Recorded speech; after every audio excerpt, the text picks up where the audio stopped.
I live in Massachusetts, and there's a location out here called Belchertown State School for the Feeble-Minded. Check it out on Wikipedia and Google some pictures. It's pretty neat stuff. Well, it has a very dark history, with ill treatment of patients including children and reported suicides. Closed in 1992. It was mostly demolished in late 2016 into 2017, but before that, I spent about a year going there on a weekly basis, usually Fridays. I began with a few friends, and then over time, I would go there alone. I spent a lot of time on those grounds to the point where I knew every part of it, inside and out. I even became something of a local legend because I wore a mask when exploring, and if I ran into other groups, they would recognize me from stories. There's a few selfies out there of me with some folks, too. People like taking pictures. Never saw any of those selfies, though, sadly. But there were many nights when I had the whole grounds to myself. Paranormal activity was rampant, and I have some crazy stories. The most obvious and frequent one was the noises. Now, mind you, the whole of the complex was in disrepair. Not only that, but wild animals would sometimes move in and out of the location, so there were a lot of unidentified noises that I could likely attribute to animals. I'm a firm believer in the paranormal, but I do try to approach all things as a skeptic before jumping to potential conclusions. A few things I absolutely could not explain. One was the X door. There was one door in the hospital, on the 3rd floor, right wing, second door into the floor, on the left. It was beside what once was a bathroom. This door led to a hall containing several empty rooms, and I could not determine what these rooms might have been. They didn't look like cells, more like office or storage spaces. I'm a pretty stocky 6-foot dude, and I had to lean into this door. I call it the X door because it was the only door in the whole facility marked with a spray-painted orange X on it. Imaginative name, I know. This door was a highlight for my personal trips as well as when I went with groups. 'Cause we would close the door, walk away, and later come back to find it open. It's possible that some animal managed to open it, as unlikely as that is. What was more unlikely were the times we left it open, and when we came back about 10 minutes later, it was closed. I tried when alone to sit and watch the door, but nothing happened. I tried to replicate potential causes, but there was zero airflow in this wing due to heavy doors on all the other sides, and honestly, if an animal did get in, it could not have been bigger than a rat due to there being so little open space to move in this particular segment. I could never explain the X door, but it's always a good stun when I bring a group back up to that floor, and we would find the door had shifted. Another experience was one time when I was bringing 2 of my friends out there. It was their first trip to the grounds. We made it in past the fence and to the outside of the asylum. They didn't want to go in, already getting spooked. I encouraged them to try it. It had some cool stuff to see after all. Then we all 3 at the same time heard what sounded like screaming, laughter, and talking all at once. I heard more laughter, but my friends said that the screaming was most prominent. Now, it could have been another group inside the hospital building, but here's the thing. I have been on the grounds when another group is talking or laughing or screaming inside. You can pinpoint exactly where it goes down. There was lots of broken windows and open walls, so it was pretty damn easy to lock down any sound and where it was coming from. But this sound came from the building. That's the only way I can explain it. Like the whole building at once just let loose a scream of trapped noises. I'm a gutsy bloke, but I got chills. We left after that, to the begging of my friends to flee the grounds. I wish I could have stayed that night. The activity was just getting started, I feel. I would go there weekly and spend about a half hour in several key rooms. The padded room, the silent room, the X room, the auditorium, and gym.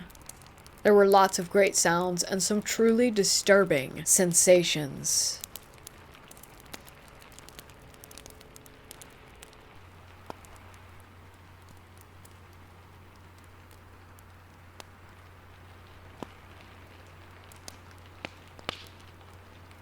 Most of this stuff happened to me between the ages of 10 and 18. I've posted before about my haunted school, and I'd like to share more of what I've heard. Whatever these things are, they have really enjoyed screwing with me periodically. I was 17 and had just gotten home from some event, either with a church group or some friends, I don't recall. It was about 11 p.m., and as mandated, I woke my parents up to let them know that I was home and alive. Don't remember why I felt the need to shower that night, but I did. The shower was a stall with a glass door and really high-pressure steam, which was almost deafening in that plastic stall. You would have to shout at me right next to the bathroom door in order for me to hear you, so that's why what happened next was so shocking. Mid-shower, there was this loud, blood-curdling female scream that I could hear from inside the shower. I had never heard someone scream like that in real life, and it paralyzed me for a second. I have 2 sisters, and so I immediately thought the worst. I busted out of the shower, ran to my parents' room dripping wet, wearing only a towel, fully expecting my parents to be getting up to see who was screaming. The house wasn't that big, just a double-wide trailer with an addition. I was shocked to find them in bed asleep still. Their door was open.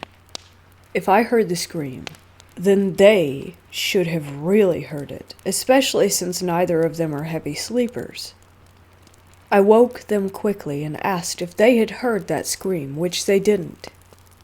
Mom was concerned and Dad hopped out of bed and we checked on my siblings. All sound asleep. So then we searched the house and even looked outside. Nothing. He usually gets annoyed and upset when I talk about the paranormal. He had to exorcise some evil spirit from a room when he was on his mission at age 20, so he prefers to have them just not exist at our house at all. And no scary movies. But this time he was pretty calm, probably because he could tell how upset that I was. I wasn't dreaming, hallucinating, or making it up, and he knew it. I was standing naked with a towel, nearly hyperventilating and still dripping from the shower. Dad tried to comfort me, telling me it was probably just a cat outside. Yeah, really. He didn't believe it, but that's what he was selling, so I better buy it. I really had nothing else to do but go to bed. Down in the basement where most of the activity occurred, but you bet your butt I didn't sleep much. Whatever it was that was screaming would bug me periodically. I was the only one in the basement, so naturally, I was the only witness. I have lots of stories that my family still won't believe.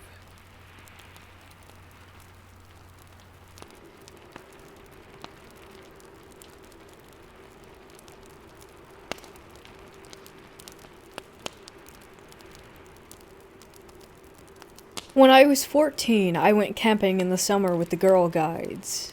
We only traveled a few miles away to a place that we had visited a few times for game nights. Each year our guides would merge with the 2 others in the area for a huge campout that lasted about 5 days.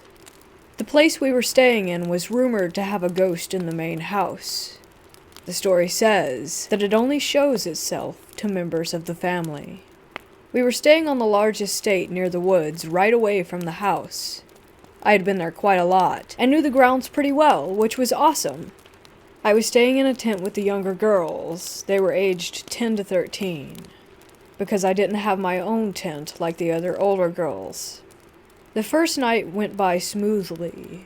We built a climbing frame, lit candles in the dark, and pretended that we had landed on an alien planet. It was a silly, fun game.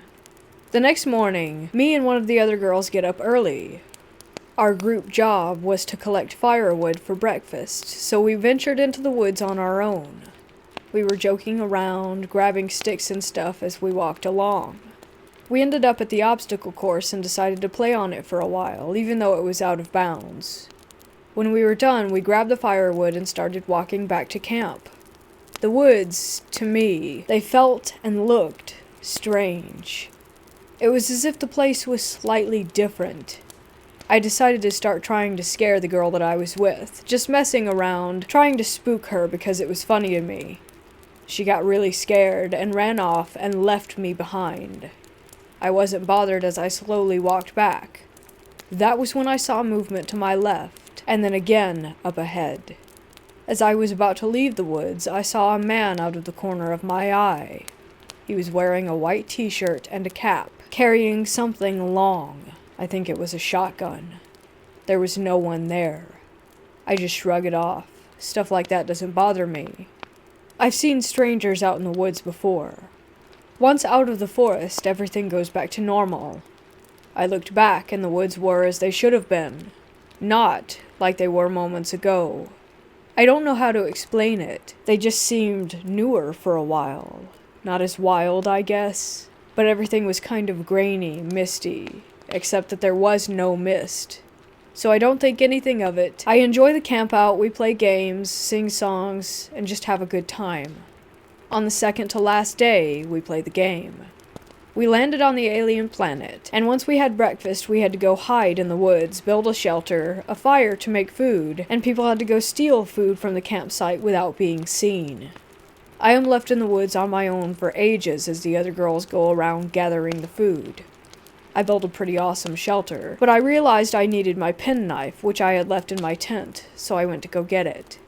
I get to the tent to find the kids that I was sharing it with, crying their eyes out, terrified. Eventually I get the story out of them. They had been making their food when a man, wearing a white t-shirt and a cap, had appeared and then vanished in front of them where I had seen him. I assured the kids that it was fine, and that it couldn't hurt them, and they eventually went back into the woods, but they were obviously very shaken. I got the blame for telling them a scary story, but I had only tried to scare that one girl at the very start and hadn't mentioned anything about the man to anyone. That night was the campfire. As it ended, we all ran through the pitch-black woods back to camp, leaving the person looking after us all alone in the forest. She had a light, so it was no big deal. She had to make sure that the fire was out as well. I found out a week after that she had been horrified walking back to camp and refused to go back into the woods again after that. She has refused to camp at that site ever since, but she won't tell us what she saw. The last day, I got bored while packing everything up. After all that had happened, I was in a ghost hunting mood, so me and two of the other girls go into the trees. I'm in the lead, and I'm walking along a path. I stopped and heard footsteps in front of us. Clear footsteps, walking on dead leaves, but no one was there.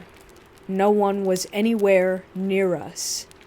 I followed the sounds along a path. Someone had heavy boots on. It was so bizarre. We all had trainers on. The girls I was with were silent. They could hear it as well. I followed the sounds around to a clearing at the very edge of the woods, where it stopped. I decided to sit down in the grass. The others followed me, but they sat behind me because they were scared at this point. I do the whole, "If anyone is there, could you give me a sign?" routine. As I finished, a white mist suddenly fell over the woods. You could see things moving behind it, though nothing was clear. It hung in the air as the other two girls ran off screaming. I sat for a minute and watched before saying thank you. As I said this, it was as if a gust of wind hit, and it disappeared. There was no wind.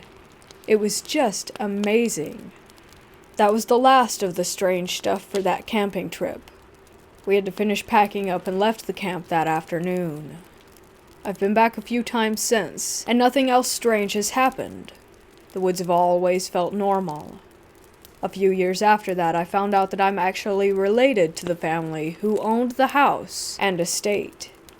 I'm always curious if the activity picked up because I was staying on the grounds.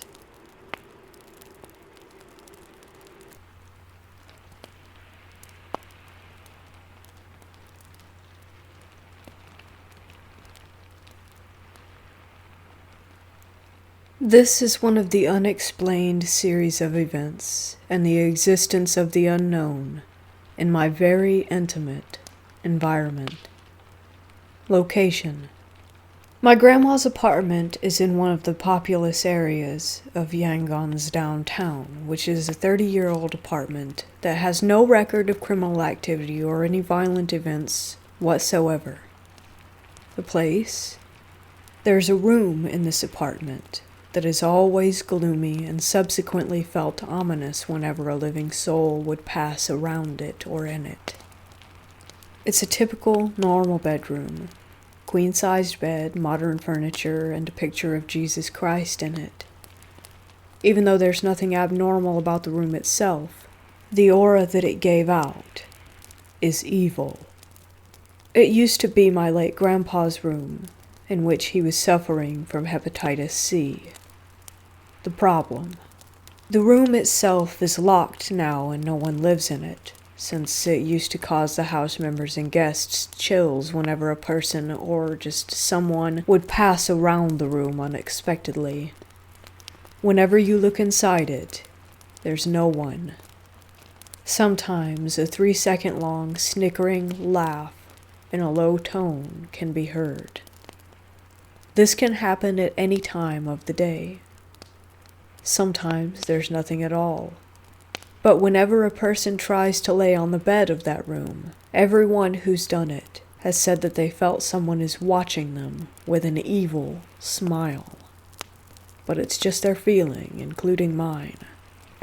Another common denominator is that we cannot identify how that evil looks or where it came from. We all know that something is just there. What all of the house members and guests agree on is that something is watching the bed, as previously stated, with an evil smile. The aftermath. Even though no one goes near there and the room is locked since my grandpa's death, we are all worried due to the frequent sounds and laughter that we can hear at any random time. My aunt, who lives with my grandma at the same apartment, said that clapping can also be heard at a certain time of night, but not regularly. But it can't be anything from upstairs coming down, because upstairs is an empty hall that's been cleaned and locked by the previous owners until they find another renter. These events are strange since they didn't happen right away after my grandparents moved in. It started happening like a decade after they've been living there. The rest is history. I hope you all can tell me what it is. All the family members are questioning to this day.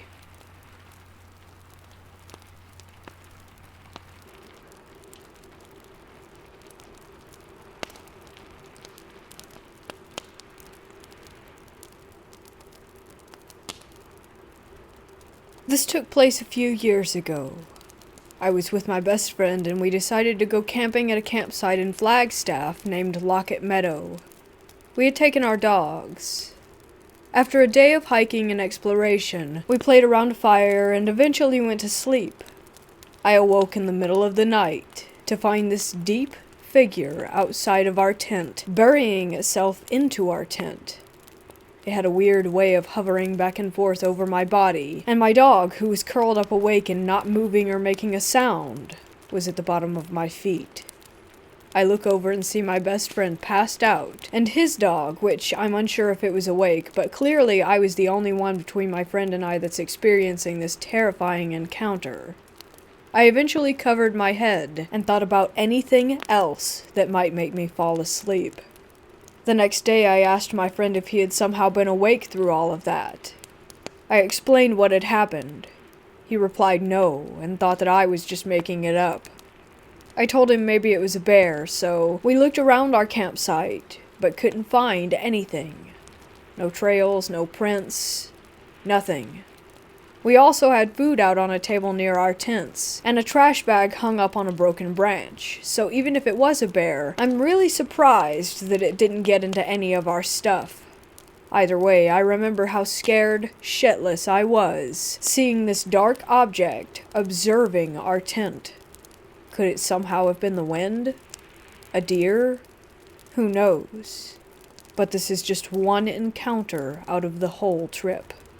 The next night, we decide to camp at Beaver Creek. Mind you, we're in Arizona. Before we wanted to settle in, we explored Sedona. We drove to Oak Creek and parked our car near a trail down by the water. We took our dogs and hiked to the creek. After we finished jumping in and swimming, we dried off and were about to head out. Next thing you know, in our peripheral vision, we see a giant rock being thrown near us. It makes a huge splash in the water.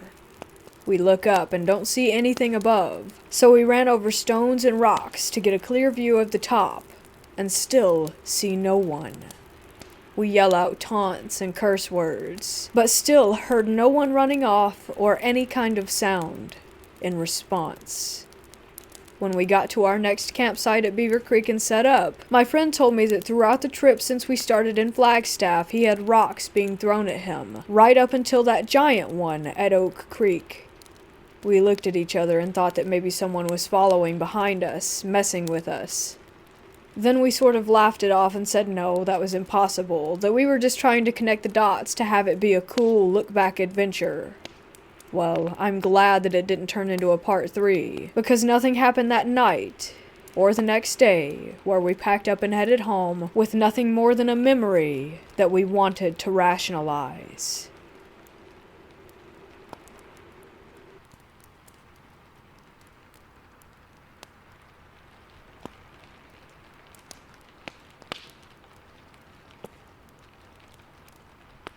About 8 years ago, my mom, sister, niece, and I decided to go for a look around a well-known, and at the time, abandoned mental asylum. The name of which is Royal Derwent Hospital, aka Willow Court, in New Norfolk, Tasmania. We started around some of the bigger main area buildings, which were fine, nothing too creepy, just a lot of mess and graffiti. I was taking some photos in one of the main halls there, and I moved backward to get a better shot. As I did, I felt a hand touch my back, and in that split second, thought that I had just stepped into one of my family members, and that they were shielding themselves from being stepped on. But as I turned around to apologize, there was no one there. In fact, I was the only one standing in my hall, as my family had moved on to another room. This creeped me out a bit, but I tried to play it off as my mind playing tricks, even though I could still feel where I had been touched. We moved through the rest of the asylum without further incident, until we made it down to where the cells were. These were a number of smaller buildings away from the main area. Most were a little bit creepy, but it was nothing too bad. Then we came to one building that was known for keeping violent patients. Within 30 seconds of being in this building, I had the most awful feeling wash over me.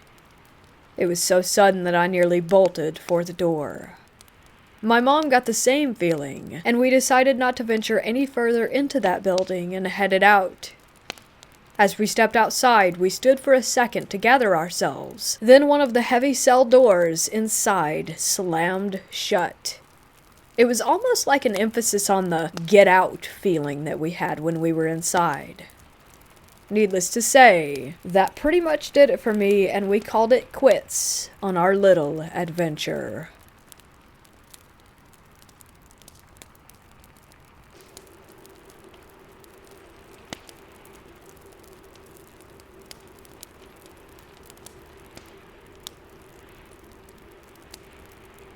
On Labor Day of 2015, my mother, my wife, 3 children, and I went to a very remote cabin that we had rented out. It was an old fire watchman station or something of the sort, so it had the cabin and 3 other sheds and shops. I'll try to keep it short now, but this is a really bizarre story. We unpacked, settled into the cabin, and decided to take a walk a couple of 100 yards down to the river. We were all barefoot wearing sandals with shorts. We got down to the pebbled shore and were playing, throwing rocks, etc., when I realized that there were 1-foot snakes everywhere. My wife, Mom, and I yanked up the 3 kids and boogied off. After reaching a safe distance, I went back with a water bottle and caught one of them to see what it was. It turns out we were in a nest of diamondback rattlesnakes. If one of those things had latched onto one of my kids, then surely they would have died. We were about 3 hours away from any medical facility. We got back to the cabin and my mom and I went for a hike alone while my wife calmed the kiddos and fed them lunch. Upon returning about 15 minutes later, all 3 of my wife and kids were inside with the doors and windows all closed, even though we had opened everything up to cool the place off. We went inside to hear all 4 of them start yelling about a bear that was about 150 yards from the cabin, huffing and puffing at the wife and kids on the front porch while they were eating. It was down by the river, another 30 yards or so down the hill. A few hours go by, and in that time, an ATV passed 3 times with 2 inbred-looking freaks on it, and each time they stopped in front of the gate onto the property and stared at us or the cabin. Keep in mind, again, we're hours into the wilderness in Idaho with no sight of a person the entire trip except for them. We decide it's bedtime for the kiddos, as it's pitch black out. Within 10 minutes, our son, who was 5 at the time, went from being perfectly fine, active, and talkative to having a fever of 103 degrees, slightly foaming at the mouth, and being completely unresponsive. That was it. We were leaving immediately and going to seek medical attention. I opened the front door of the cabin to start loading the 2 cars, and that's when we heard 3 adults and what sounded like 4 or 6 large, heavy animals running all around the cabin and property. There was one on the right side of the house, when exiting, that I could hear pacing back and forth, breathing heavily. I made everyone stay inside and close the door every time I went out to transfer stuff into the vehicles, which took me about 4 to 5 trips. I had a stick in a big pot that I was smacking as hard and loud as I could each time and was yelling loudly at random. As soon as I finished the loading, I took out each kid individually and loaded them into the cars. Then I escorted out my mom and then my wife. My wife and I were in the lead car, so we pulled up out of the gate, and for some stupid reason or other, I felt that I needed to close it. I got out of my vehicle and walked behind it, and my mom's car by about 15 feet, and closed the gate. Now, this gate is literally a log that slides from one post to the other. It offered zero protection or barrier between me and the animals that sounded like they were out there. Right as I went to turn around, I heard loud padded footsteps walking up to me. Directly in front of me, no more than 10 feet, I see eyes shimmering from the moonlight as the deepest, scariest growl I have ever heard in my life rumbles through the air. I turned and ran so fast I swear that I must have jumped from where I was to the driver's seat of my car some 30 feet in front of me. As I landed in my seat, I slammed it into drive and spun out, finally leaving. It gets weirder and scarier, though. About 15 minutes down the road, we were still panicking about our unresponsive son. We both kept having this horrible, evil doom kind of feeling, like a shadow over us. I looked down and realized that I still had that baby rattlesnake in the water bottle in my cup holder, so I grabbed it and threw it out the window immediately. Not even 2 minutes later, we softly hear our son begin to cry. We realize that he's become responsive, and he stated something along the lines of, "Why are we leaving? What's going on?" He was crying because he was sad to leave. He couldn't even remember the last hour. The next day, my mom broke down extremely badly, sobbing her eyes out, and was hardly able to even speak. She confessed to my wife that the night before we left, she had a nightmare in which we went on the camping trip. We came across snakes, a bear, and a pack of wolves. She said that she knew a lot of bad things happened at that outpost, and that it was full of evil. Most of all, she said that one of our kids died. I swear on my life to this very day, if I ask her who died and how it happened, she immediately starts crying and refuses to tell me, or anyone else, anything more. She lives her life now with a guilt that she willingly ignored her premonition and put us in that situation, nearly taking the life of one of her dearest grandkids away. She doesn't deserve to feel like that. I know this all sounds insane, but a week later on the local news were reports of a wolf pack in that area. Wolves and bears may not coexist in harmony, but they do share territories and tend to respect each other. This outpost station of sorts was 1.5 hours into the wilderness from Loman Banks, Idaho, if you want to verify that these animals actually exist around there. I grew up in the mountains for most of my pre-early teen years, as did my wife until she was 10 years old. I even have half a sleeve of the wilderness and trees on my left arm. With that said, we don't care to go to the mountains anymore.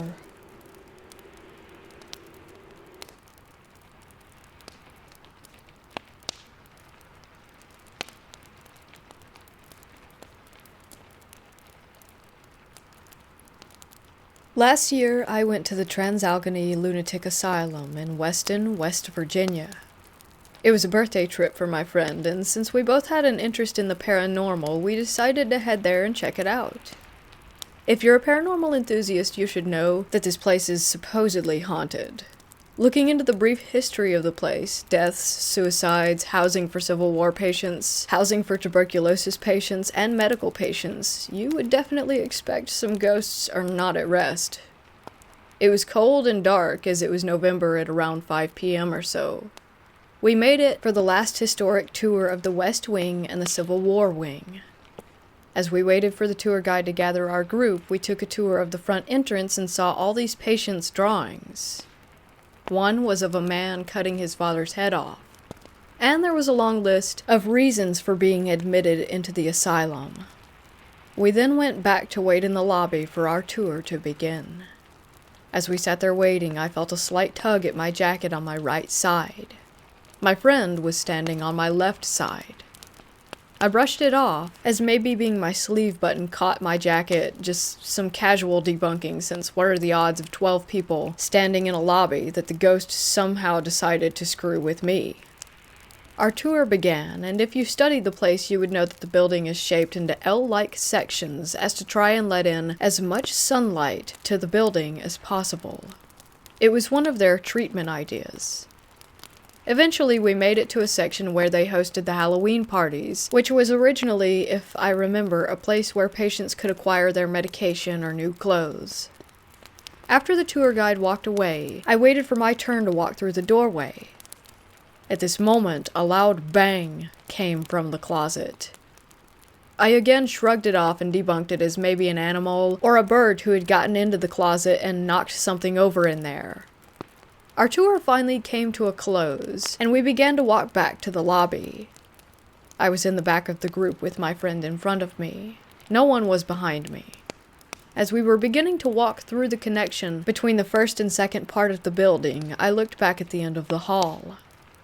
Down at the end, by the nurse's station, I saw a large, black figure cross in front of the window. I was immediately spooked. I started taking steps back and forth to see if maybe it was my shadow or anything really like that, but it was nothing. I could not debunk it. So I just continued on and tried to write it out of my mind. Then came the final walk to the lobby. This building is massive, by the way. If I remember correctly about this, they said the building is almost 1/4 mile long from end to end, so you can only imagine how long these wing halls are. Before I made it to the lobby, a chill went up my neck. I'm again in the back of the group. I would also like to mention that I have long hair as well. After that chill, I immediately felt as if someone blew on my hair, and the sound of a quick breath. There was no wind in that building, no doors being opened or closed, nothing. Someone or something blew my hair. I continued to keep my cool and started talking to my friend about it, who had no experiences whatsoever and thought that I was just trying to spook her. I was a bit unnerved, but we didn't want to leave without a t-shirt, so we went into the gift shop and talked to the lady inside about if she had experienced paranormal activity. She said most of it happens on the 3rd floor, and has had many people talk about seeing, hearing, and feeling things.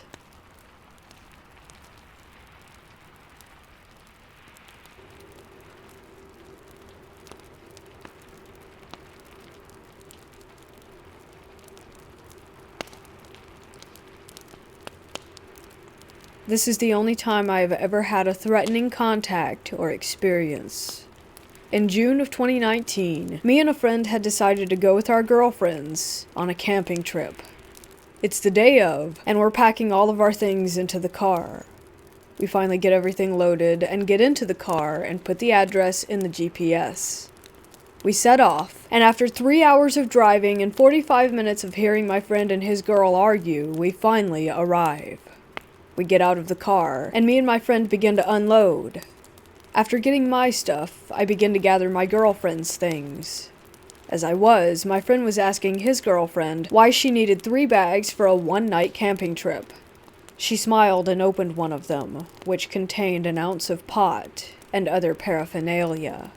The other 2 bags had her favorite snacks and clothes. Now knowing that we had weed, we had to find a place to camp that wasn't near any other people.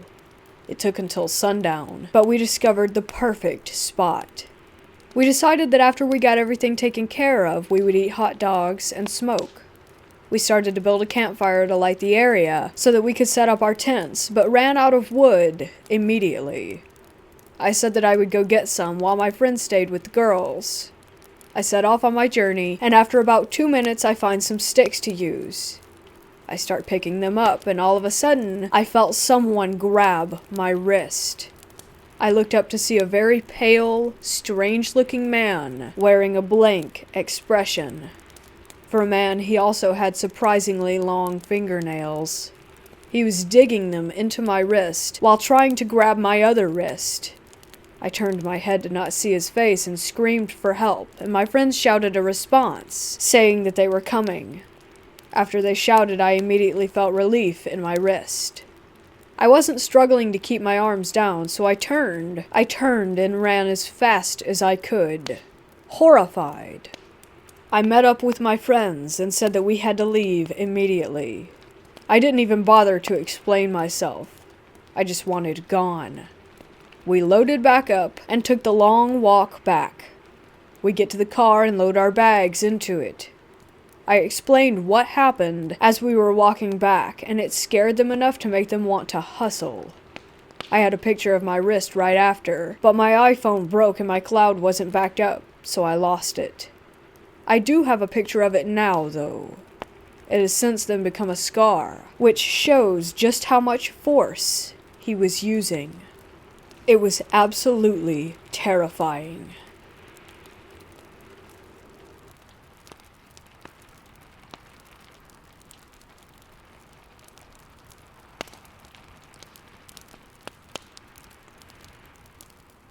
When I was younger, I used to be obsessed with ghosts and all sort of haunting shows. Now, I'd never particularly had a reason to believe that my house was haunted, but one day my brother came home claiming to have found $10 out of nowhere. I'll never know for sure if he was just messing with me, but after curiosity got a hold, I asked him where he really got the money from. Stupid me assumed maybe a friend? Perhaps he stole it from my parents' wallet? My parents never claimed to have been missing any money, however, something they definitely would have voiced being distraught about had they noticed that we had taken their cash. The story he gave me was that a young girl, maybe about the age of 7, had followed him onto the school bus that afternoon.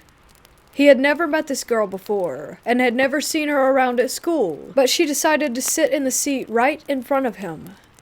After riding the bus for a while, she started to talk to him. Nobody else could see her, according to him, and the other kids were giving him weird looks. Eventually, she handed him $10 with a note, and then subsequently got off the bus at the next stop. I immediately assumed that he was lying and laughed, of course.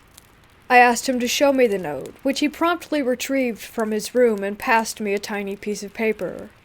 A shiver ran down my spine, as the note wasn't in his handwriting. It read, "I'll help you, but only this time," which I believe was in response to the fact that my brother was begging my parents for a Zelda charm bracelet for months, which they refused to buy him. Given that he had $10 now, he could just buy it himself, though. Of course, I was extremely intrigued by this, even if it sounded absurd. I suggested we make a makeshift Ouija board to see if we could contact anyone. So we wrote the alphabet on a piece of paper and grabbed a necklace to hover above the DIY board. My brother was interested too, so he decided it could be fun. Mind you, I was in 6th grade and he was in the 4th at the time, so any sort of movement from the necklace caught our attention and we immediately thought that it was a ghost. After asking a few questions, the necklace began to move and shake. Either my brother was really good at tricking me by slowly sliding the necklace across the board, or it really was something paranormal. We were able to get a name. Kate. After asking dumb things like, "Did you watch me complete the Shadow Temple in Ocarina of Time?" and getting a yes, me and my brother decided to stop for the night after starting to get creeped out. We never said goodbye before ending. Eventually, playing with the board would be a daily occurrence. We thought we'd made a friend, and truly believed that someone was talking to us. Me and my brother decided to take things a step further and try to record something. So we both got our tablets, placed them in front of our TV, and hit record. The first thing I asked was, if someone was here, move something in the room. There was nothing. Okay, well, maybe the ghost is shy?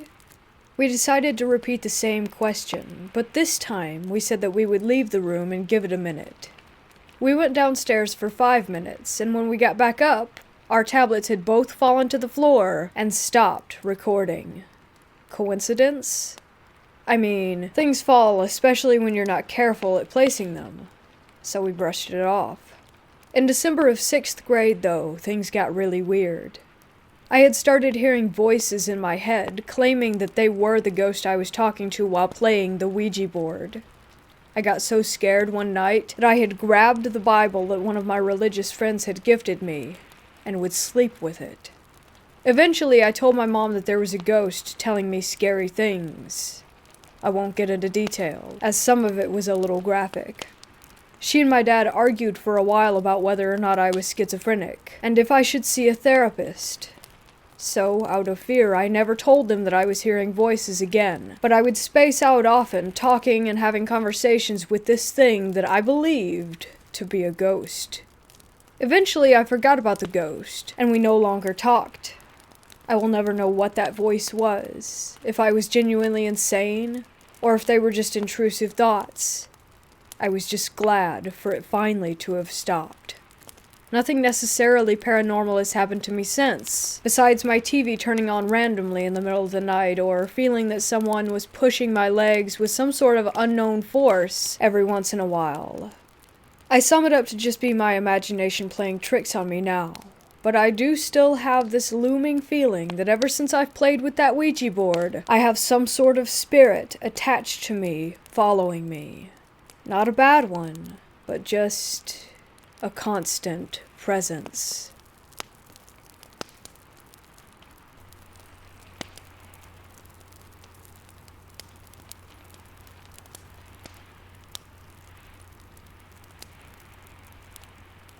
I've had several unexplained encounters which I guess you could say are paranormal. I've never believed in that kind of stuff until the experience that I'm going to tell you now. There's a creek below my house where me and my friend would go to hang out when we were kids. It was away from everyone, where we could do whatever we wanted to. We'd normally build a fire and just chill and bring a radio so that we could listen to music. One day I decided that we should go fishing since we never have down there, and there's a bunch of deep spots that are perfect for it. So I get my grandpa's old fishing rod. It was literally a piece of bamboo with a fishing line tied to it. I don't know why, but I just wanted to test it out. He brought his dad's old fishing pole. Both my grandpa and his dad had unfortunately passed away years ago. We pack everything up and head down. We decide first to start fishing near the entrance to the creek because there's a few deep spots there. So we bait our hooks and I throw my line in and he does second. As we're waiting for a bite, my friend tells me someone is coming. I turn around and see no one, yet he says he can hear walking. I keep looking and soon I see a man coming around the corner wearing a hat and overalls. He's very dirty as well, like he just got done working on a car or something. When he sees us, he stops and stares. My friend starts freaking out and telling me to get my knife, since I always carry one. I, however, feel like he wasn't a threat, and just watched him. My friend has always been nervous around strangers and has a fear of them. He begins walking toward us without a word, and stops only a few feet away from my friend. He doesn't seem to acknowledge me and doesn't even look at me and my friend. He stares at him without uttering a word. My friend finally speaks up and says, "Can I help you?" The man simply replies, "Have you seen my wife and kids?" He also calls my friend by name. My friend replies, "No, I haven't seen anyone else down here." The man says nothing and walks away, and as he walks around the corner, I follow him, and as I look around the corner, he vanishes. I see no trace of him, and there's no place he could have gone except straight, because there's fences on both sides. I look back at my friend and tell him he's gone. My friend tells me that's not possible unless he could run extremely fast uphill. I then asked if he knew him because he called him by name, but he swears he has no idea who the man was and has never seen him before. We both decided that was enough for one day, packed everything up, and left.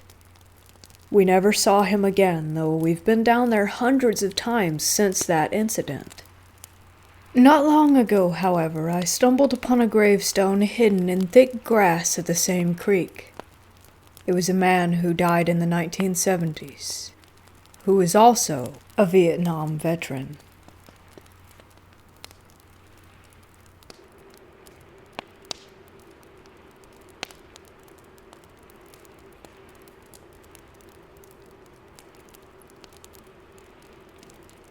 This story took place during my childhood when I was about 12 years old. A few days ago I thought about it, and still don't know exactly what it was, and what I should think. It's not the most spectacular story, but anyway. I grew up in an apartment that was pretty outside the city and close to a forest. We had a lot of greenery around, and we were always playing and sometimes also camping outside with friends during the summer. So one night me and two friends decided to build my tent and sleep outside. We were always then staying up really long and telling ghost stories. While we did this, we suddenly heard noises from outside the tent. We were all holding our breath. Then we could hear steps. They came closer and closer, and then the steps even went around our tent before stopping.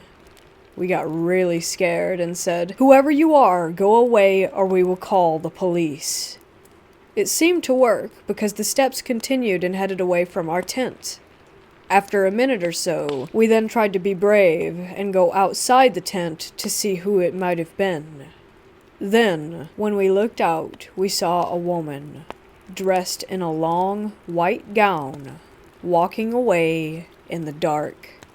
I still don't know who or what she was, but it continues to give me chills.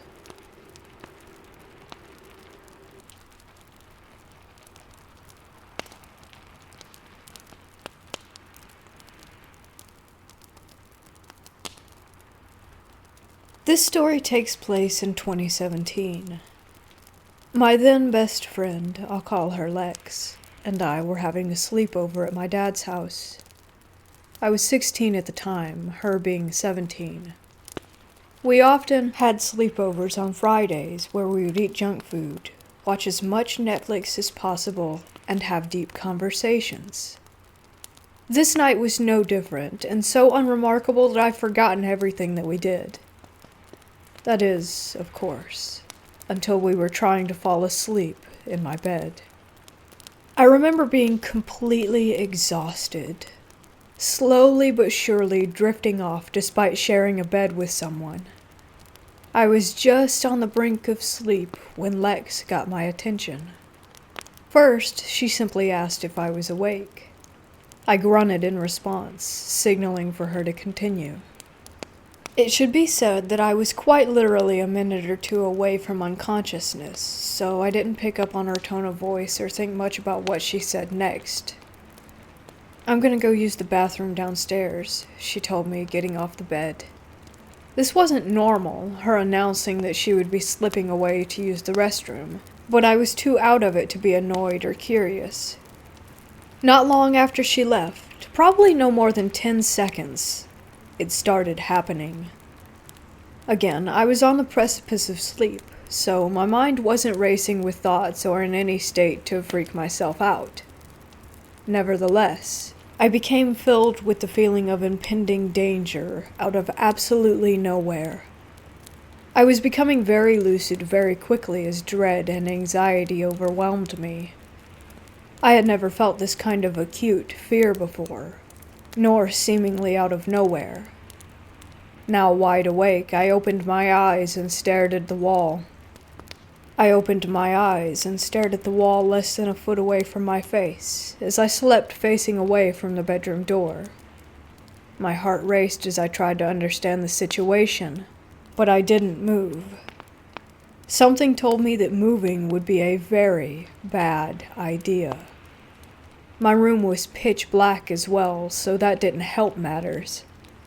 All I could think about was how scared I was, and how I hoped that Lex would return soon. I can guess that a few minutes passed like this when suddenly the bed dipped on the side that I wasn't occupying, as if someone were sitting down.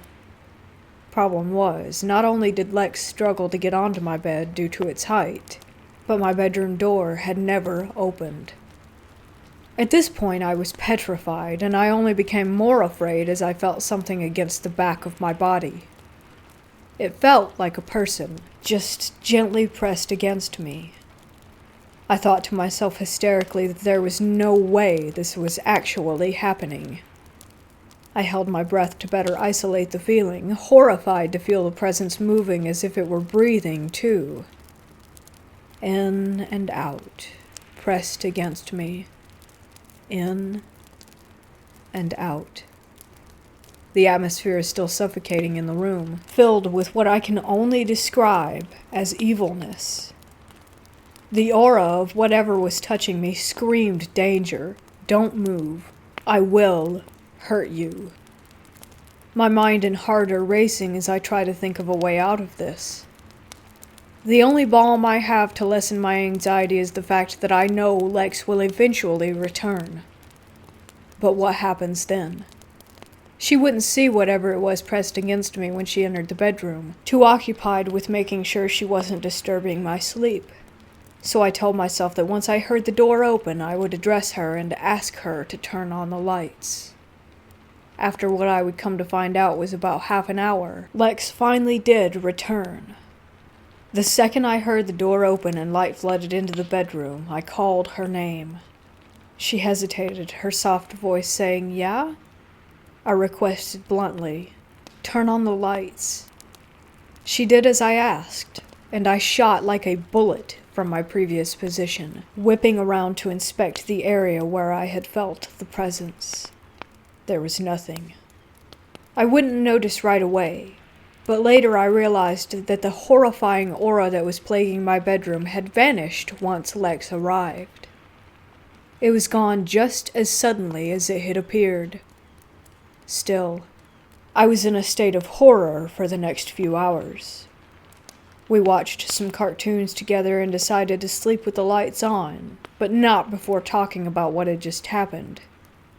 Lex revealed to me that the reason she had gone downstairs wasn't to use the restroom, but to call her boyfriend for emotional support.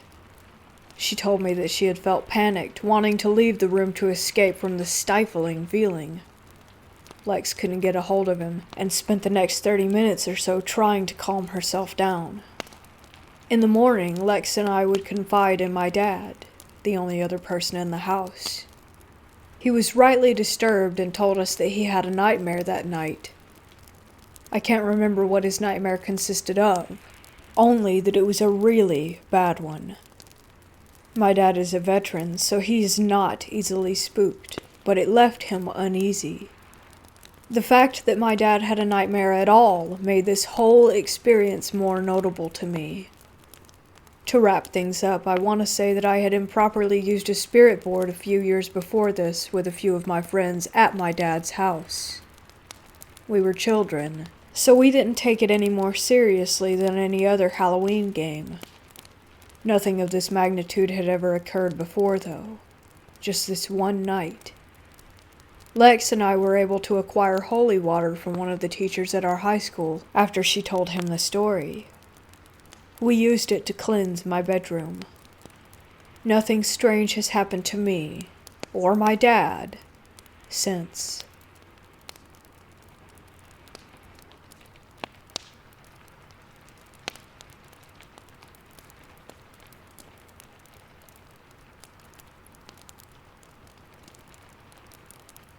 I went ghost hunting with a friend at Rolling Hills Asylum in East Bethany, New York. The whole operation of ghost hunting at this place is actually pretty interesting. They give you a quick tour and let you go around hunting on your own, allowing you to bring your own equipment, rent theirs, or sometimes borrow theirs.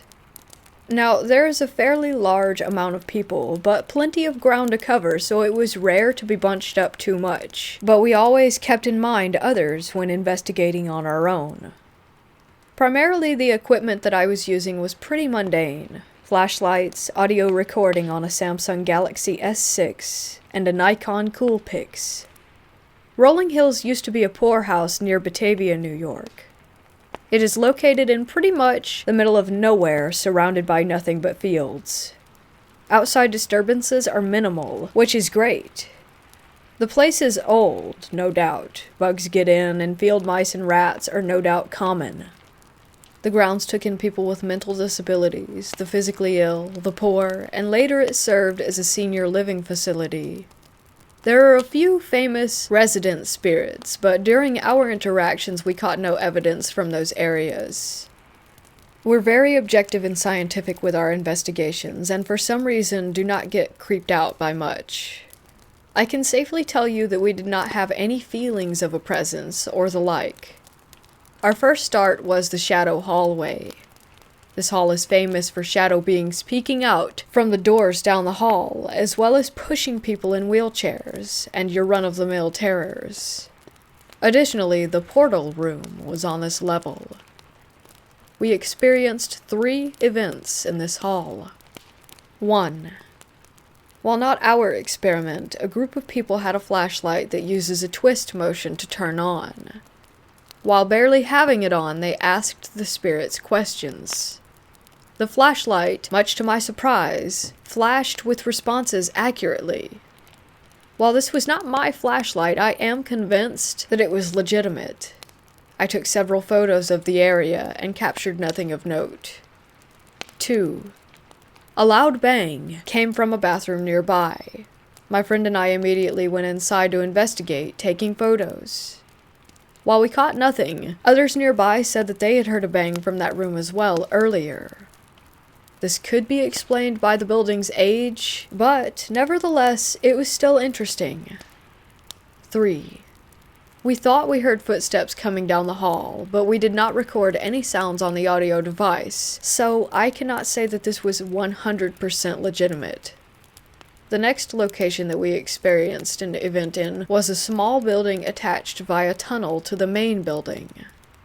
My friend, who is extremely skeptical, always brings this situation up when talking about the experience. We were standing in the building right in the middle. They say that there was a boy who liked to hear songs. So, as I was about to chime in my best pirate shanty, don't ask, we heard a knock on a large wooden door behind us. Okay, I know that you're probably thinking that someone was on the other side of that door. Well, that door is out in the field, and we were extremely quiet in that room. There was no window for someone in the next room to look through. The door was a large, sliding wooden door that was sealed. He thinks it was the best experience there. Shortly after the door knock, something made a noise almost like an object falling on the opposite side of the room. While my friend investigated the door, I investigated the noises across the room. There were no people anywhere near us at that time, but something could have fallen. The rest of the building was fairly tame, and I enjoyed the experience. I may go sometime again, but next time shell out the cash to make it a private event. I am far too worried about individuals ruining evidence, or worse, causing false positives.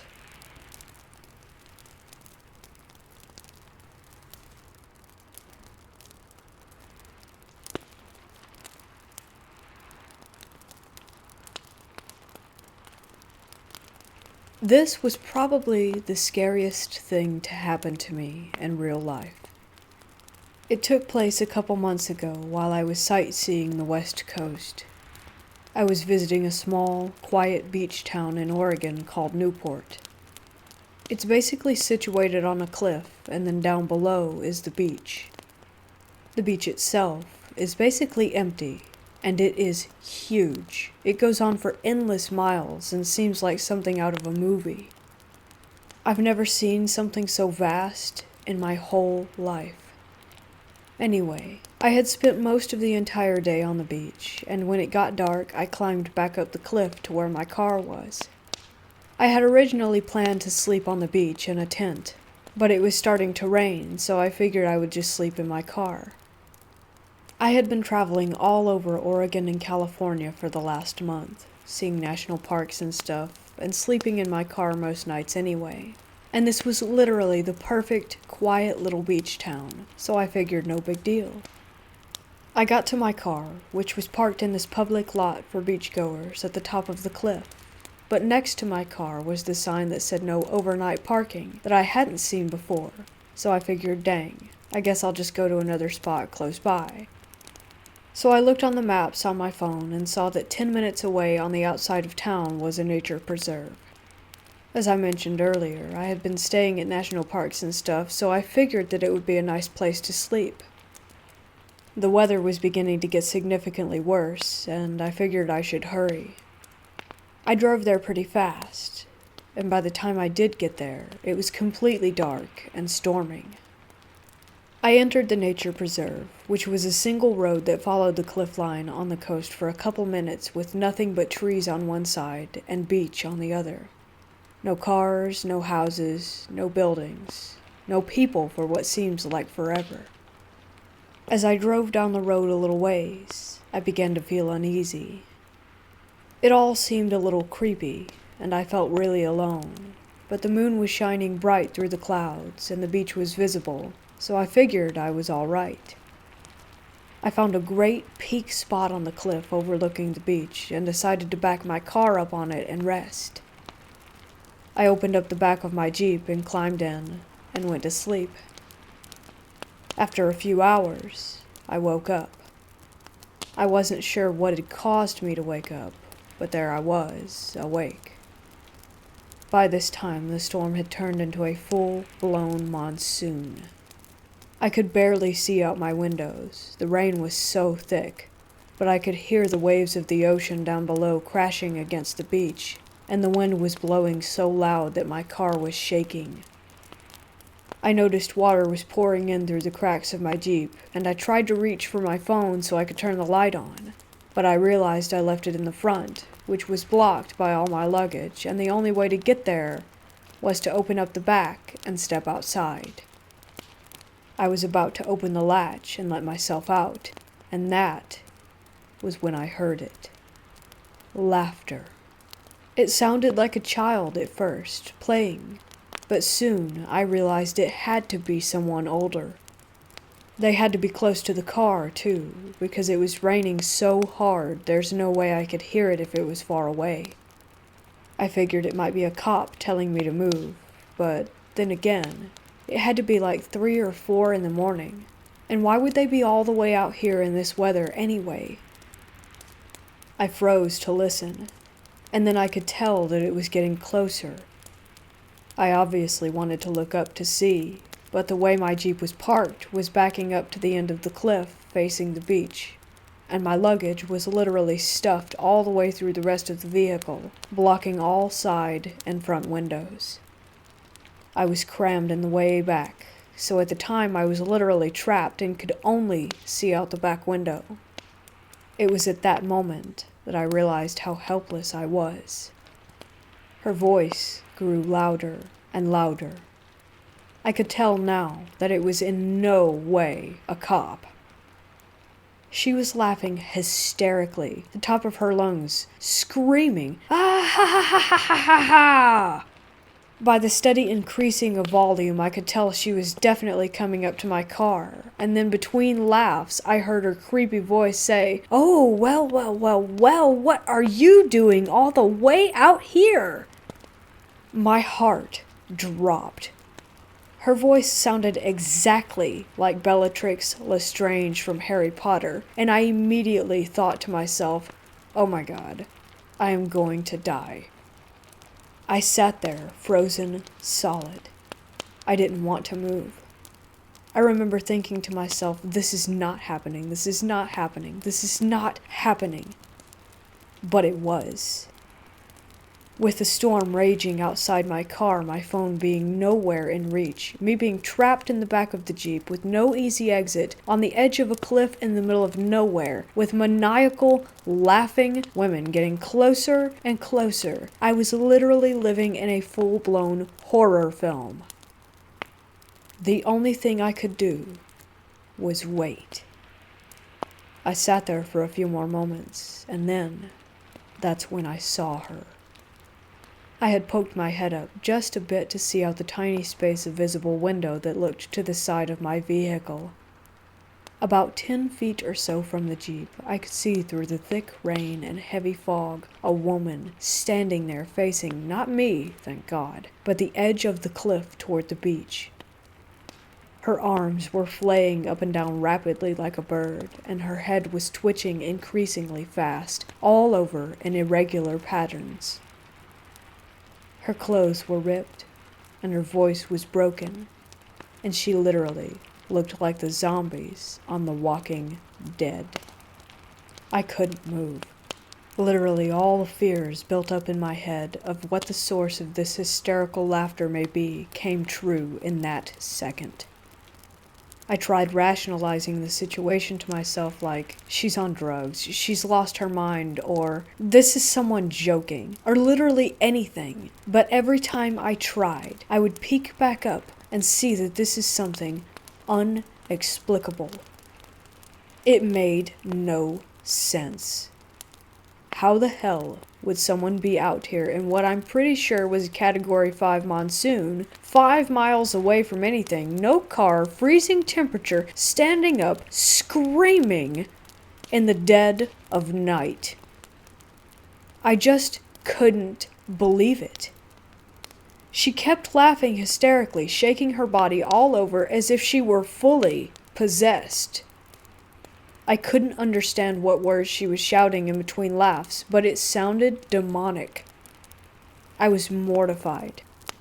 By the grace of God, I ended up finding a significantly large hunting knife stowed away in the bag next to me in the back of the Jeep, and after taking one last good look at this bewildered, wild devil witch woman, I decided it was time to say a prayer and try my best to sleep. I honestly don't know how I managed to do that, because if I remember right, she probably stayed there for another 30 minutes, howling at the moon. But somehow I did. And the next morning when I woke up, I slowly stepped out of my Jeep, knife in hand, of course, and I looked around. And there was nobody there. It was as if it had never happened. The sun was shining now, and the beach was calm. It was just me, and me alone.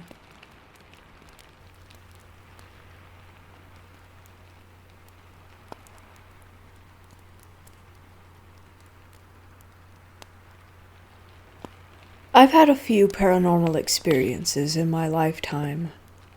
My mom and dad said that when I was little, they would wake up in the middle of the night to me crawling around my nursery and saying a man with glowing eyes was playing with me. They believed it was my grandfather who died when I was born a hallway away, but I haven't seen him since.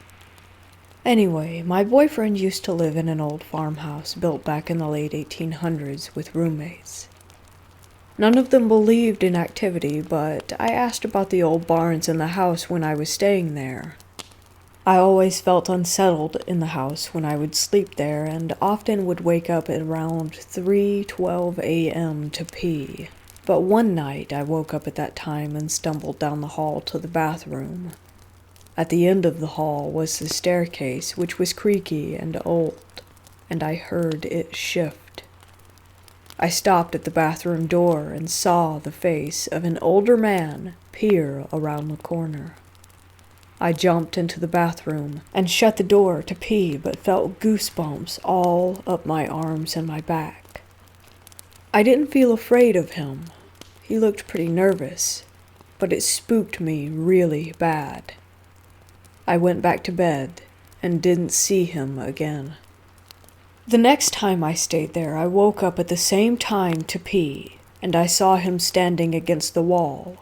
But this time, he actually reached his hand out to me and motioned to go downstairs.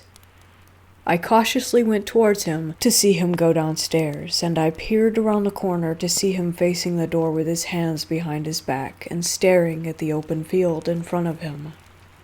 This time I noticed that he was wearing glasses and was older, with a scruffy white beard and dirty pants and boots like he'd been working outside. My boyfriend came down and found me, so I went back to bed, but didn't sleep at all. The last time I saw him, I woke up at 3:12 yet again and rubbed my eyes to feel a really warm sensation around my hand, as though someone with really strong, working hands was grabbing me with both of their hands. But I sat up to see nothing. My heart was beating loud, but I felt safe and calm, and I swear I heard the whisper, "I'll miss you," before I went to look for him. He was in the hallway again, and he tipped his cap before whistling and walking away. I followed him, but didn't see him anywhere. And this was the last night we stayed there before we moved to a different town, into our own home. As crazy as this sounds, I miss him, and he was a sweet soul. I hope the boys that live there don't bother him too much. I asked about him after we left, and visited my boyfriend's friends, and they said their grandfather had died before they were alive, and he was a working farmer whose wife died before him. He loved animals and wore big bottle glasses. I really think it was him, and that since the boys didn't believe in ghosts, that he just wanted someone to be his friend.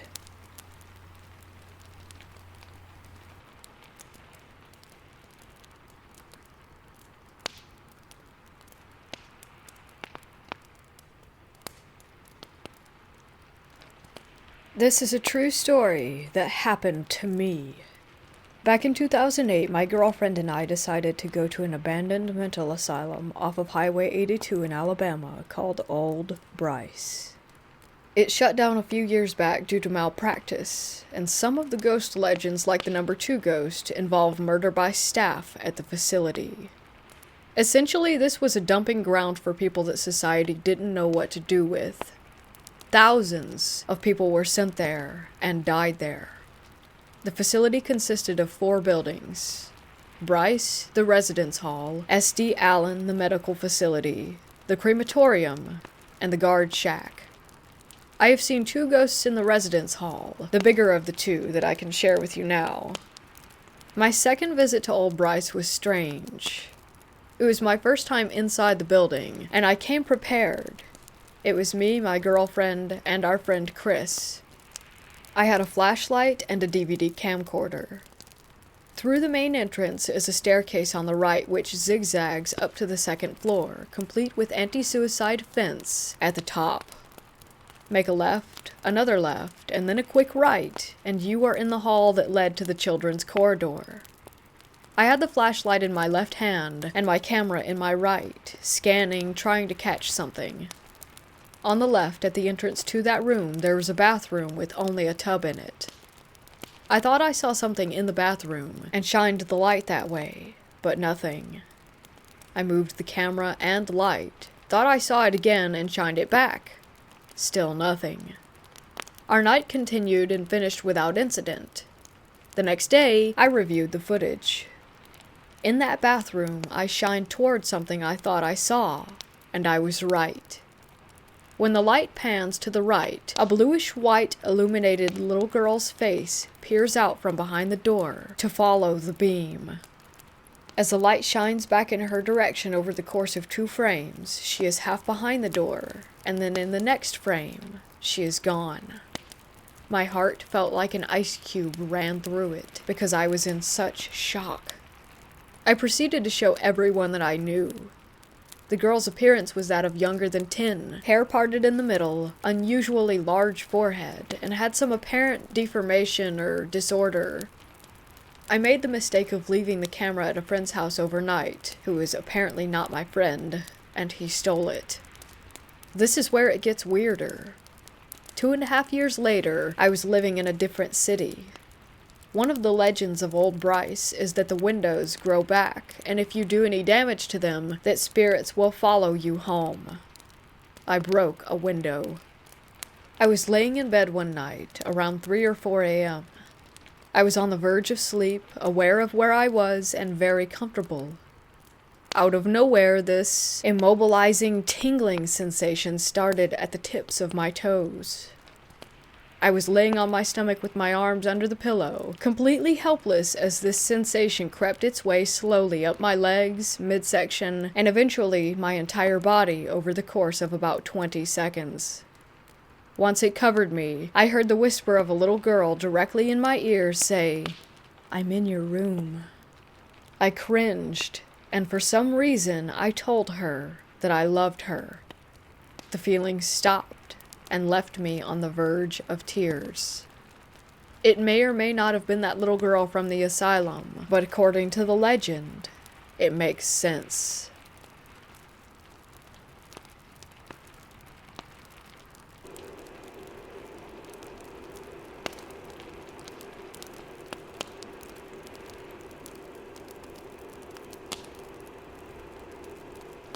I'm going to preface this post by saying that paranormal experiences are not unknown to me.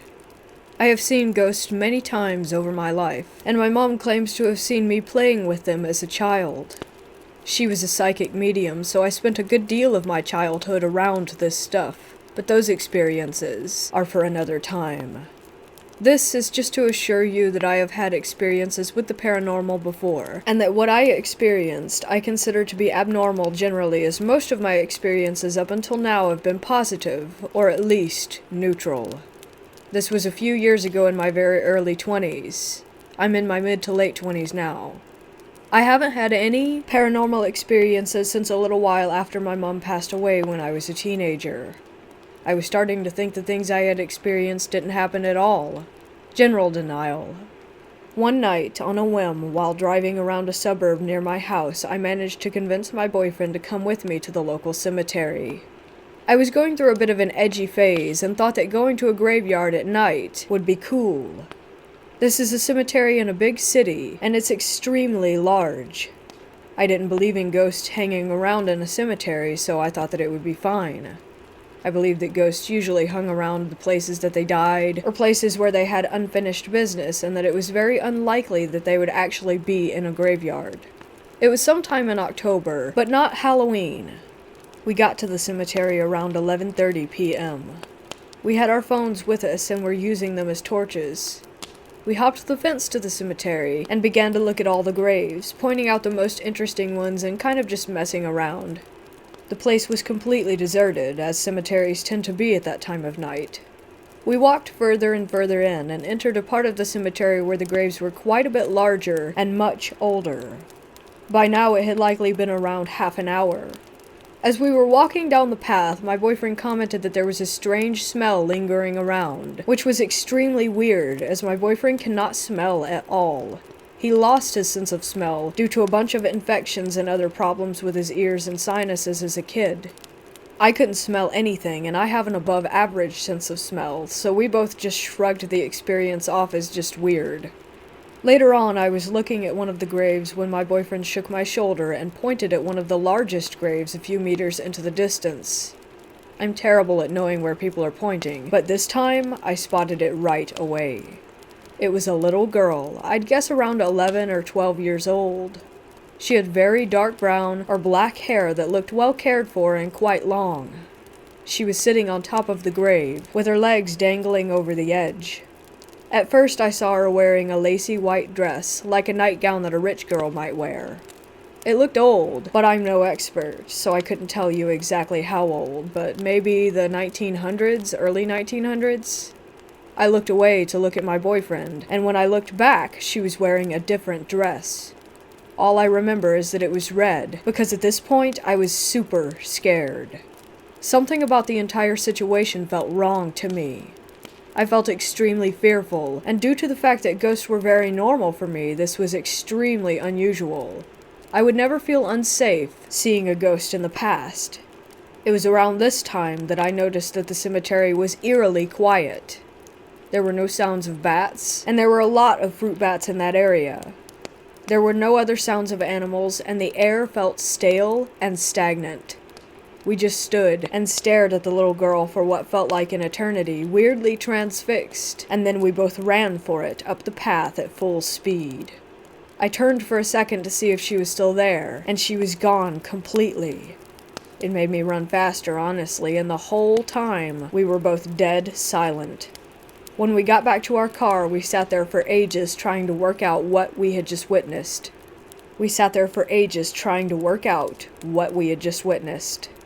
We were trying to rationalize it, but as we have both had paranormal experiences before, we knew it had to be a ghost.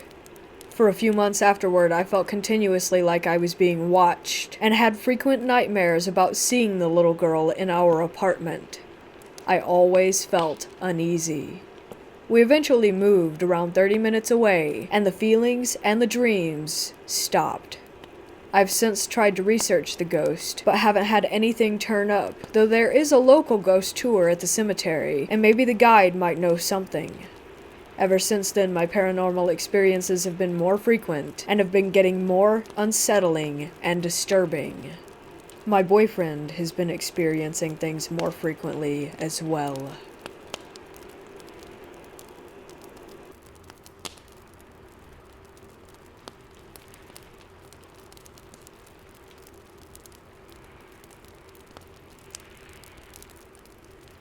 This happened to me when I was a teenager. I think it was in the spring of 1998 when I was 14.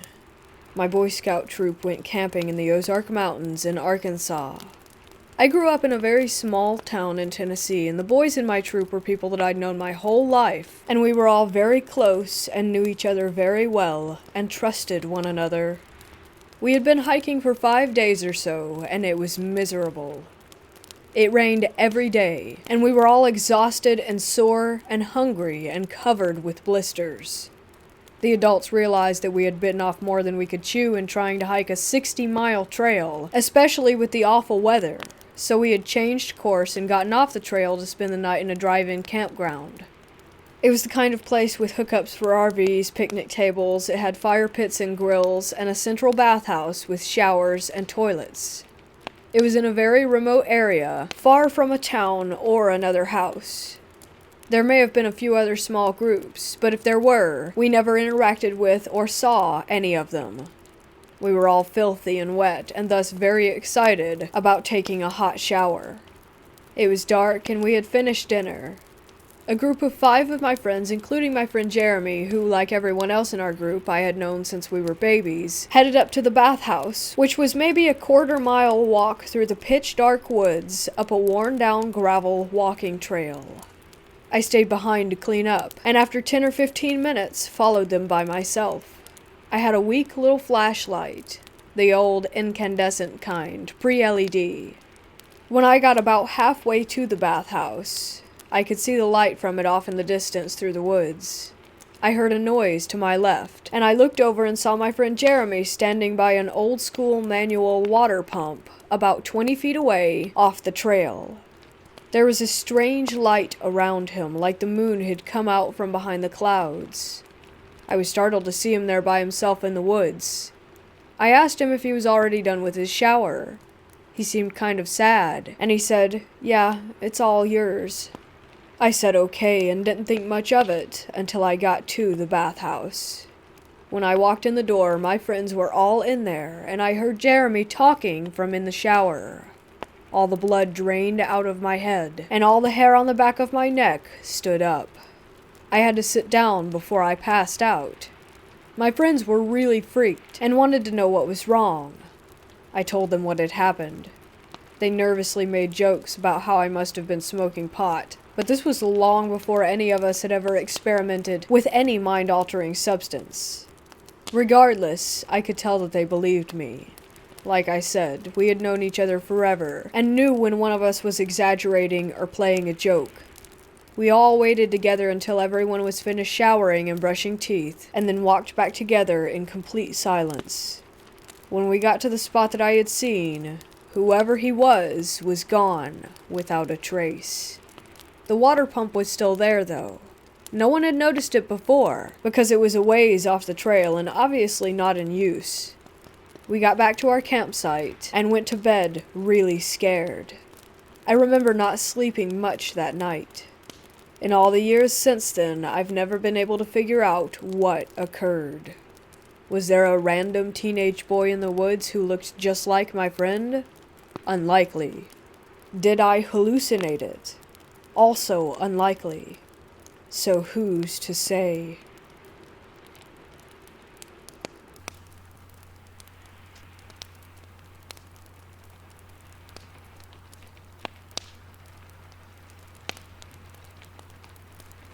I've always felt that someone was watching me, always with me, just watching, but nobody was to be seen.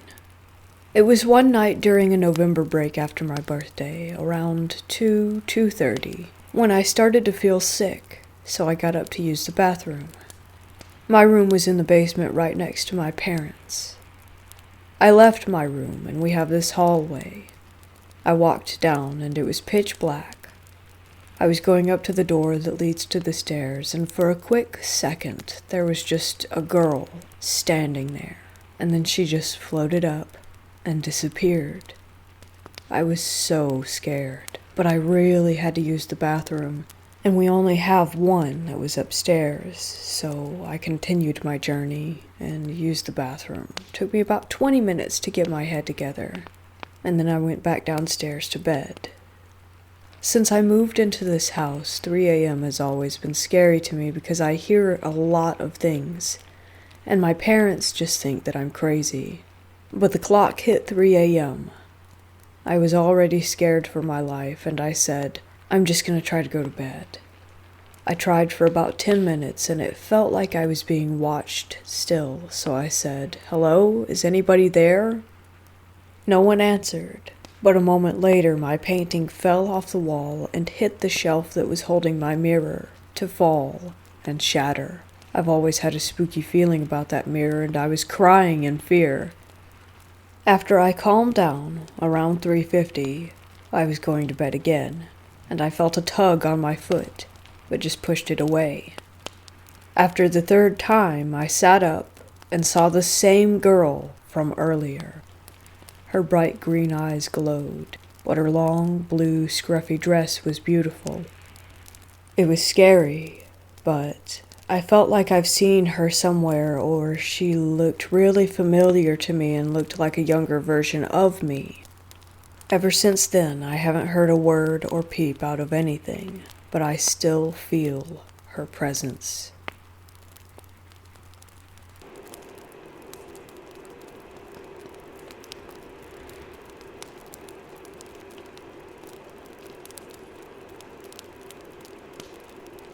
I live near one of the oldest cemeteries in Portland, Oregon. It's pioneer era. The oldest graves are from the 1850s, and it's still active today, funerals all the time. Anyway, I go walk and jog through there pretty often. I usually jog a couple miles and then finish up with some wind sprints. There's a spot where it's straight for about 60 or 70 yards, so I'll do 8 or 10 of these things and then quit. The spot where I usually start running from is right near the grave of a young boy who was born in 1896 and died in 1902. I've done some research, and all of his family is actually buried in a different cemetery, so I always feel a little sad about it. His name is Carl, and it's weird maybe, but I talk to the kid's grave as I'm resting up between sprints. For whatever reason, that's the only grave in there that I've ever paid much attention to, and about the only one that I'd ever done any research on. Not sure why exactly. A couple weeks ago on Wednesday, I was doing my thing. I stopped at my normal spot, said hi to Carl, and instantly got this sickening feeling that I was in danger. I looked up at this tree, big old oak, branches around 1.5 feet in diameter.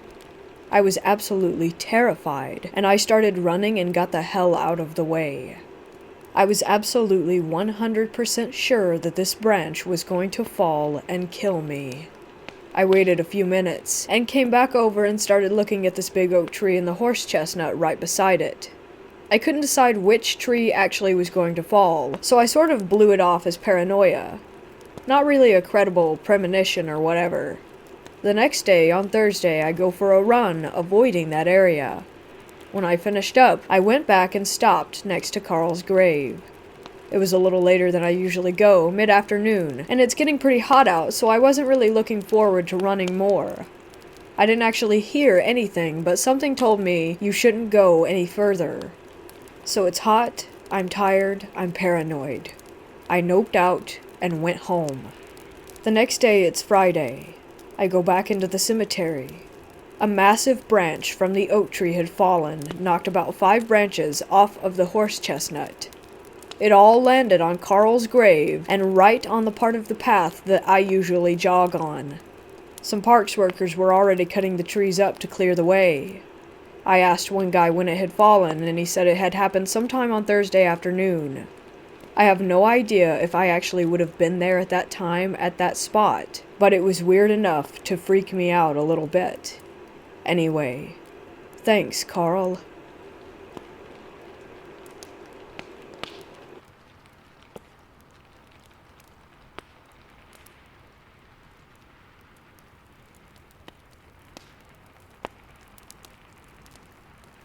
I grew up not far from Manteno State Hospital.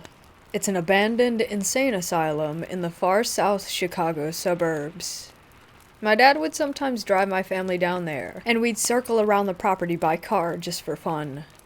When I turned 16, he bought me my own little beater car, and of course, I had to show this awesome place to my friends. By the time I was old enough to go exploring, many of the original buildings had been renovated and repurposed as businesses.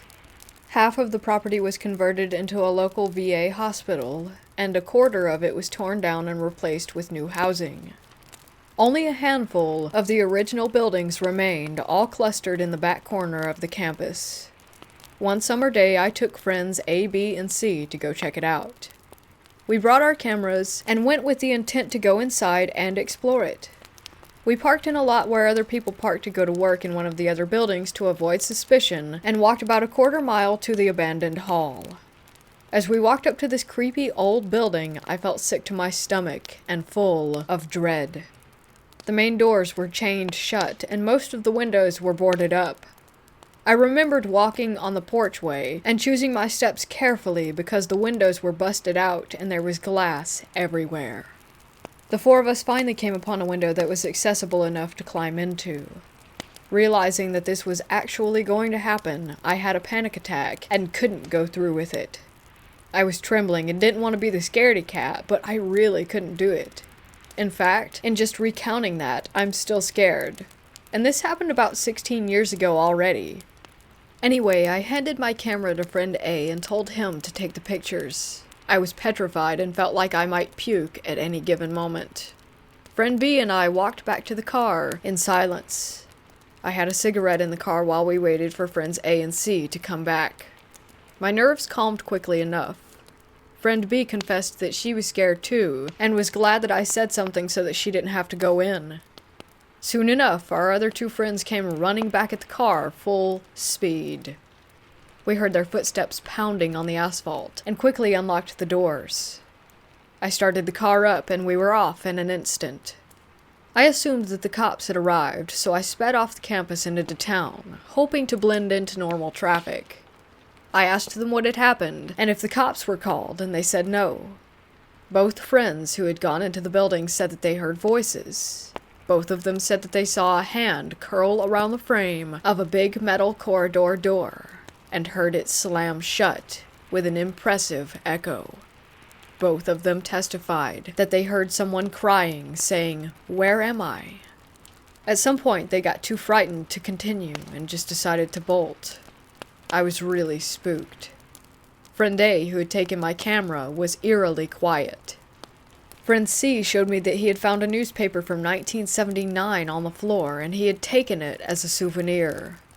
I, being the more suspicious type, demanded that he get rid of it. I didn't want any potentially haunted objects in my car. So he tossed it out the window without too much coercing. It took us about 45 minutes to drive home, and since we were kinda shook, we decided to go to Denny's and rehash the experience.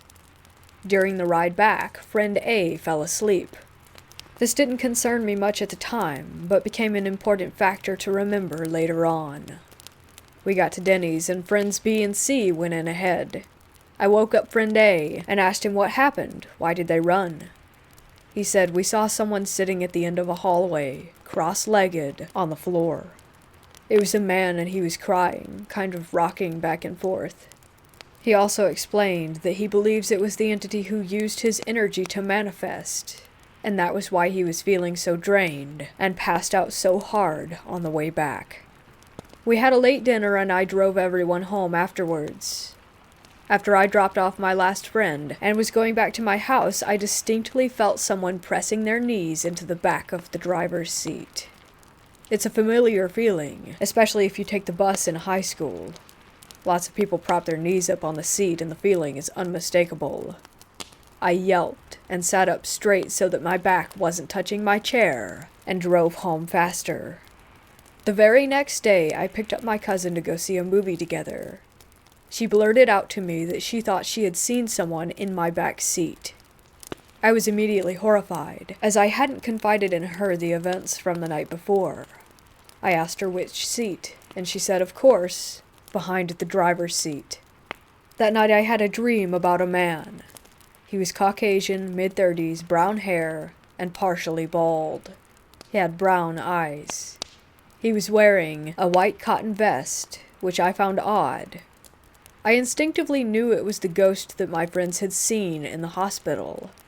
In the dream, he was guiding me through a series of booby traps. He was holding me by the elbow and walking with me. He seemed sweet and harmless. I thought maybe he's a guardian or something. These dreams continued for about a week straight. Friends who didn't know about our trip to the asylum started to have experiences in my car. One friend heard and felt someone whisper in her ear. Another had her elbow grabbed by someone in the back seat. I felt the knees in my back on many occasions. In fact, I started to anticipate it and often drove without my back touching the seat at all. One time I felt like someone was shaking my seat while I was driving. Like hands on either side of the chair and just violently shaking it. When the experiences and the dreams didn't stop, I grew afraid. I didn't feel like he was a guardian anymore. Finally, after about a week and a half of this, I sat down with friend A again. I asked him, "Do you remember what he looked like?" He said, "All I could see was that he was balding and he was wearing a white vest. I don't know how, but I think his name was David." I told my parents about what happened after that. They suggested that I tell David that he wasn't allowed to follow me anymore. To tell him to go to the light or whatever. At this point I was ready to do anything because I was on edge and spooked all the time. I prayed every time I came into the house that he wouldn't follow me in. I was afraid to go out with my friends. I was afraid to go to sleep sometimes. So, 2 weeks after our initial venture into the asylum, I went back with friend A. We went during the daytime and idled in front of the building. I said aloud, "You don't belong here with me. You need to go home," or something along those lines. I prayed a lot. I didn't want him anymore. I felt bad, but I needed him to stay there. We parked and just kind of sat there quietly for a while. I think Friend A and I were just saying goodbye, severing ties, I don't know, but it felt sad. While we were parked, I did hear doors slamming inside the building. At one point, I heard someone laughing as well. I envisioned him leaving me in my car. I told him that he could never follow me again, that he needed to go, and to move on. We left the hospital that day and didn't go back for many years. I never dreamt of him again. I've never told anyone the full story for 2 reasons. 1 being that it sounds totally ridiculous, and 2, because I'm afraid, and that thinking about him too much will send some sort of psychic beacon out to attract him or other spirits back to me, when that's totally the opposite of what I want.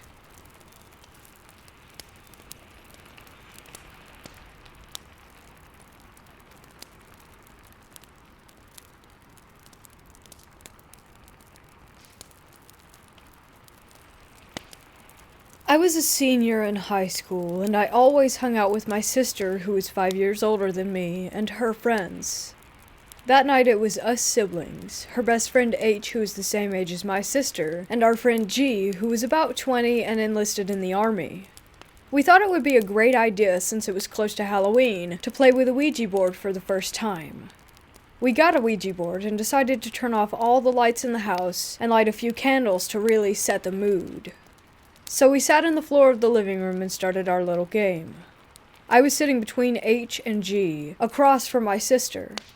It took a while, but we finally got a response when G asked if anyone was there. The planchette slid to yes. We kinda giggled because we thought it was one of us. But then it started spelling out Mama. My sister and I immediately go pale and make eye contact across the board. Our grandmother had passed away next door, about a year prior to this. Before we could ask another question, the planchette spelled out the word love. We still weren't convinced. A little spooked, but not scared. G then asked the board, "How many children do you have?" And the planchette slid to the number 2, which is the correct number of kids that our grandmother had. It's important to know that G and H didn't know very much about our grandmother. They came into our lives after our grandmother had passed, so they never met her. The planchette then spelled out the words, "Roll Tide." Now we live in Alabama, and my grandmother was the biggest Alabama football fan. She would watch every game. The Alabama football catchphrase is, "Roll Tide." My sister and I immediately begin crying because it just seems so unreal, and then the planchette starts moving again. This time it's sliding around and going to the word, "Goodbye." I ask, "Do you want us to stop playing?" And the planchette quickly slides to yes. My sister doesn't want to stop. She asks, "But why? We want to ask you more questions." And the planchette quickly moves across the board to spell out the word bad. That was more than enough for me. I felt like if this was my mama, and she was telling us to stop playing, maybe we should take her advice and quit while we were ahead. She said bad. Did that mean that something bad would happen? Or that doing that was bad, with the Ouija board? I don't want to find out. But after trying to convince my sister and friends, it did no good. The planchette keeps circling the board and going back to goodbye over and over again. Finally, everyone says goodbye because it's clear that nothing else was going to be discussed. But then, for some reason, I was talked into participating again. This time, when something answered us back, the planchette moved across the board even faster, but it was between 2 letters only. Z-O-Z-O-Z-O. And that's all it would say. I don't know what the others felt, because we really didn't talk about it much. But to me, it felt like the room became colder. It was then unanimous that we did decide to say goodbye. We were shaking. Whatever we had just spoken to didn't feel right. My sister and I decided to sleep in the same bed. I remember lying in bed and being huddled together and just looking around the room. Every sound made me jump. I swear, I could see dark humanoid figures all around. Maybe it was paranoia, but I definitely did not sleep at all that night. I kept thinking about how Mama or whatever was imitating her had said bad, like it was a warning. My sister ended up getting rid of the board shortly after.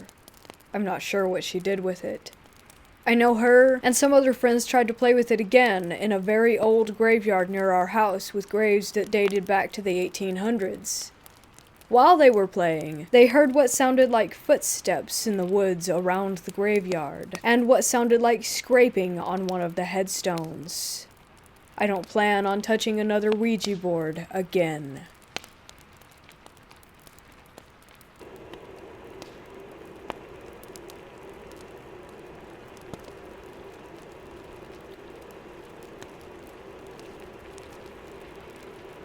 Moving from a small town to a large city at a fairly young age had to be one of the biggest adjustments I've ever had to make.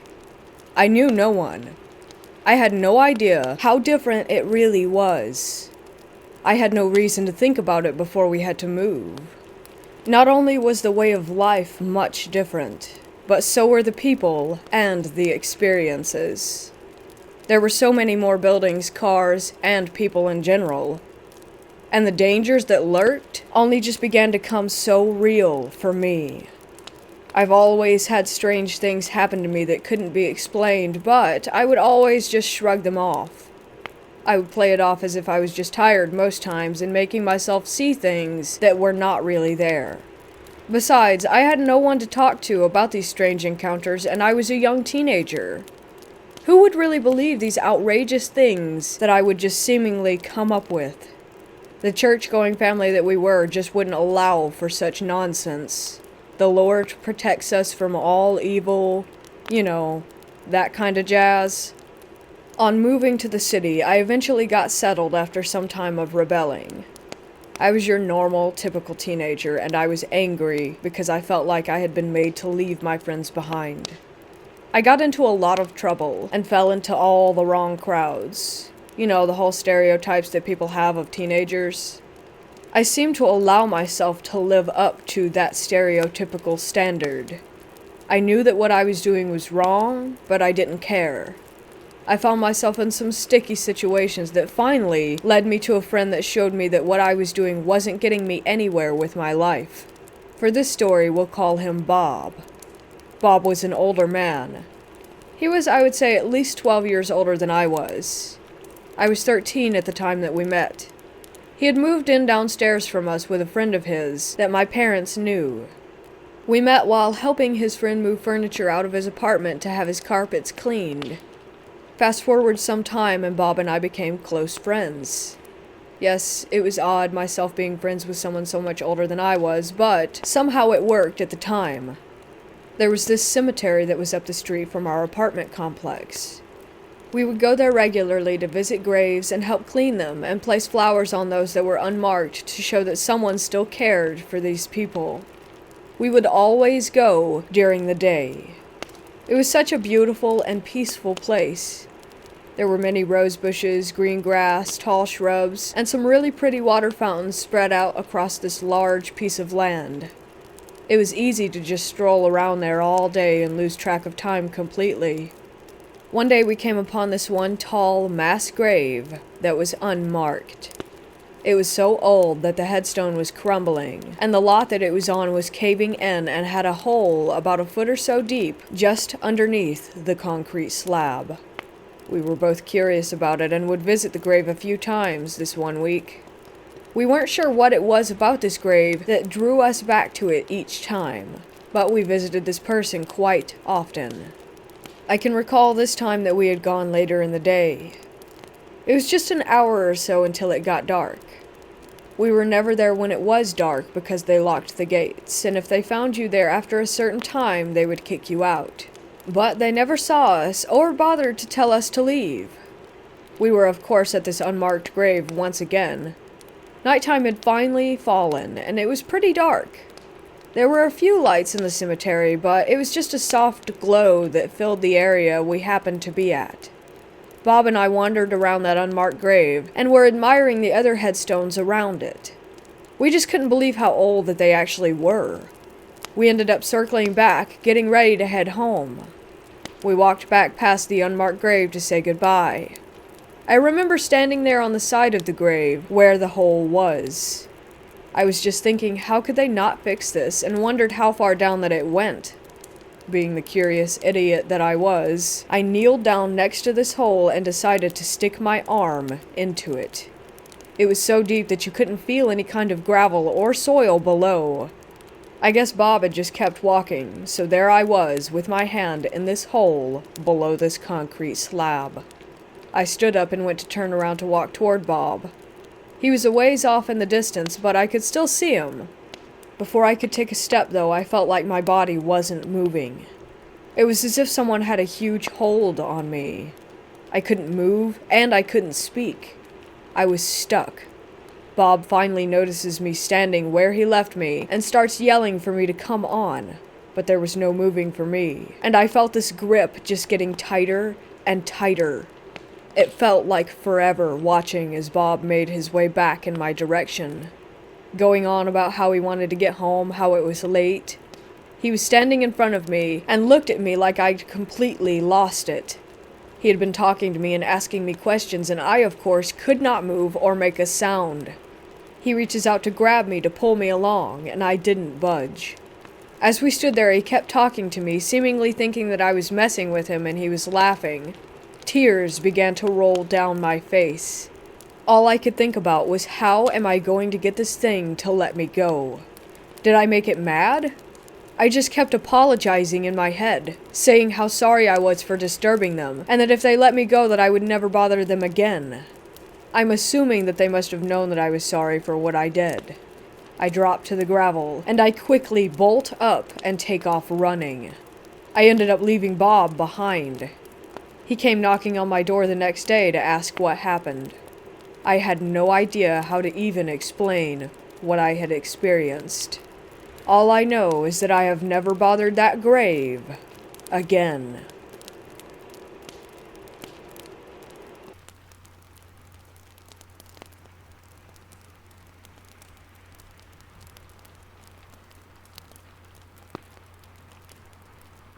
I think my paranormal story began when I was around 5 or 6 years of age.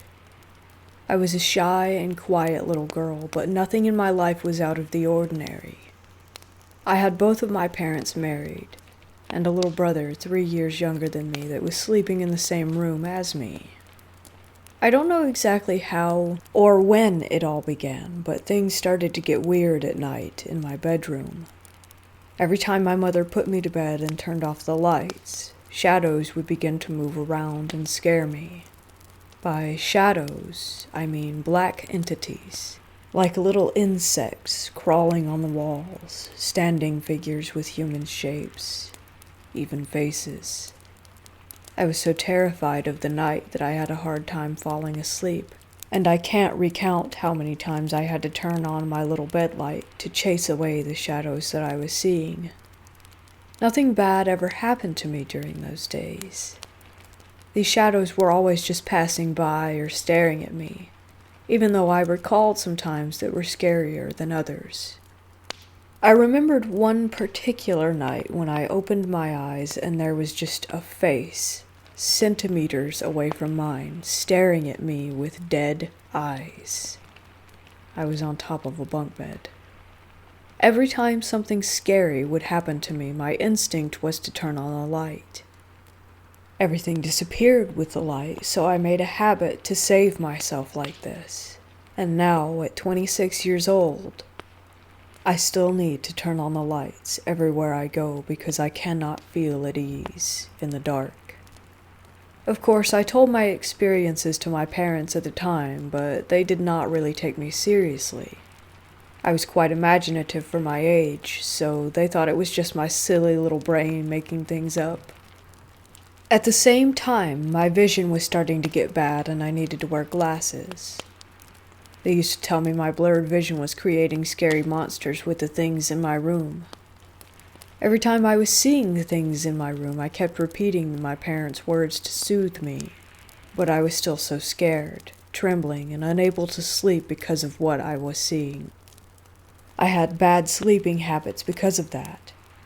I had hard times closing my eyes at night, and I always tried to fall asleep before there was no light left in the house.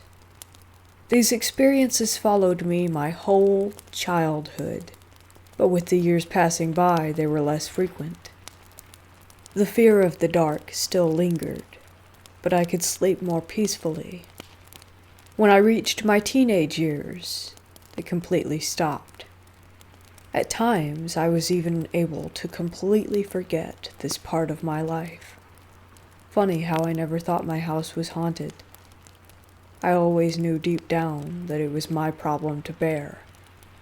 The rest of my family never had any paranormal experiences in this house, and none of them were particularly inclined to hear about my fear of the shadows. Even though I stopped seeing things after my 12th or 13th birthday, I still had quite the instinct for the paranormal, and I was able to feel if a place was bad or not. But I want to make it clear that I was not seeking paranormal thrills. In fact, I was avoiding those things like the plague. I was still very much traumatized, and I did not want to experience scary things like that ever again. So, I cannot recall if it was during my 14th or 15th birthday years, but I had my final, most horrifying encounter. I was on vacation at my friend's grandmother's house. It was quite an old house, and there were 2 beds in this bedroom for my friend and me to go to sleep. I had slept in this room many nights before without anything happening, and nothing during the evening could explain what took place next. I woke up in the middle of the night with no explanation. I don't remember having a bad dream or hearing something. I just opened my eyes in the complete darkness. The feeling of uneasiness crept in very quickly. Something was not right. I could feel it, but I wasn't sure what yet. I finally lifted my head and saw it. Words cannot describe how horrid the thing I saw was, and how terrified I felt in that instant. Just 2 meters away from me, at the end of my bed, stood a man that I can only describe as grotesque. The man had red skin, or so I thought at first, prominent eyes, and an all-teeth smile.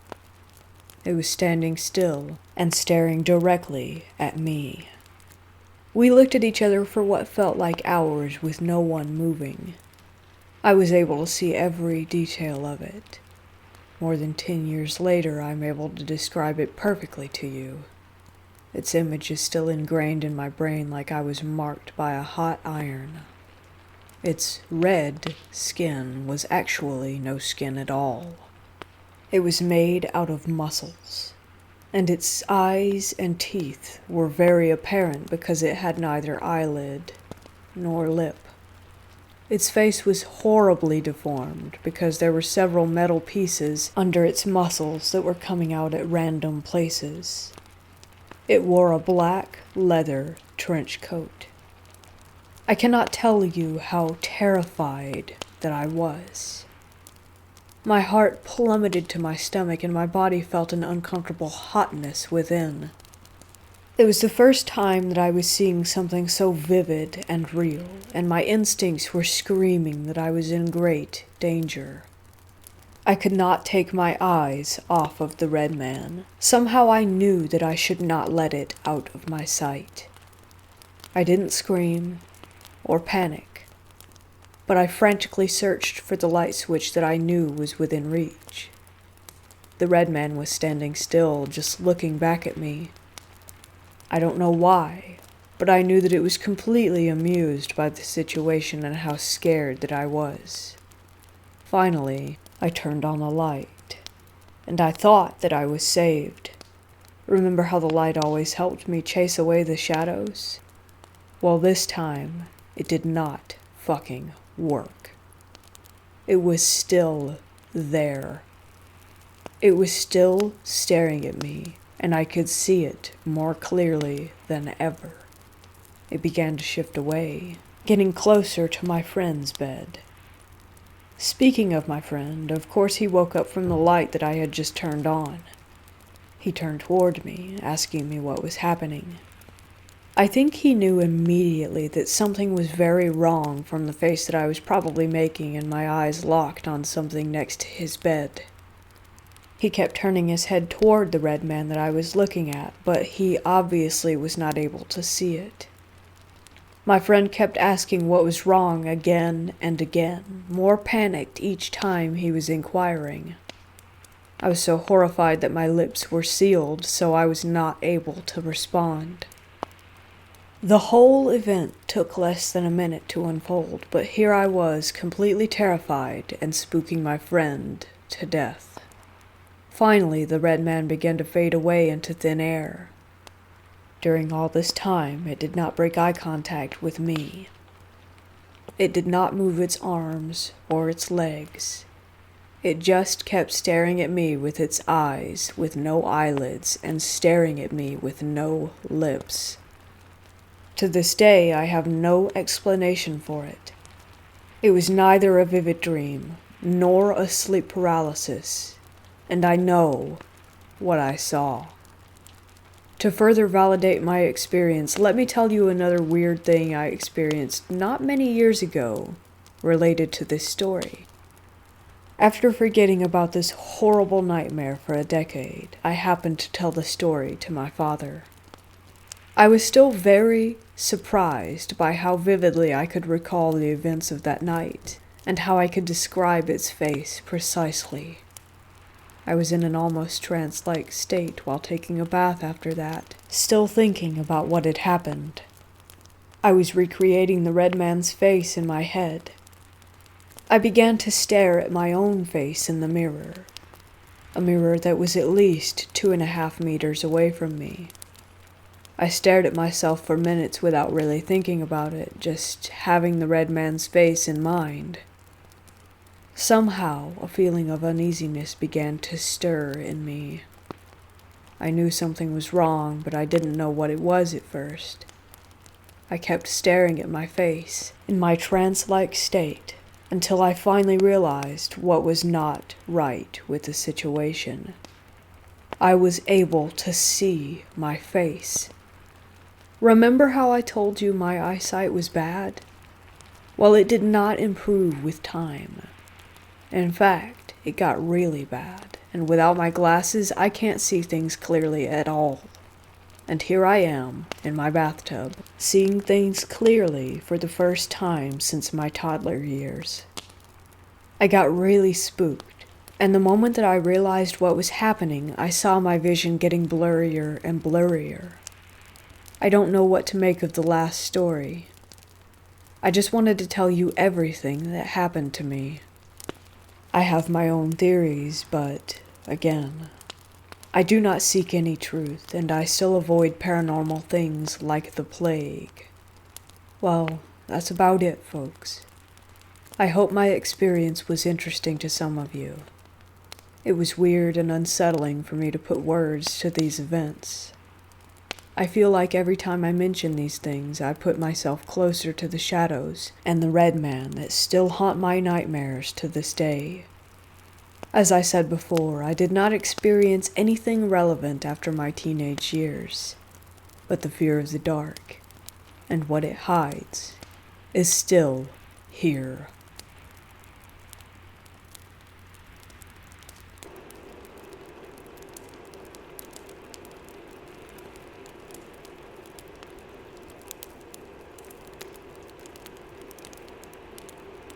I was driving with my daughter from Atlanta to South Carolina, and we were about 30 minutes away from home.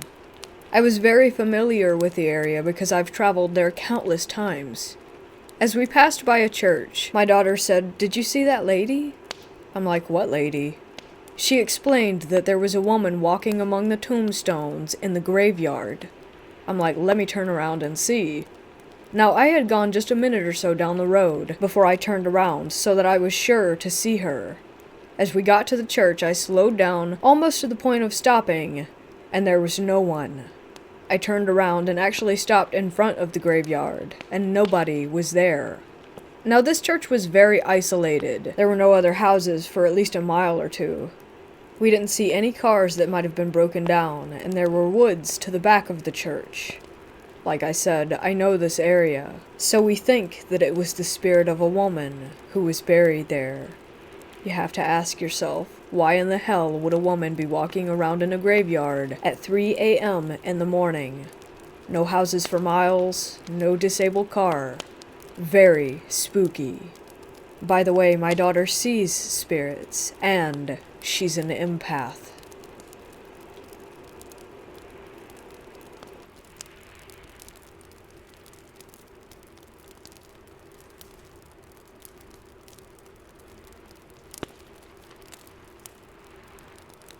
This happened to me a while back when I decided to go on another camping trip alone.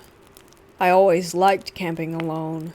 There's something serene and sobering about being isolated in the middle of the wilderness, and I always found it relaxing. So I planned out what trail that I was going to take, packed my camping gear and my rifle for protection, and jumped in my truck. I get to this trail early in the morning and hike about 15 to 20 miles in until I find the right spot and head off the trail to find a place to set up my tent. I stumble upon this nice-sized clearing and decide that it's a nice, beautiful spot to settle down. I'm exhausted at this point, but set up the tent at the southernmost edge of the clearing next to the tree line and manage to get a fire going. I roast some weenies and start to hear a sound in the distance underneath all the forest noise. It sounded like an animal, most likely a deer with a lame leg, as it sounded like the animal was making a walking, kind of dragging noise. I felt bad for the poor guy, but it was too far away and it was getting dark, so I couldn't really go find it and put it out of its misery. I think nothing of it after that, and go about eating my food. After I eat, I douse the fire and crawl into my tent and insert myself into my sleeping bag. I decide that even in my exhausted and relaxed state, I can't go to sleep, so I pull out a book that I brought with me and start to read by the light of my lamp. Hours go by and I hear the sound again, this time closer, right at the opposite side of the clearing. Surprised, I put my book down and listen to this animal walk/drag across the clearing toward my tent. It was really loud at this point, and now it sounds as if the hooves are being really heavily planted, with the dragging noise following seconds after, like the deer is dragging something along behind it. It makes it to about what I assume is the middle of the clearing and stops, and I hear nothing. No breathing. I mean, not a sound from this animal. I unzip the tent and look into the clearing. Nothing but trees and darkness. What on earth? Unnerved at this point, I zip the tent back up and sit there listening for other noises. There was just crickets and the breeze. I decide that there are a lot of strange noises in the woods, and I tried to not let it bother me. Besides, I did have my rifle. I start to doze off when I hear men's laughter off in the distance to my right, followed by women's laughter and sticks snapping off to my left. I'm up now, wondering if what I'm hearing is really what I'm hearing or just a product of being half asleep. Then I hear more faint laughing from a couple other different directions, all sounding like different people, and confirm that this is real. The noises are closing in, and I grab my rifle, preparing to fire off a warning shot into the air in case they come too close. Something about this laughter, how far in the woods that I was, the noise earlier, and the time of night, told me that this was not just another family strolling through. I was on edge enough already, but then I noticed that the nightlife was dead quiet. Not even the wind was making any noise. I decided enough was enough. I unzipped the tent and fired a shot into the night. I sat there and surveyed the tree line, seeing nothing. I listened intently to my surroundings. There was no more laughing, and the forest sounds had returned. I relaxed just a bit, and figuring that I had scared whoever off, I sat down, and in my exhausted state, I fell asleep. I woke up later in a cold sweat, racked with anxiety, and it was still dark outside. I immediately hear two people whispering, not very far from my tent. Alert, I grab my rifle again and listen to what they were saying. I can't make out much, but I hear something about being lost, so I shout, "Hey, who's there?" The voices fall silent. I call out again, "Are you guys lost? Who's there?" Suddenly a huge burst of flame, like a flamethrower, erupted from the middle of the clearing, illuminating several silhouettes of people that were just standing around. In shock, I fire my rifle, blowing a hole in the front of my tent, and it goes dark. Without checking my surroundings, I get up and sprint out of my tent, making a hard left back to where the trail was. I hiked until sunrise, back to my truck with my head over my shoulder the entire way. I never heard anyone follow me. I never saw anyone or anything the entire time, but couldn't shake the feeling that I was being watched. After that, my enjoyment of camping alone left me. I left all my gear in the woods that night.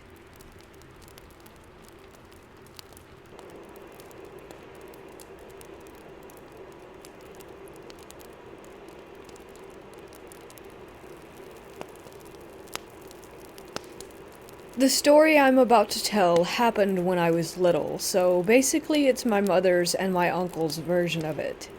When I was 4 years old, I was really sick. I basically couldn't digest the food that I ate, so my body had no defenses. I even spent weeks in intensive care at the hospital. The thing is, nobody knew what was wrong with me. For a year, 3 different doctors were trying to figure out what was happening. They made me do a lot of tests, even for rare conditions, but they were always negative.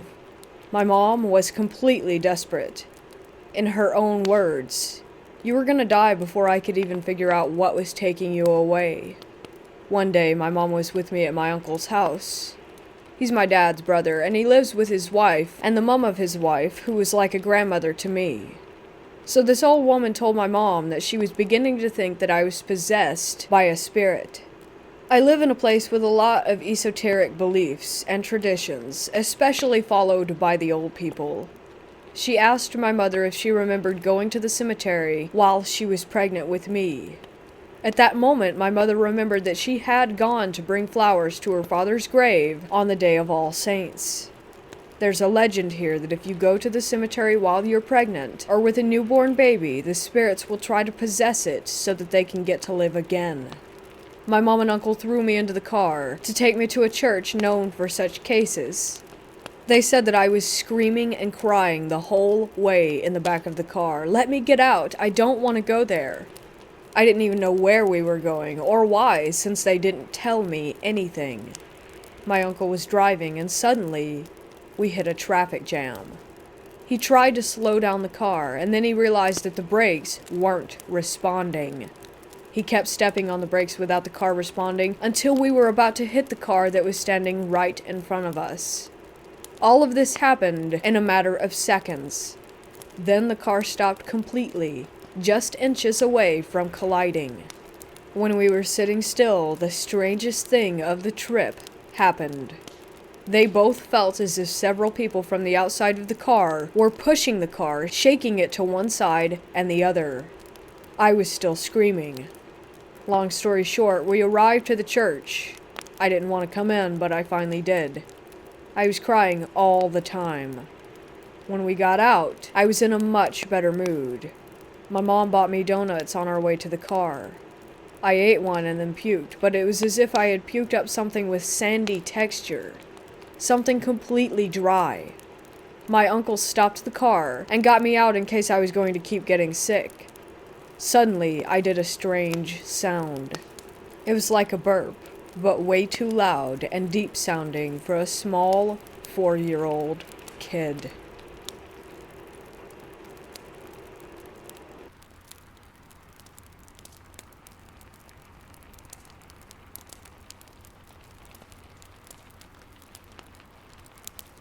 This is an encounter I experienced in the summer of 2009.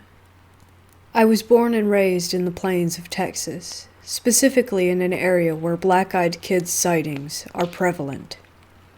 I had heard the stories, tales, legends, whatever you want to call them, since I was a young man, but never truly believed them.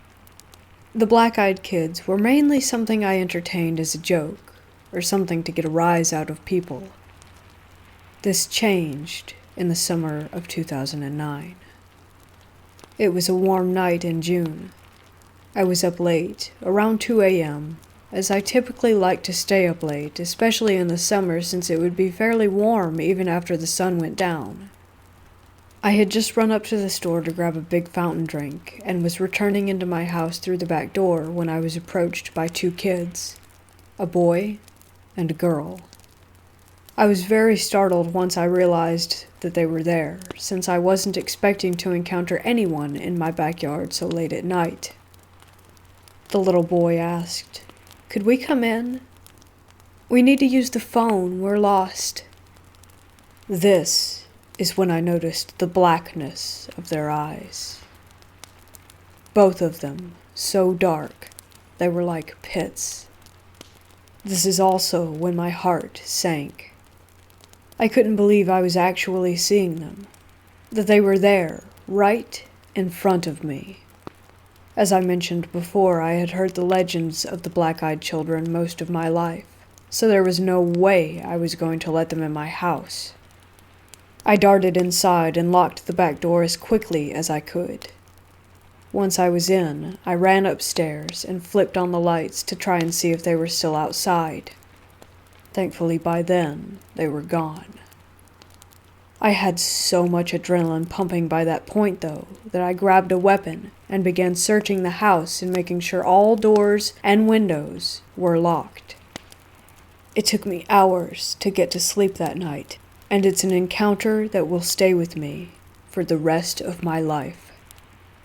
These entities took the form of something most people view as innocent, weak, mild, and try to trick unsuspecting people and do God knows what with or to them. I'm just glad my reflexes kicked in and I was able to live to tell the tale.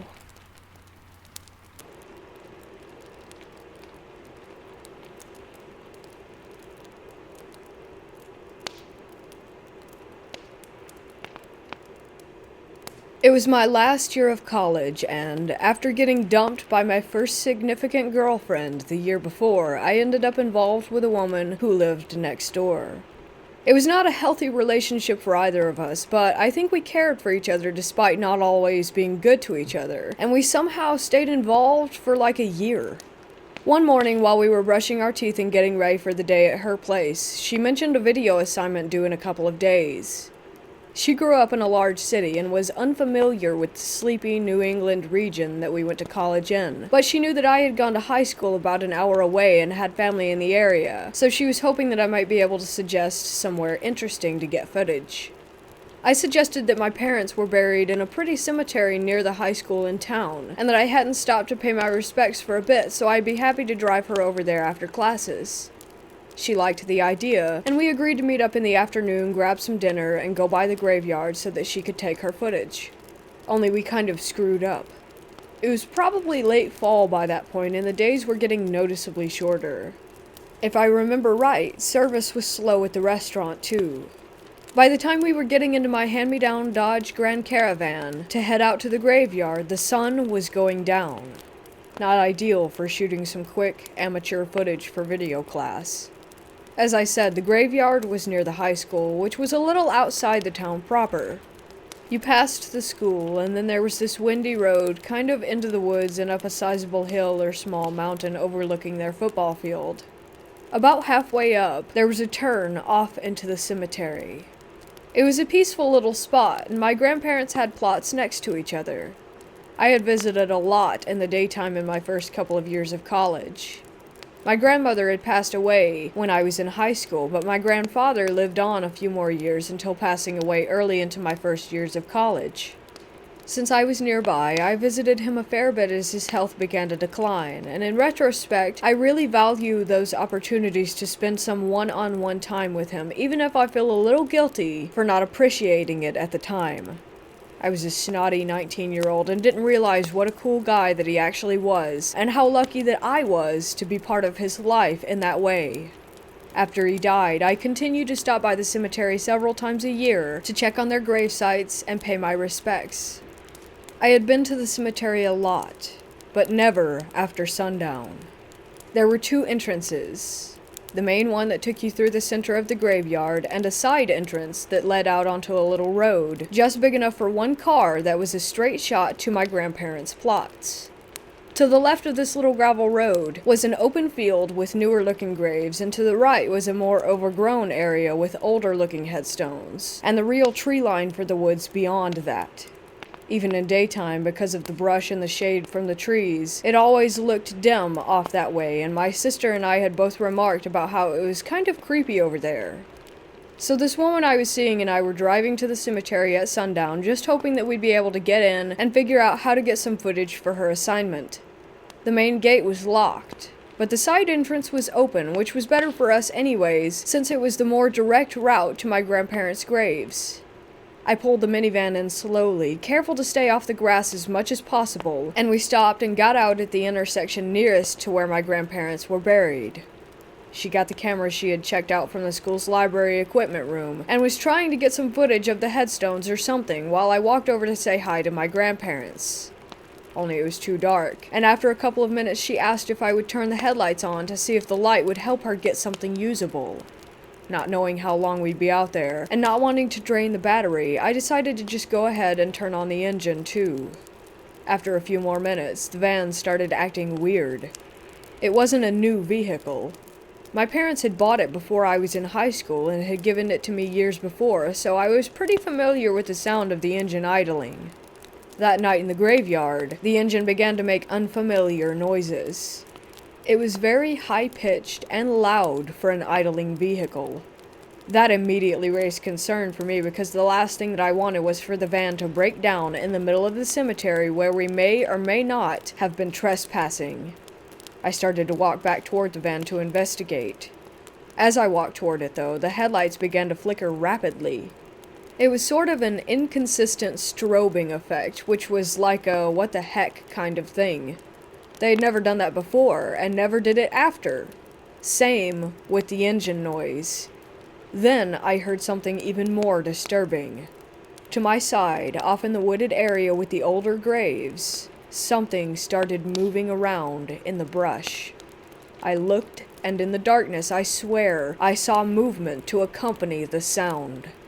I couldn't see what it was too dark, but something was coming slowly towards us out of those woods. I instantly felt as if it was time to go, and that we shouldn't be there. Fortunately, my companion agreed, even though she hadn't got enough footage, because she heard the approaching rustling as well. We got into the van, which continued to sound really weird, but thankfully it went into gear and drove normally as we got the hell out of there. The lights stopped flickering as I got turned around, and the engine sound returned to normal as we approached the gate. The most rational explanation for the rustling was an animal, but that didn't explain the van acting so strangely. I kept it for another 6 months before trading it in, and it never made noise like that while idling again, and the headlights were always reliable, never flickering. I also have had other strange experiences in my life, but this was the first and only time I ever felt that overwhelming sense that I had to leave or that I shouldn't be somewhere. I can't help but wonder if both my sister and I had always thought that wooded spot off to the right was spooky for a good reason, and if I might have found out what that reason was had my companion and I stayed for a few more minutes that night.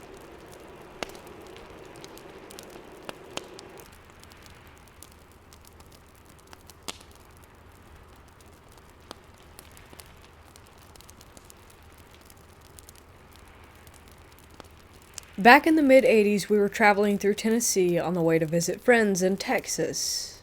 Mom was driving, and I, a teenager at the time, was navigating by using a paper map, as these were the days before cell phones and GPS.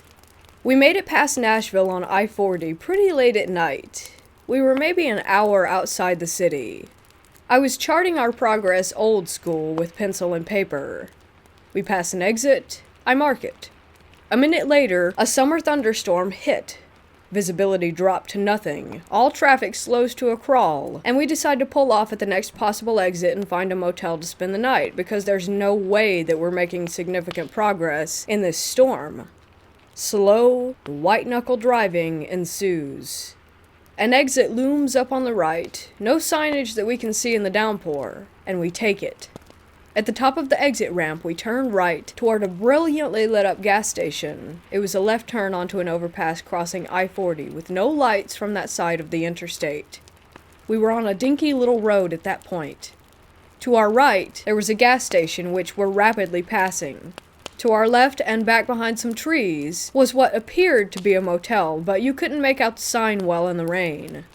We drove past the gas station before we really realized that the road just ended ahead. The gas station was the only building on this side of the road. It went from a 1.5 lane that was paved to a 1-lane gravel road, we could see a short way ahead, to tire track dirt and grass, all over the space of maybe 20 yards. Now, we were past this gas station, and there was only one turnoff from this road. It was on our left. We took it and tried to back up and turn around to get back to the gas station.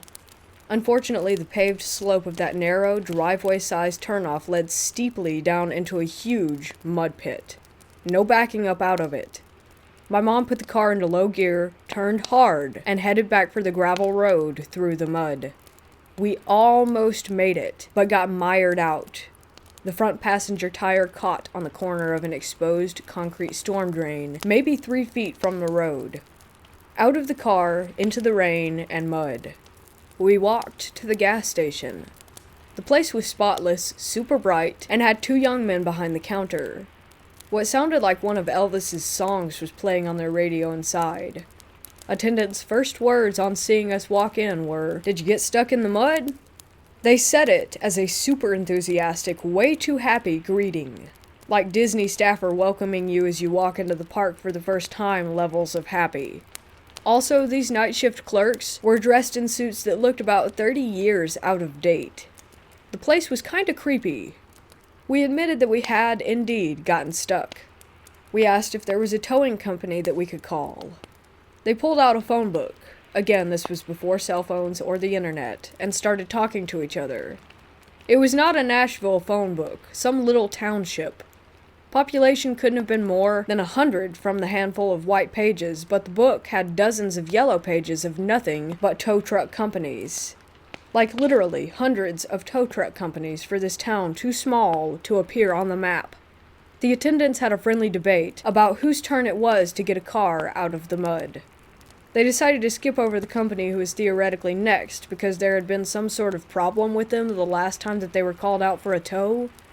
They made a decision on who to call and let my mom use their phone. More weirdness, and the creepiness intensifies. It was still storming, though less at that point. The truck arrives maybe 5 minutes later. Brilliant white. Not a speck of dirt or a drop of mud on it. I've seen vehicles in a new car lot that were dirtier. The 2 young men in the truck are also dressed like they had just stepped out of the 1950s. They were wearing freshly polished patent leather shoes without a drop of mud on them, along with starched white shirts, paper hats, and bow ties. We hike across the street next door to the mud pit where our car is stuck. The tow truck guys are horrified. "They almost got out of the mud?" they say to each other repeatedly. The subtext from their shocked tone is clear. No one must ever, ever escape the mud pit on their own. These people will have to take some sort of action to make sure that no one else gets as close as we did to escaping. They tow the car out. Easy peasy. We all go back to the gas station. We pay the tow truck drivers for services. The drivers let the gas station attendants know that my mom and I almost made it out of the mud on our own. The attendants, again, are horrified and shocked by this. By now we're getting huge, uncanny valley vibes from all four of these men, and not just them, the whole place is too clean, too brightly lit, and too weirdly out of date. It was a surprisingly good facsimile of a small town rest stop populated by real humans. Almost perfect, in fact. We are definitely in Creepy Town. If these guys were humans, there was seriously something off about them. If they weren't, they almost had their ordinary human act down pat. The truck drivers leave. The attendants turn all super friendly again and ask Mom and me if we're going to stay the night in the hotel across the road. They're so excited that we might spend the night here. They talk about how great it is. Mom and I make non-committal noises and return to the car. I tell Mom, we're not staying here tonight. She agrees wholeheartedly. The rain is finally letting up. We drive down I-40 to the very next exit. It was maybe 5 miles. We pull off and spend the night in a kind of crappy but ordinary motel. At least it's not the Bates Motel, we joke. The rest of the trip goes well. Then, several days later on the way home, Mom and I decide that we would really like to see the creepy town in the light of day. It couldn't have been that weird, could it? Heading back up I-40, we pass the exit where we actually did spend the night on the way down. We can see the hotel, the exit number matches the notes that I had made on the map, everything. Then we start looking for the next exit. The exit to Creepy Town. Should be about 5 miles along with an overpass. 5 miles pass. No exit. No overpass. 5 more miles later before we find the next exit off of I-40. It's the one that I had marked as being right before the storm first hit. In short, Creepy Town does not exist.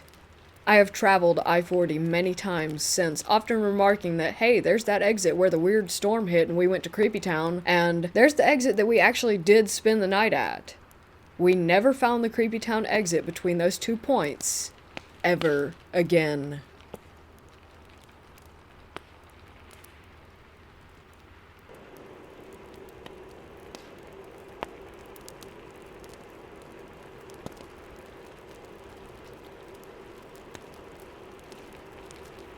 I've always had some kind of interest in the paranormal. As someone who grew up in a religious household but has always struggled with the concept of faith, I think what's always drawn me to it is the idea of proof. Proof of something beyond this life. Proof that death isn't the end. So I guess that's what set me up for this experience. This was 4-ish years ago on an October night. This happened with 2 friends of mine who I'll call Jim and Lisa. I've known Jim since 2nd grade, and Lisa since high school. Lisa and I went to the same college for a bit, and we had a mutual interest in the paranormal. Given the time of year that it was, close to Halloween, we decided to go and do some ghost hunting of our own. I called up Jim, who also had some interest, and planned to meet up and drive to a local cemetery not far from where we were. So this place definitely has the spooky factor to it. It's on a residential road, but the section the cemetery is in is really wooded and separated from everything. It's set back on a hill, and carved into the hillside right up against the road are the keeps that they used to lay bodies out in when the ground was too frozen to do burials back in the day. Jim and I had scoped this place out during the summer during the day because it was close to where he lived, so I kinda knew the layout. We all met up and parked next to it. I had brought a voice recorder from school. I worked at the school radio station, so it was fairly nice. We started walking around and asked some innocuous questions. Lisa claims to be sensitive, which I'm skeptical of, but that will come into play a little later. As we were walking around, kind of creeped out, we walked toward the back of the cemetery. It goes fairly far back, so we were poking around reading stones with flashlights when Lisa and I could swear that we heard someone walking around near the middle of the cemetery. All 3 of us were together near the back, and there was 1000% not anyone else out there. Could it have been some college kids hyping themselves up? Maybe. It's hard for me to really confirm with hindsight whether we were being overly imaginative, but we were pretty sketched out. After about 15 to 20 minutes, we figured that we should pack it up. Lisa and I were kind of freaked out still because we were fairly convinced that something was walking around near the center of those headstones. She also kept saying that she felt like something was compelling us to leave, and that we weren't welcome. Jem was kind of indifferent and wasn't really noticing anything super crazy, so we started making our way down the hill. This is when a weird thing happened. As we were walking down the hill, I heard a stone skip past me as if someone had kicked or thrown it. I figured that it was just Jem, as he's apt to do that sort of thing. But as I looked and was about to say something to him, he was about 10 feet to my left. He definitely didn't kick anything at me. The weirdest stuff that we found was on the recorder when we got back. I want to make this clear, this was not a super windy night. There was a light breeze at best, but the recorder sounded like it was windy as hell because we caught a ton of what I call interference. It was really deep bass tones that sounded like the microphone on the recorder were being overloaded. The creepy part was that there were times where there was a rhythmic quality to it, like something was speaking but couldn't get through fully. I'd say it sounds like when someone's talking in another room with the door shut, where you can hear the noise but not much in the way of actual words. I did get it on the other investigations with this recorder, but never at that level. So while it's possible that it could have been an issue with the recorder, I'm not entirely sure. We also got some really direct, creepy EVPs. Toward the end of our time there, you can hear me on the recorder saying, "Hey guys, we should go," in reference to the creepy walking sounds from the middle of the cemetery. During the discussion from the three of us, there's a moan that's pretty audible that no one heard while we were there. It sounded like something was upset that we were leaving. This was reinforced by a minute later when Lisa asked, "Do you want us to leave or do you want us to stay?" And a voice pretty clearly answered, "Stay. I want you to stay," which was creepy enough to hear in general, but the whispery quality to it makes the hair raise up on the back of my neck. The epilogue to this is Lisa claimed that there was weird stuff happening all around her house the weekend after we went. Banging on the wall, noises in the other rooms. Full disclosure, Lisa does have a bit of history with mental illness, so I guess you might could chalk it up to that. The part that gives me pause is that we were talking about this at school one day and her sister called from the house complaining about all the weird crap that was happening. While I think her sister also has some sort of history, I think it's mostly anxiety-based, but I'm not 100% sure honestly. I do find it a stretch that her sister would call and make a big deal out of it if stuff wasn't legitimately taking place. I only wish that I'd gone to the house and experienced whatever it was firsthand just to see for myself.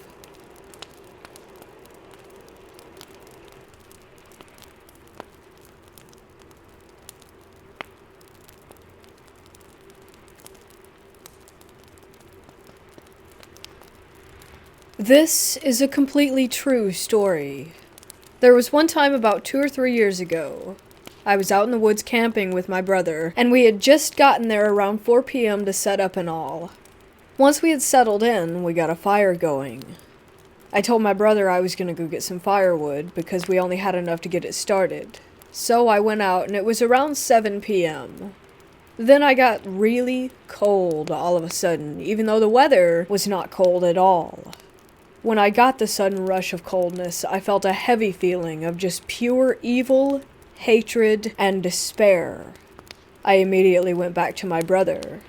He told me it was fine, that it was probably just a strong wind that had given me a chill. But I knew that something was wrong.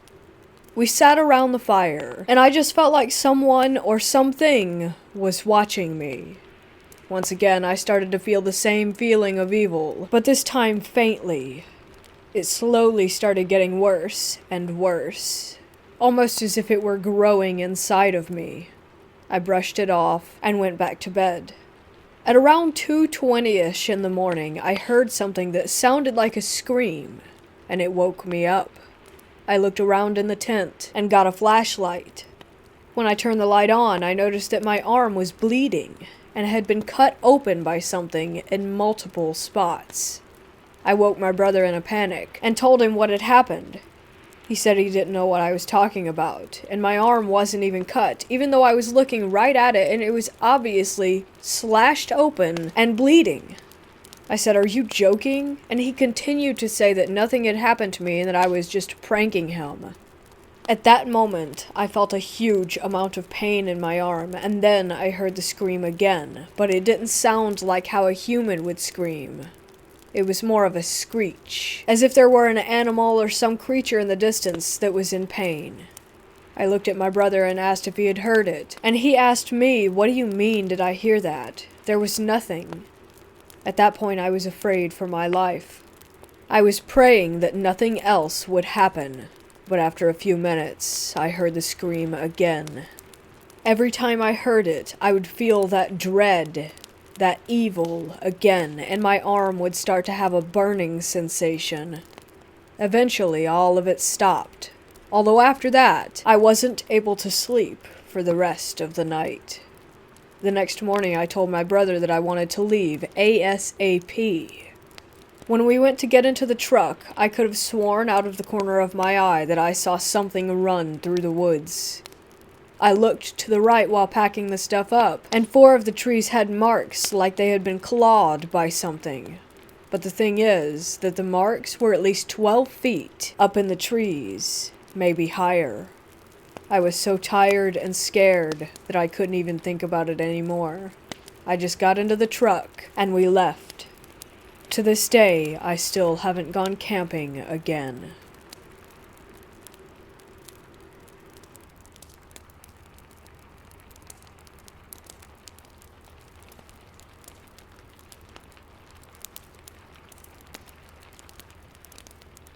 For a little backstory, my partner and I have been dating for about 1.5 years. This February, I was given tickets as a birthday gift to finally visit him, as I'm in Scotland. Experience 1. I spent the middle of February over in Arizona visiting my partner.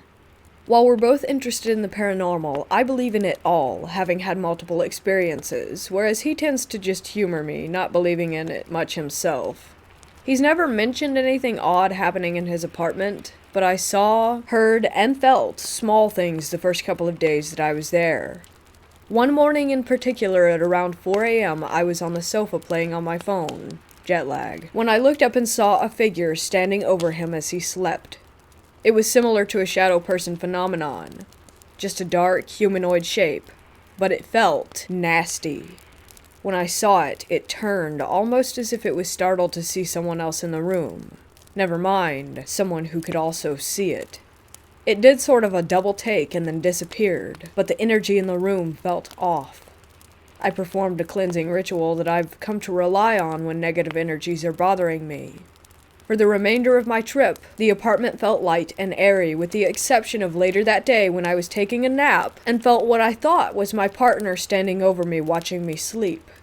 I opened my eyes and felt the negative presence over me, as though trying to work out who I was and why I was there. It was then told in very clear terms that it wasn't welcome, whether I was there or not, and it cleared out. No more issues, so that was fine. Experience 2. My partner's friends, another couple, really helped in making me feel welcome, and the 4 of us went out on road trips a couple of times, once to Jerome and another to a recreational spot by a lake. I felt a little funny anytime we were driving around near or on the reservations, as though the native spirits were very much aware of us going through their land, but nothing felt bad, just sort of a curiosity. But one instance in particular sticks out. While driving toward Phoenix after a day at the lake, we were all chatting away in the car when we got into reservation territory. I got that not alone feeling again, but still, it was curious, though this time it was more intense. There was a lull in the conversation, and I was just admiring the landscape as the sun was going down, when in the middle of the center embankment on the road, there was a figure that suddenly appeared out of nowhere. I know it was male, and I know that he was a Native American. Nothing felt wrong, but when I asked if anyone else had seen him, they all said no, despite the fact that, as far as I was concerned, you couldn't miss him. He was old, tall, and completely white. His clothes, hair, everything. with an aura of hazy light around him, simply standing and watching over the road. I don't know who he was, but it felt like he was watching over the people traveling through his land. It was comforting.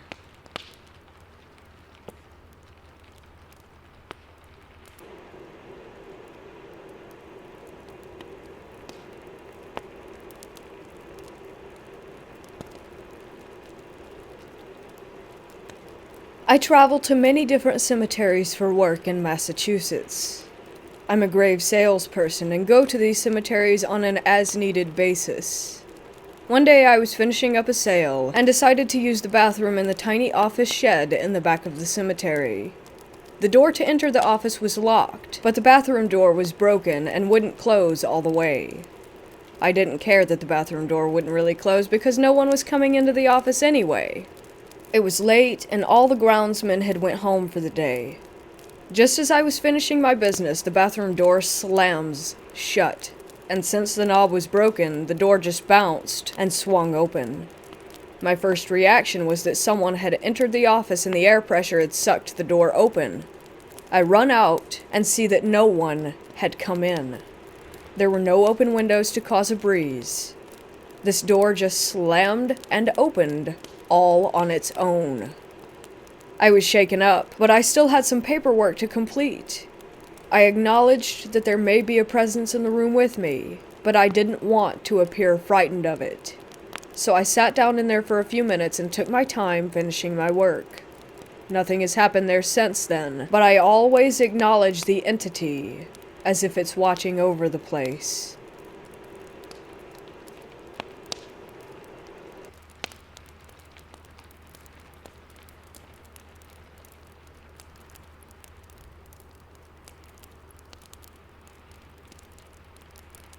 "10 years ago, I was a stupid 18-year-old kid who was living with his parents in Flagstaff, Arizona. We moved almost every 3 years due to the nature of my dad's work, so I got to see most of the country. It was a Tuesday in November. My mom said that we were packing up the apartment and moving to Seattle for what was going to be another year and 2 months. I had a small 300cc motorcycle at the time. I think it was a V-Star, but I could be wrong. And decided to hook up a GPS and use the time to go on a ride across the West Coast. My mother didn't like the idea, but I knew that I would be safe due to personal experience and knowing when and when not to ride. Besides, it would be a 3-day trip and I would get to see all sorts of neat stuff along the way.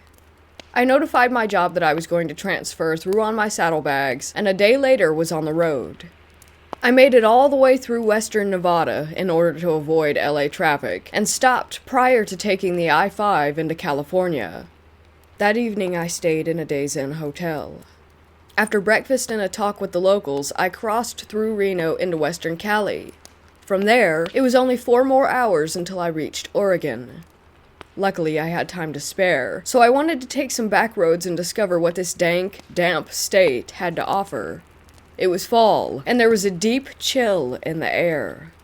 Riding through it sent shivers down my spine like nothing else. November's weather in Oregon is almost identical to that of Pittsburgh during that season. It makes you want to curl up into a ball and sleep for a decade, only to wake up and repeat the process all over again. Eventually, I got tired enough that I wanted to find somewhere to stay, and managed to see a sign advertising a Green Hills hunting lodge on the side of the road. It was accompanied by a long, steep hill that took me what felt like an hour to climb. Then, when I reached the top, I was greeted by a large and gorgeous cabin that looked like it was specifically made for weddings, like something ripped out of a fairy tale. Bewildered, I parked my bike, took off my bags, and threw a tarp over it, which was secured to bungee cords. I walked inside and met a Korean woman who was working the front desk. She spoke perfect English, but had a very distinct accent in which she explained to me that I could choose my room due to an abundance of vacancy. Cool, right? I chose room 31, as the entire building was all on one floor that evening. She handed me a key with the tag 31 attached via a keyring and tells me to have a good night. I throw all my stuff down and head to the bathroom to wash up after riding for an entire day. The room itself looks like a cabin and is absolutely gorgeous. The floorboards were all real wood, and even the shower had the same natural wood as the tub surrounding it. I take a shower and then head to bed, and realize that the mattress is incredibly comfortable and make myself cozy, only to realize that something is off.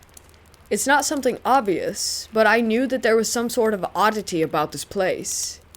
I push it to the back of my mind and fall asleep. The next morning, I wake up to find that the walls went from a natural brown to a deeper gray, as if they were stained overnight. This wasn't a result of natural lighting versus LED. The room was without a doubt a different color. I shrug it off and get all my stuff together, making sure that everything is still where I left it. I head out of the room to find that not only had the walls changed color, I was on a second floor that previously didn't exist. The light from the morning sun wasn't permeating the windows of the cabin, and there was no one in sight. I started to freak out, nearly having a panic attack because this wasn't right. Thankfully, there were stairs that I dashed down as fast as I could and made my way to the front desk and rang the bell once, twice, 3 times. I was breathing heavy and knew that I had to get out of there. No one was coming to check up on me after about 10 minutes of waiting, so I dashed out of the doors and into the lot. I ripped the tarp off of my bike and looked back at the lodge. It wasn't the same. This was a broken down, abandoned, dirty building that looked as though it was about to be condemned. I didn't want to ask any more questions, and rode off as fast as I could. That place still haunts me, even to this day.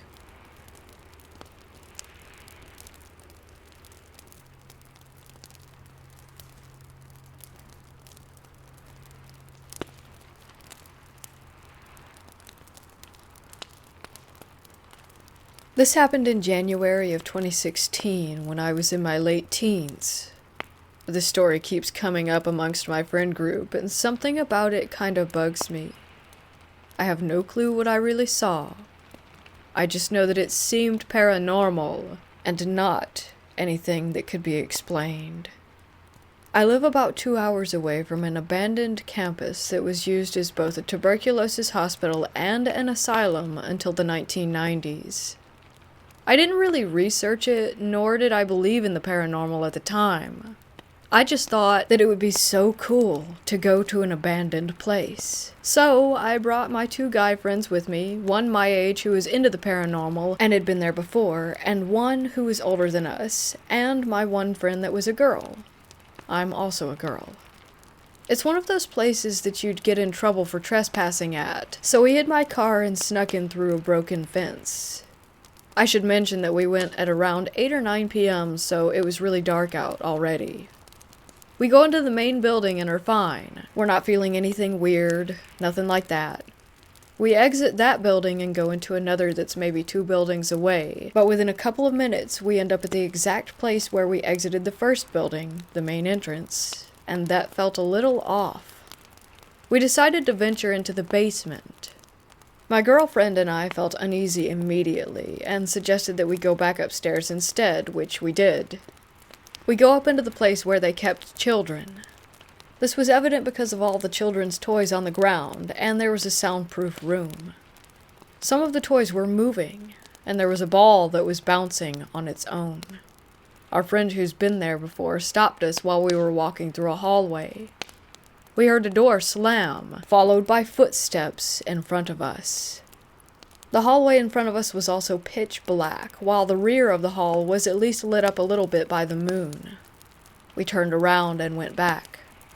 Against our better judgment, we let the boys bring us into the basement. As soon as my girlfriend stepped her foot onto the basement floor, her flashlight went out, and we couldn't get it back on for the life of us. It did end up coming back on later, but that didn't happen until we had already left the premises. Anyway, my phone that was at 80% immediately died. We were standing in the center of the room together, and around us, it was almost like a haze was there. I felt so sick and lightheaded. I had a dread in the pit of my stomach, and so did my friends. We felt like we were surrounded by other people. We quickly went back upstairs. This is when it gets extremely unsettling. We go into the ballroom and grab a table. We sit on it, each of us on an end. It was square. We heard a door slam shut, so I look up at the ceiling to avoid looking around the room. My friend who's into the paranormal starts trying to communicate with whatever was in there with us. He said, "Knock once if you're a boy and twice if you're a girl," and we heard one knock. As this was happening, I see a black figure that's almost human-looking sitting in the windowsill. It's kind of hunched over and very tall. Its leg is swinging, and then it takes off. It's crawling across the ceiling. I tug on my other guy friend's arm, and he shakes his head as to not acknowledge it, and I try to forget it. My girlfriend says out loud, "Do you guys see?" But my guy friend, who is ignoring it, cut her off and said, "Stop." My guy friend, who is trying to communicate with this thing, told it to come and sit down. We felt the air get freezing, and that's when he said, "We have to go. Goodbye. You're not allowed to follow us out." We all jumped up off the table and walked out. After we were out, we practically ran to the car and left as quickly as we could. As soon as I was in the car, I felt so much better physically. We were silent for a while, but then my friend who is ignoring the figure said, "Did you guys see that?" And of course we all said yes, and shared our experiences. He thanked my girlfriend and I for getting the message about ignoring it as much as possible. It still scares me to think about it to this day, and I always get chills when writing or talking about it. The amount of energy needed to manifest that is what boggles my mind the most. I'm not even completely sure what we saw, and as much as we discuss it, we cannot come to a solid conclusion.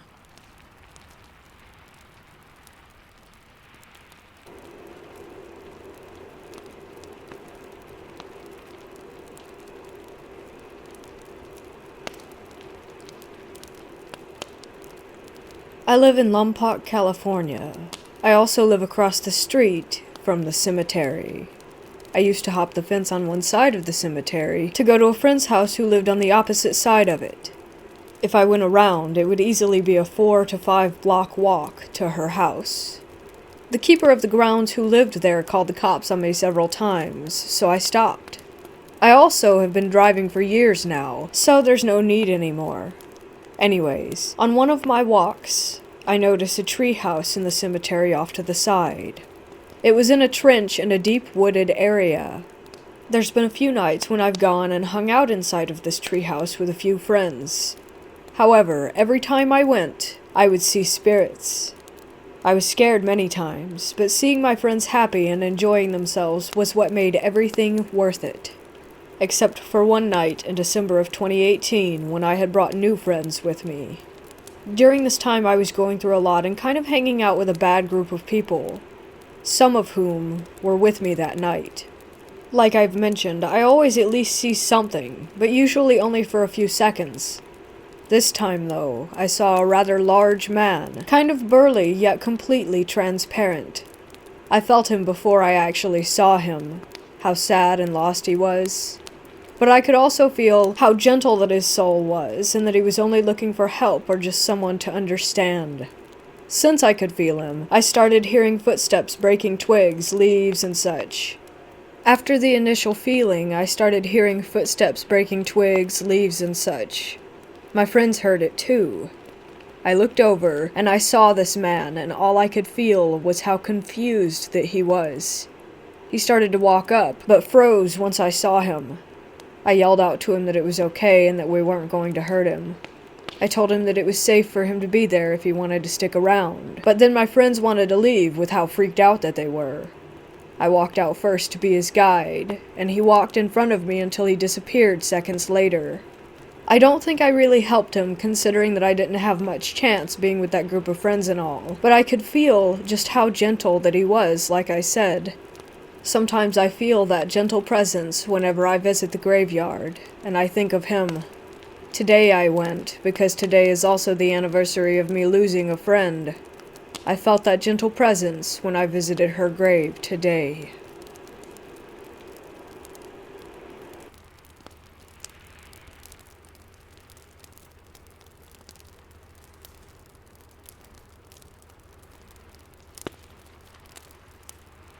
I'm an OTR truck driver, which means that I drive across the country multiple times in a month-long period. I'd like to share a story with you. On a dark July night around 2 a.m., I was headed south on US 93 highway in Nevada. I was approximately 30 miles north off of Las Vegas. Traffic was scarce. I had not seen a single vehicle for at least 40 minutes. The only source of light that illuminated the road were the truck headlights. I was on the phone with a friend of mine just chatting about random stuff when in the distance, about 300 feet ahead of me, I saw something on the shoulder of the road. At first I thought it might have been a turned over construction sign or a bag of some sort. But as I was approaching the object, I started to make out some features. It was a human-like figure, I thought. Just to be clear, that area is deserted and there's absolutely nothing to be found within a 25-mile radius. When I was about 5 yards away, I could see it clearly. It was a boy. He was around 8 to 10 years old, I'd say.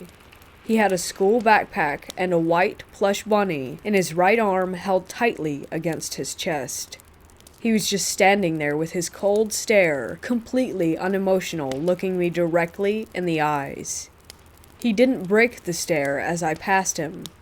He didn't even blink or flinch, and let me remind you that it's an 80,000-pound semi-truck moving at 65 miles an hour.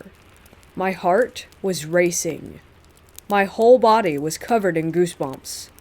A cold chill went down my spine. I don't think that I have ever been so disturbed in my life since I've never had any paranormal encounters. Once I passed him, the first thing that came to my mind was that if I see him appear again a couple of miles ahead, I'm gonna have a heart attack. But thankfully, it never happened. The rest of the trip was uneventful. I still don't know what it was. I'm not trying to claim that it was a ghost or the spirit of a deceased child. I just can't find any adequate explanation to it. It was definitely not a hallucination since I was wide awake and talking on the phone. It just seems weird to me. What in the world was a 10-year-old kid doing by himself in the middle of a desert?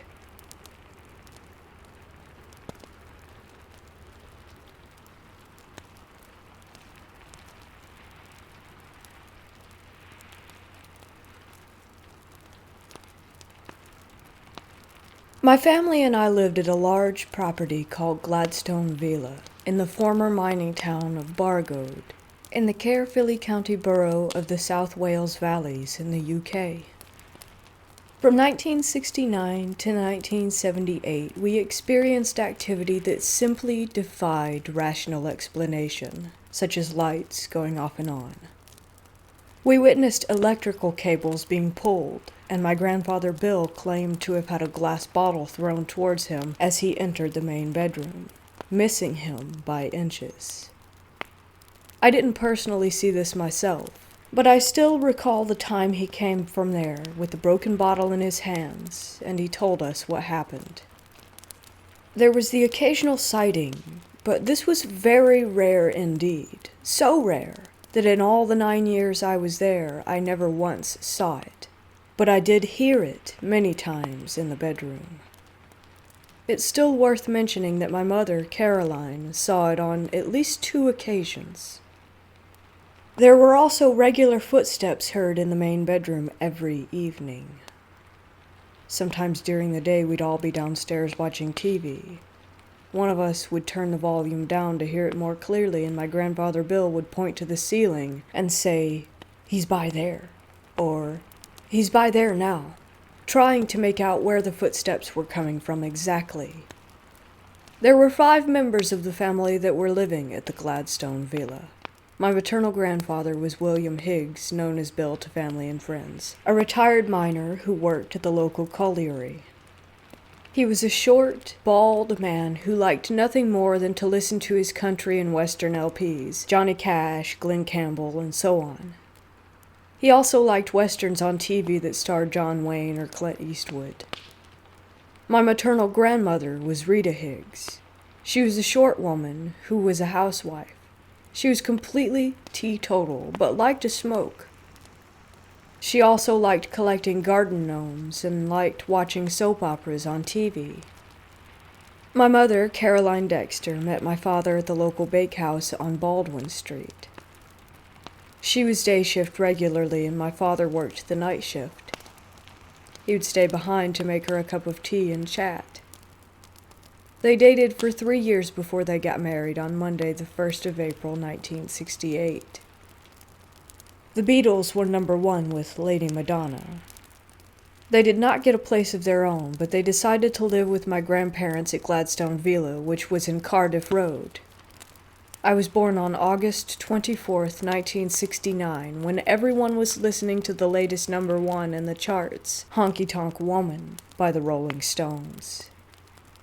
It was soon after that my mother said that strange things started to happen. I was just a baby when she said it all started off rather quietly, like small tapping here and there, but nothing too noticeable. But in time, the activity gradually increased. One time, my mother said the family heard a noise like someone jumping down from the attic and onto the landing. Naturally thinking that someone was trying to break in, they went to see what was going on. When they got there, they found no one, but the latch to the attic was open. Whatever it was eventually occupied itself in the main bedroom, which incidentally was my grandparents' room. It soon made its presence felt by walking around the bedroom, and the sounds of dragging could be heard. One day, my mother went upstairs to that bedroom to get my father up for work so he could be ready for his night shift. When she got there, she was confronted by the sight of the ironing board placed on my father's torso as he slept. When he awoke, he was astonished to find the situation he was in.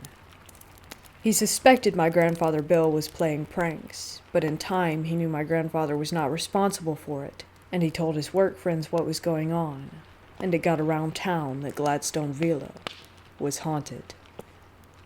My parents separated in 1972 and my father left Gladstone Villa, but it wasn't because of what was going on at the villa. It was just a breakdown of the marriage.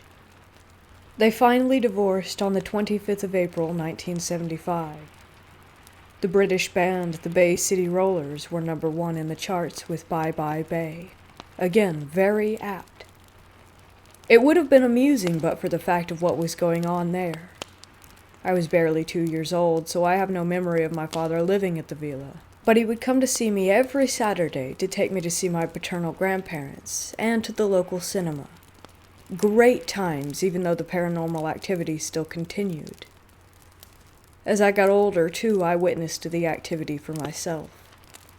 I actually saw the poltergeist activity. I watched electrical cables being pulled by unseen forces. I saw the lights going on and off, and when my grandfather Bill would play records on Sunday as the family did dinner, it would turn the music off. It took exception to the British band Slade and any religious TV shows my grandmother Rita would watch. The local police were also involved. I remember them popping their heads into the attic, hesitating and not going in, but they suggested it was my father playing a prank on the family. A family friend, Mrs. Ivy France, she was more of a friend to my grandmother Rita, she was very skeptical when my grandmother told her that Gladstone Villa was haunted. I can remember Ivy going into the main bedroom, looking around and saying it was vibration from the traffic outside causing it, but she was soon to change her mind when she experienced it for herself. It was then she suggested that the local press be contacted, and a medium. The medium was John Matthews, and when he came to Gladstone Villa, he started by asking the family questions. He then began by challenging the spirit to perform by knocking on the ceiling, and sure enough, it responded by knocking back at him. At some point, John went into a trance to try to make contact with it, but he failed to get a name. He later confirmed the obvious, that there was indeed a presence there, and that it was an earthbound spirit, and that it had unfinished business. A priest by the name of Graham Jones was then called to Gladstone Villa. He blessed the property, and after a few prayers, he duly left, and it was quiet for a few short months after that. No incidents. But it did return, and with a vengeance, and this time it decided to show itself. One evening, my grandfather Bill, my mother Caroline, and I were watching television. My grandmother Rita was reading a book, when all of a sudden my mother just so happened to look to her left, and she saw a full, solid figure of a monk standing by the doorway. We did not see this, as we were otherwise occupied, but she later described it in detail as a monk in typical brown habit, complete with hood over the head so she didn't see the face. It sounded very much like a 16th century Benedictine monk. Fred Davies was a friend of my grandfather Bill. They worked together at the local colliery, and he would visit most evenings. Fred was a slim man who would wear a flat cap and glasses and smoked homemade cigarettes that hung from his lips as he spoke. He would sit in his favorite chair by the open fire and talk to the family and watch TV with us. One day, Fred was with us, in his casual place by the open fire. I was quietly playing with my toys by the sideboard. It was tranquil, when all of a sudden there was one very loud bang. It was so loud that Fred ducked his head and I ran to my mother for comfort. When it was gone, we all went upstairs. My grandfather, Bill, would always be the first and I would be the last. When we went to that bedroom, we found nothing that could account for that noise. Fred later told us that he ducked his head as he thought it was going to come through the ceiling. Fred told us of another experience he had at Gladstone Villa. My grandfather Bill liked to look out the landing window that overlooked Cardiff Road and into the Bargoed town center. This time Fred joined him, and he said that he felt something brush past him, but when he looked, there was nothing there. The most frightening experience I had was when I was alone in that particular bedroom. I made sure the light was on. It was very quiet as usual. I was lying on the bed facing the window that overlooked Cardiff Road when I suddenly felt something heavy pounce on the bottom of the bed. I heard the bed springs go just once, and I felt the bed bounce. I didn't look straight away, but when I did, there was nothing there. I went downstairs to tell my family, and we all went back up. We saw distinctive paw marks on the bed, like that of an animal. I later found out that my grandfather had a black Labrador dog called Toby, who died before I was born. My grandfather Bill and my mother Caroline claimed to have heard a baby crying there, but as I didn't hear it at the time, I took very little notice of what they said. The activity got so bad that my mother, grandmother, and I slept downstairs with the lights on. It was only my grandfather Bill who was supposedly brave enough to sleep in the bedroom itself. It was then that he himself had yet another experience. He told us that he was lying on the bed when all of a sudden he couldn't move. He couldn't even shout for us to help him. This could well have been sleep paralysis, but he said that he heard something in the room with him. My grandmother Rita had her own experiences.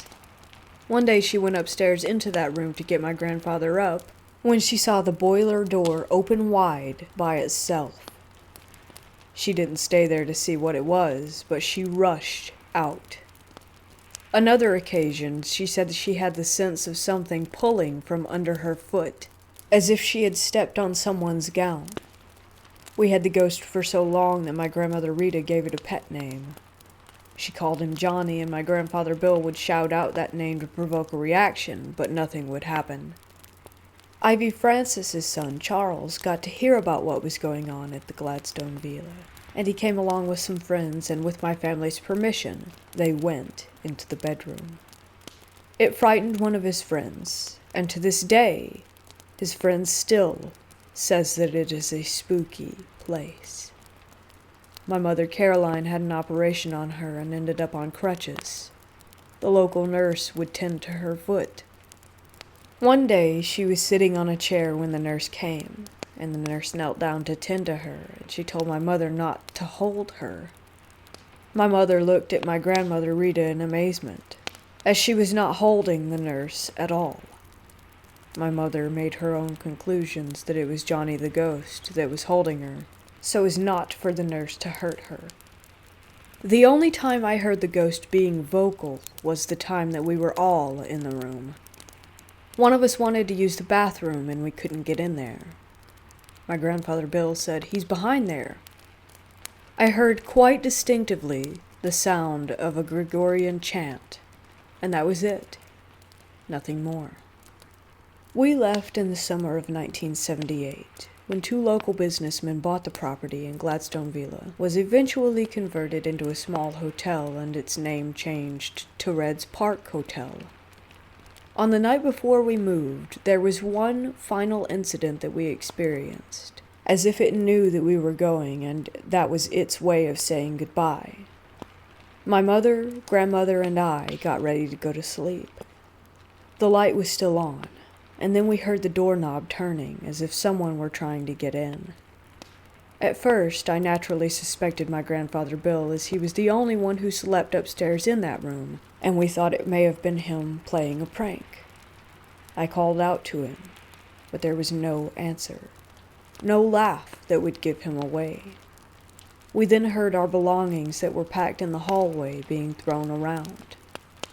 The next day, we asked my grandfather Bill if it was him playing a joke on us. He insisted that it wasn't him, and to this very day, I believe him. I had my 40th birthday at Red's Park Hotel in August of 2009 for old time's sake, and it was the female staff that told me about the ghost, and I told them what had happened to me there 30 years before. The staff told me of their own personal experiences, lights going off and on, the odd sighting in a room, a bridge, a bride in white was seen. Again, as with the claims of the baby crying that made no sense to me at the time. I did a thorough research of the property in the Cardiff Road area, and I found out some very interesting things indeed. I found out from the Bargood Library and the local newspaper archives that Gladstone Villa dates back to 1900, and it was named after the former British Prime Minister William Gladstone. I discovered the previous people that lived there. The Kimyett family in 1924, the new married couple Michael and Evelyn Kimyett, and a son named Elvin. He died at the property at just 4 months old, according to the archives of Cardiff newspaper The Western Mail of that year. This explained the baby my mother and grandfather had heard in that bedroom so long ago. Mrs. Evelyn Kimyett died in 1970, soon after I was born. Maybe this is why all the activity started. I also found that there was a monastery in Baldwin Street, where my parents met and worked, and there's a property directly opposite the former Gladstone Villa property in Cardiff Road dating back to the 16th century. It is now a public house called the Rafa Club. A priest hide is said to be there, but it's sealed up. This explains the monk that my mother saw. What I have said here is true. I wouldn't share this if I couldn't possibly back this up, and I have used real names, as I have nothing to hide, and all I have said can be verified by the family of those people that I mentioned. Sadly, some of the people I've mentioned are no longer with us. I challenge any hardened skeptic and firm non-believer, and I can assure them that they will indeed most certainly question their belief system. Of this, I have no doubt at all whatsoever. In fact, I am 100% positive.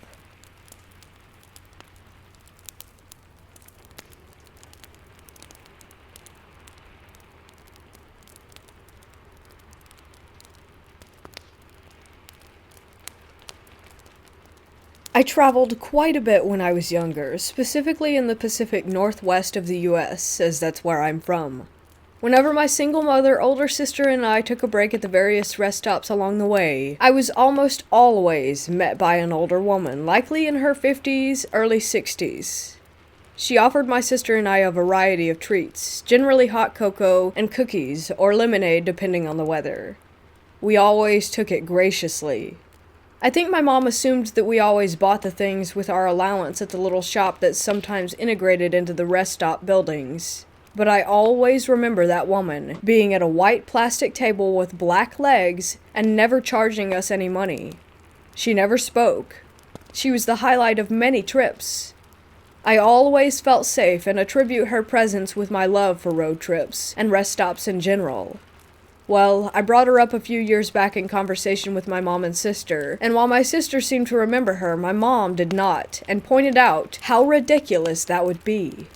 I honestly hadn't thought much of it since I was 8 or 9, and just took her to be part of the travel experience. But our trips spanned everywhere between Idaho and California, and I know that I saw her at least once every trip from ages 5 to 8. As the chances of us coincidentally meeting so often without my mom noticing are very slim, I can only assume that there was something going on.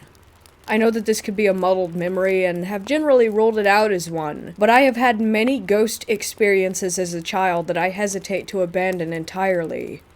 Does anyone else have any similar experiences that might be related?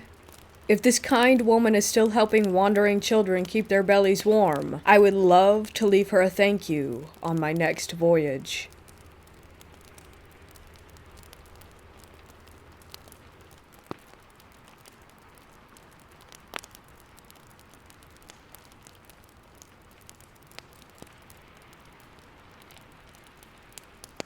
I first discovered the Ouija board when I was 14.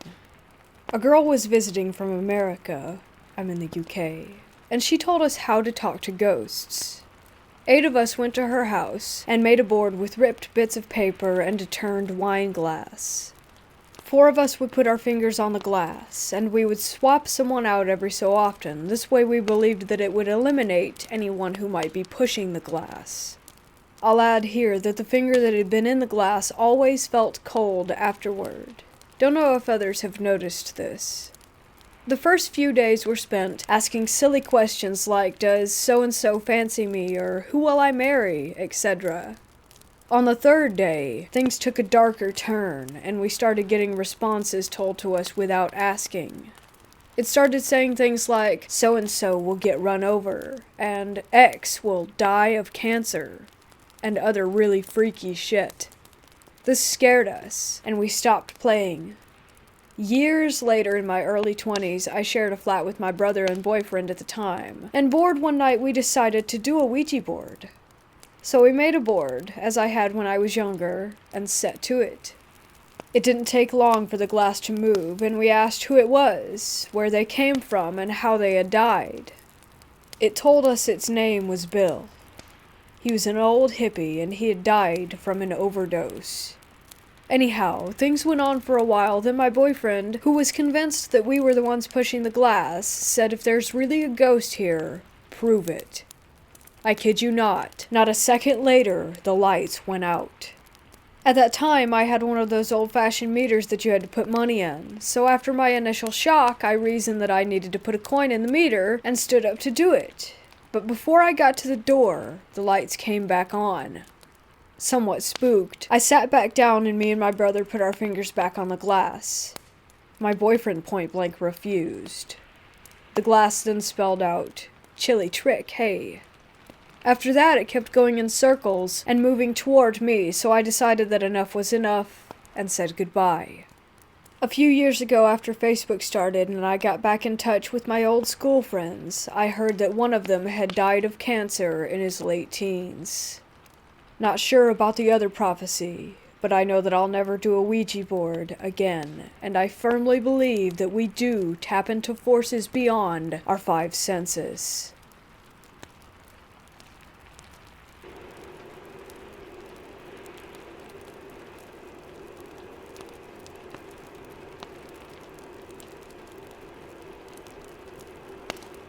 This was a pretty surreal experience for me, and the few people that I've told agreed that perhaps someone was watching over me and warning me. A couple of years ago, I lived in a place close to the sea. At night, I used to take my dog down through the town center to the seafront for a nice walk. I eventually discovered that there was a small graveyard with gates on either side which I could cut through. I kind of like walking through graveyards, especially at night, because it is creepy in a very cool kind of way. I did this quite a lot, and never once felt afraid. However, one night I was walking up to the gates, and I felt the strongest feeling of dread. No reason for it. Nothing was different. But it was like something was screaming at me to not go through. Do not walk through the graveyard tonight. I didn't. I turned around and went the other way. It was such a bizarre sensation, given that before I had walked there plenty of times without meeting anyone, with nothing happening.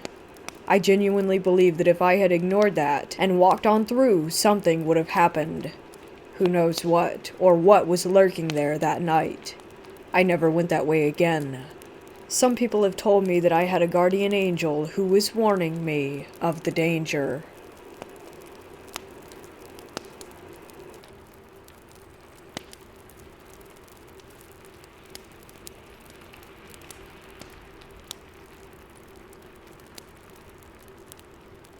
I went camping on a hiking trail in the Shawnee State Forest. During the day, I set up camp and went fishing in a creek running along next to the campsites. Most of the day, I felt fine and peaceful. I tend to feel at home in the woods alone and fly fishing. I started a fire, started on dinner over the fire before it got dark, and stoked the fire. Once it got dark, I felt compelled to keep the fire stoked, and a feeling of panic would set in if it even began to die down. I couldn't relax. I was constantly looking over my shoulder. It got to the point where I just grabbed my light and walked out, leaving all of my stuff there. I got out to the parking lot about 1.5 miles away and tried to steel my nerves and go back, but couldn't step past the tree line. I waited all the way until morning to go back to get my stuff, and the feeling was gone. I got everything together and left. Haven't been back since. I don't know if it was a ghost or a native spirit, since this place is deep in what used to be Shawnee tribe land.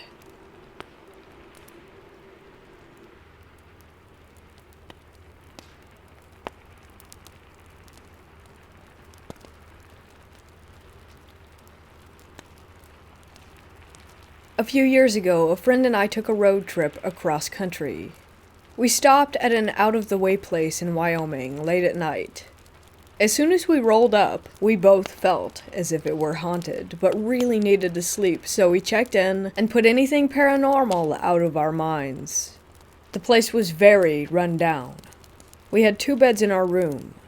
Mine was closest to the door and window with a nightstand in between us. Also, we each had a little lamp above our beds. I laid down, clicked off my lamp, and was facing the window. While lying down, I saw a black, shadowy figure cross the length of the wall and then vanish. About 30 seconds later, after I had laid my head down, my friend began playing with my hair. I sat upright and said, "What the?" But she was in her bed, 5 feet away, reading her book. I didn't say anything because, as mentioned, we just wanted to sleep. Later that night, my friend woke me and asked if she could sleep in my bed with me. I said yes, but didn't ask why. That morning, we had confession time. I told her that I thought that she was playing with my hair, that's why I sat up in bed before falling asleep. She said that she had looked over and saw a black, shadowy figure hovering above me at the moment when I had looked up. During the night, after she had turned her light off, someone was playing with her feet, rubbing them, massaging them, etc. She couldn't get any sleep and was freaked out, which is why she cowered over to my bed. That morning, we asked the waitress in the very creepy stuffed animal heads on the wall, dark, musty coffee shop if the place was haunted. She said she wasn't allowed to comment on that. We pressured her to tell us the history of the place. She told us that the hotel used to be POW bunkers, where the Chinese had been held or something like that, around World War II. Anyway, I've wanted to go back for a while, and I'm wondering, have any of you had similar experiences? The hotel was in Wyoming, well off the beaten path.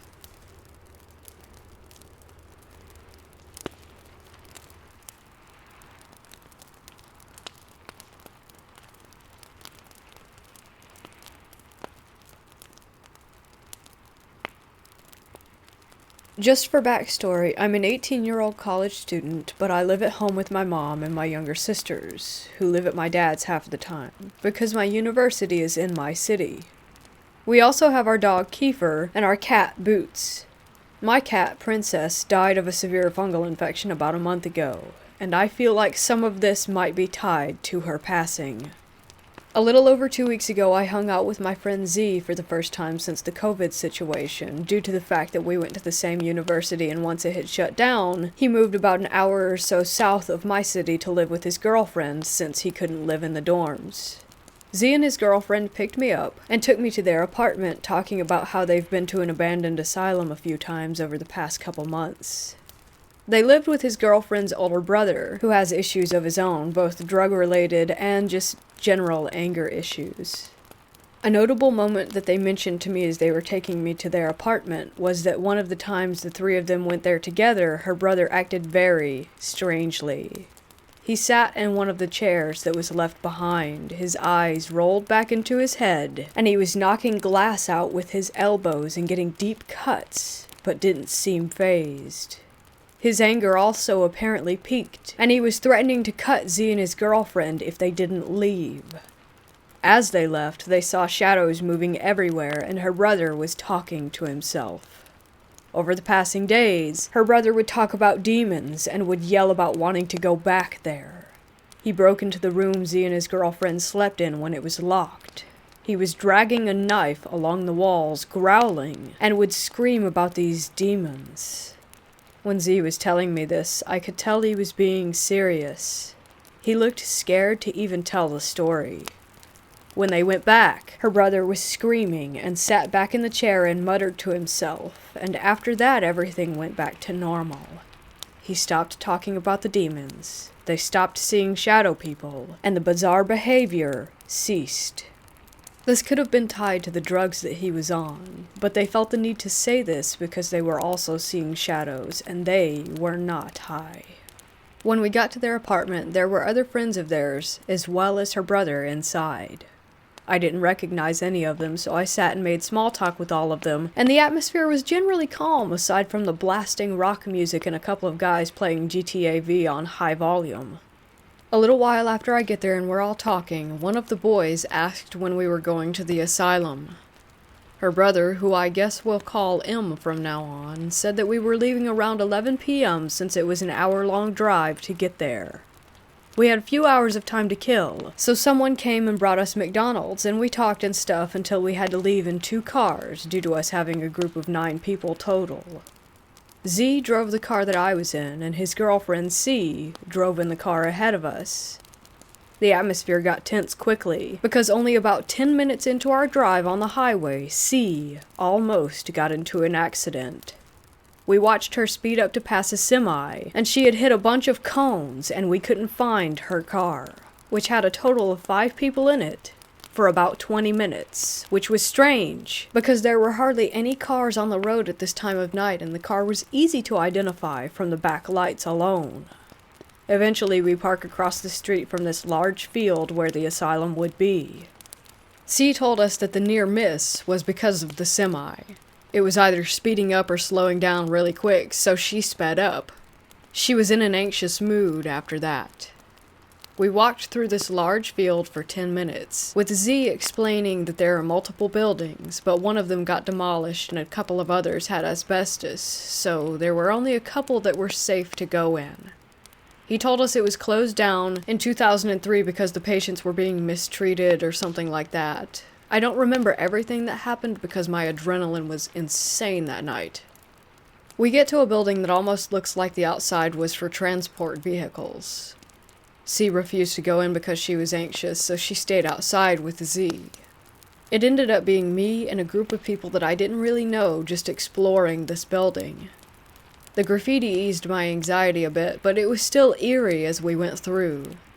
Water was everywhere from leaks. There was broken glass all over the place, computers were broken, we found clothes in old lockers, and we even found a pile of what looked like animal bones.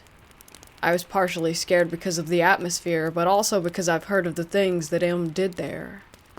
After about 30 minutes or so, we left, and C and Z were not there. We had called their phones, screamed their names, looked all around this huge field, and we couldn't find them. About 15 minutes into our search, we heard the most terrifying shriek. I can't even properly describe it because it was something that I have never heard before in my life. It sounded like whoever screamed must have been in pain. It was loud and it echoed, and we all just ran, trying to figure out who it came from. We were scared that it had come from sea. At this point, it's past 1 a.m.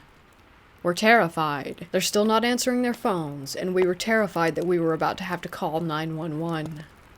Then we heard someone from our group say that they had found them. We ran, and they looked confused. We were all trying to explain that we were yelling for them and calling them, but they didn't hear us, and their phones didn't ring. We also told them about the scream, but they didn't hear that either. They told us that they were just in another building, and were looking for us, too. I spent the car ride on the way back to the apartment trying to explain the scream to him, because he was acting like he thought we were just joking. I think he believes now, though, because now it was just us talking about it, not a bunch of people at once.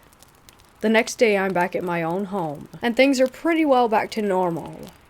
The only bruise that I had was from Z's teething puppy.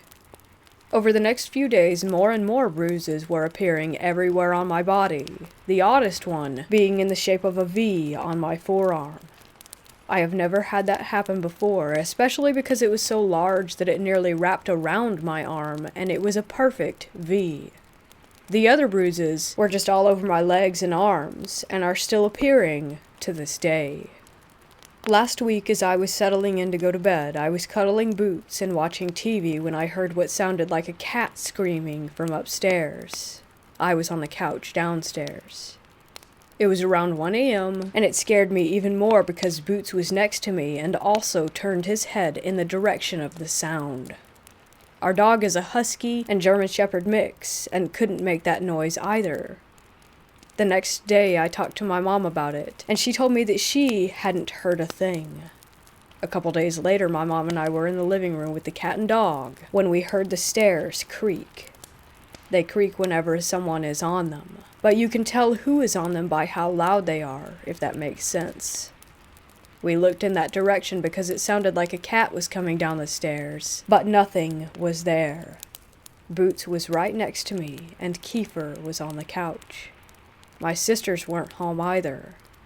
My mom told me that I should take comfort in the fact that it's probably Princess trying to let us know she's here with us. But ever since I went to the asylum, I've been really freaked out.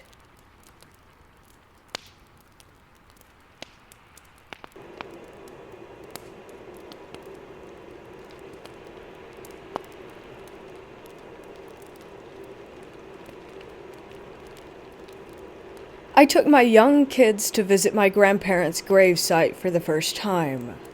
They were really freaked out to learn that dead people were buried underneath all the headstones. The headstone kitty-cornered to my grandparents was for a small boy around 4 or 5.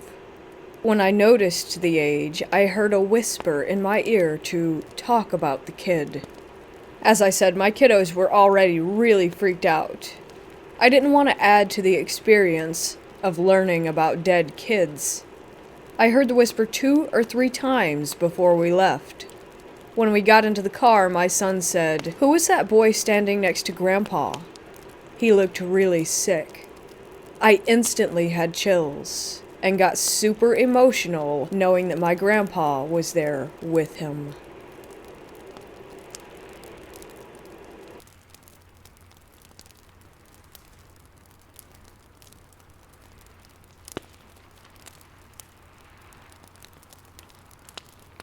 On May 9th of this year, I went to a flea market to browse. I passed by a clear cabinet that held an assortment of old antique dolls, and I was particularly drawn to an old, cracked doll wearing a hat with feathers. As I examined her closer, I noticed that she had a cloth body, but her arms, head, and legs were made of the same type of plastic, or possibly porcelain. I felt very drawn to her and was surprised by her price, only $35. She wasn't in very good condition, and was clearly ancient, based on the cracks on her body and the way that her face is painted on. I returned to the cashier with the doll, and immediately the workers who had been deep in conversation halted and fell quiet. They proceeded to tell me a little more about the doll, who supposedly hexes anyone who inconveniences her. This only made me feel more inclined to purchase her, as someone who is very interested in the paranormal, and as it is part of my faith, Wicca. So I ended up buying her. My younger sister, 11, wasn't very happy that I had bought the doll, whose name was Madame Leonora. She felt very thrown off by the doll's presence and requested that the doll be placed in the trunk on the ride home. I didn't want to upset the doll in case I got hexed, but my parents insisted that I put the doll in the trunk. So I did. That same day, I almost went to the hospital after an accident at my home. Similar disturbing events happened around the home whenever someone insulted Madame or did something she didn't like. These events pose a possible trauma trigger for some people, so I won't specify what the events were here. Just know that they were serious, and they were awful. I began giving Madame gifts and saying good morning and good night to her every day. On the first day that I gave her a gift, a package that I hadn't been expecting for another 2 weeks came in the mail. Every time I give her a gift, she gives me good luck. Madame and I had formed a friendship. But towards late June, I began having strange, very specific dreams. In these dreams, Madame would climb down off of the shelf where she lives and escort me outside. We'd light candles and perform a ritual, and then I would bury Madame in a box with the gifts that I had given her over the months. As soon as the dream ends, I wake up. So, with the knowledge that I have because of my Wiccan faith, I decided to hold a seance of sorts in order to communicate with the spirit hosting my doll. I lit a candle and used a pendulum with a board to communicate. The candle flame responded to everything I said, and I have never seen such clear responses through my pendulum before.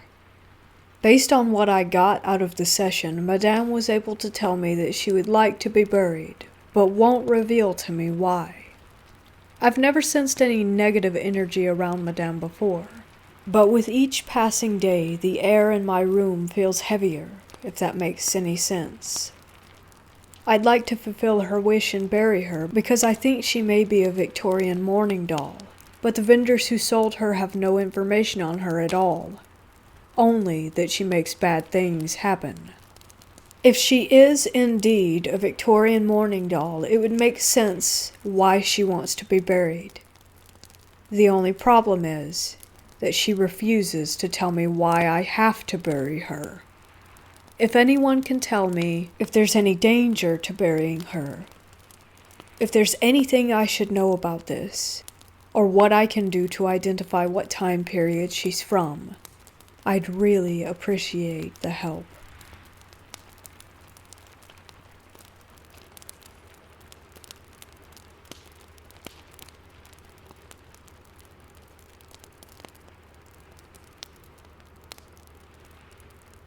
A couple of years ago, me and my pops decided to go on a road trip.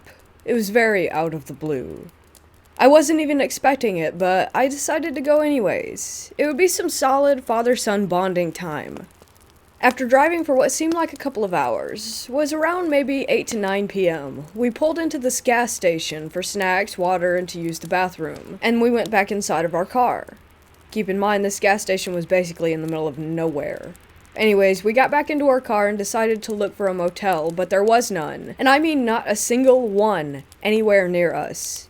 My dad was really tired, so we just decided to go to sleep in the vehicle.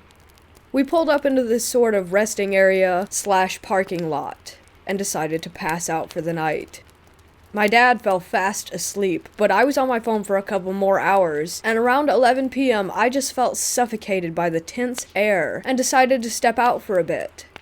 I felt safe because the gas station was still in sight, and there would be a couple of trucks that would occasionally drive by, so I was at ease. At the time, I was also texting my friend who lives in Seattle, Washington. We were on the phone for a little while.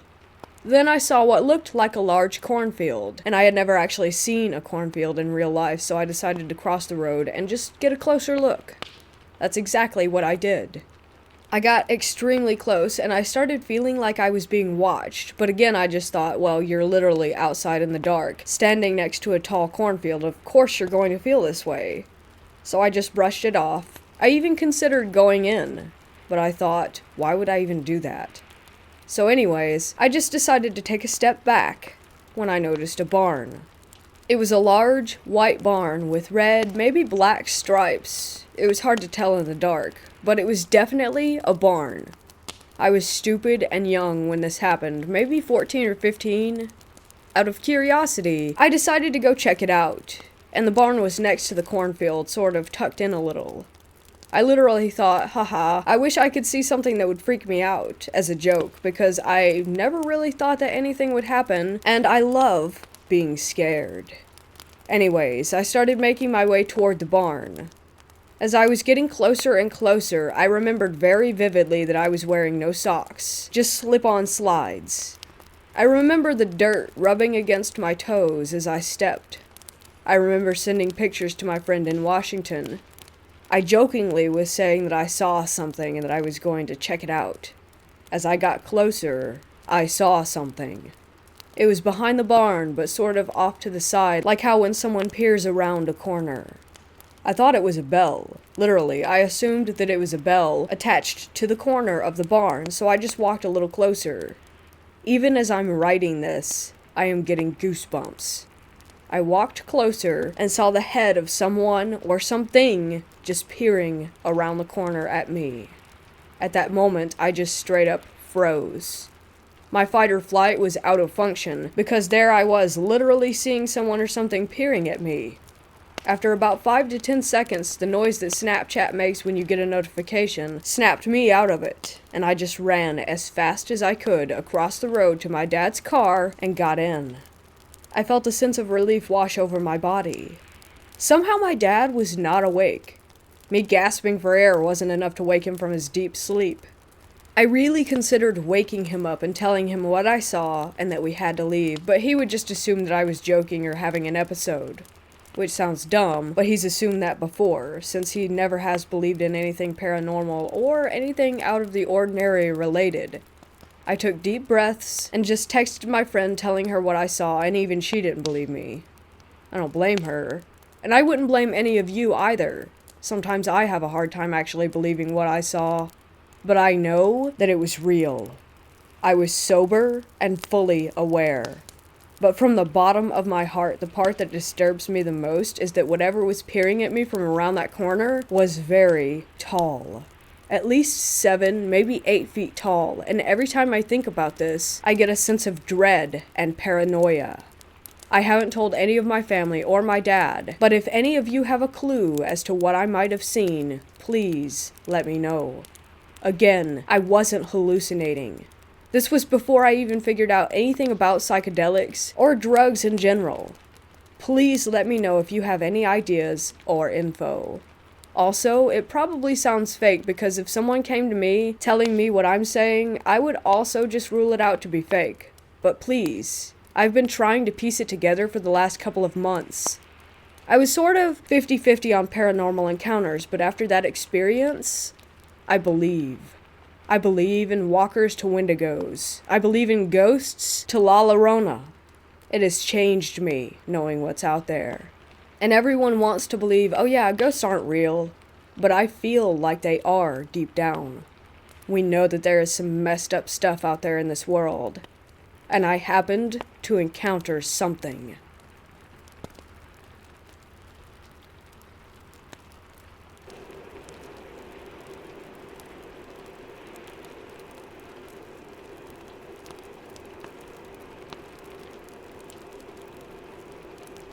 A few years ago, I was on holiday in the south of France with my boyfriend, now fiancé, and his family. We stayed in a small village about half an hour inland. One afternoon, me and my boyfriend went for a walk around the village and came across a church cemetery, so we went in to have a look. It wasn't creepy or anything, as it was just daytime, and it was right in the middle of the village, and there were a few cars going past and several people walking around. The cemetery was interesting to us because it was different to a British one, as there were little tombs the size of a garden shed around the edge that were very old and had whole families buried inside. After walking around for a while, we walked up to one of the tombs that had no glass on the door and looked inside. You couldn't see anything odd in there. There was a cross on the wall and a vase that would have had flowers in it. But the smell and the atmosphere changed right outside that tomb. It made us both feel ill, like a sudden sense of dread overtook everything. The air seemed stale. We left quite swiftly, and I felt as if we were being followed after that, until we left the cemetery and got back onto the pavement.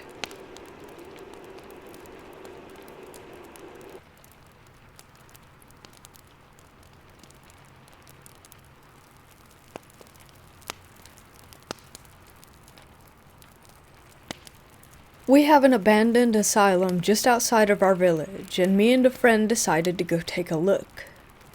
We both love to do parkour, and we really wanted to climb on top of this thing. We did, and after a few times when we went there, nothing happened.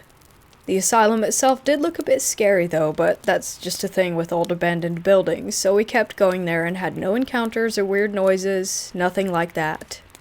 Until last Sunday. We parked our bikes next to the building and walked around it to the back, where we would most of the time climb up. So after a couple of hours, we climbed back down and started to walk back to our bikes. This was when we started to notice that there were other small buildings around the asylum hidden in the woods.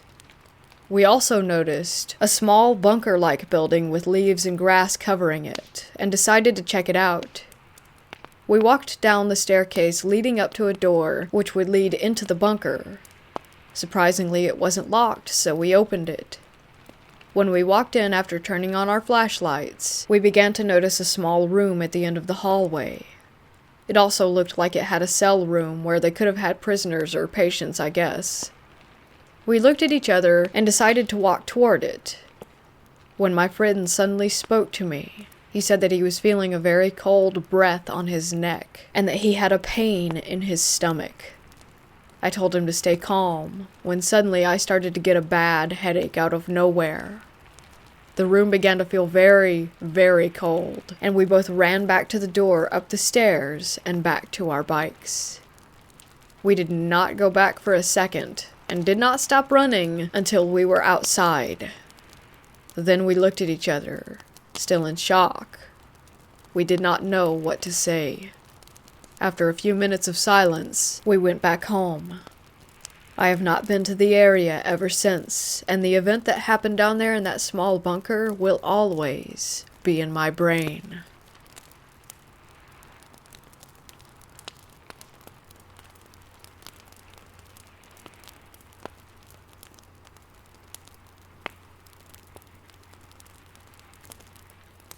I have lived in my apartment for 3 years now, and other than things falling randomly that I would usually blame on my cats, I have never experienced anything paranormal.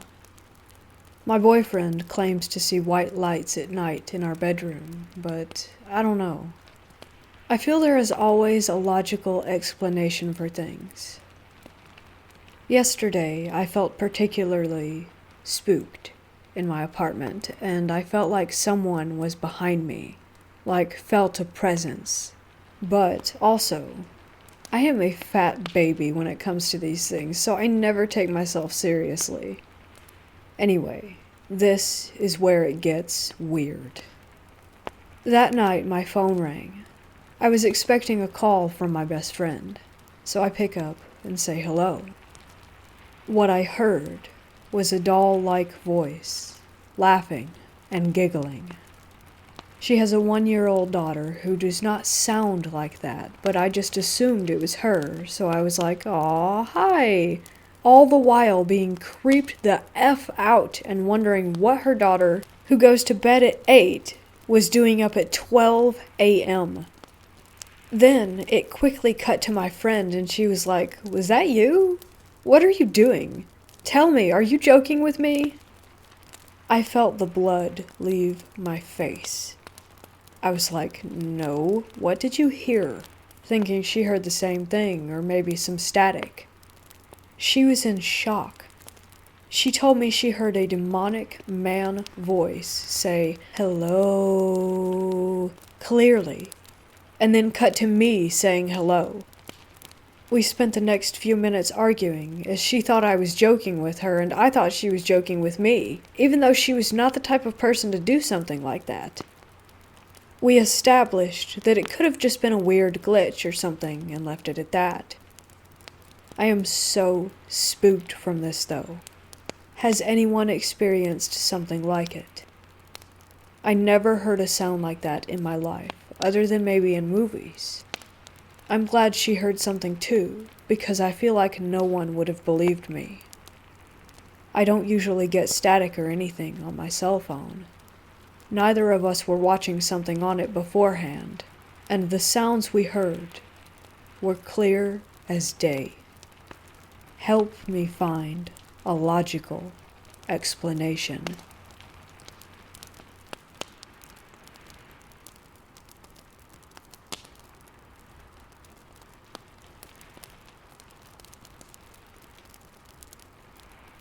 Ever since I was a kid, I had paranormal experiences. One intense rule of the house my mom gave me was never to participate in a Ouija board.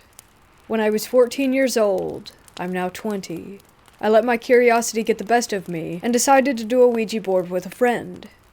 In my room in the complete dark, we began the process. To my surprise, nothing happened.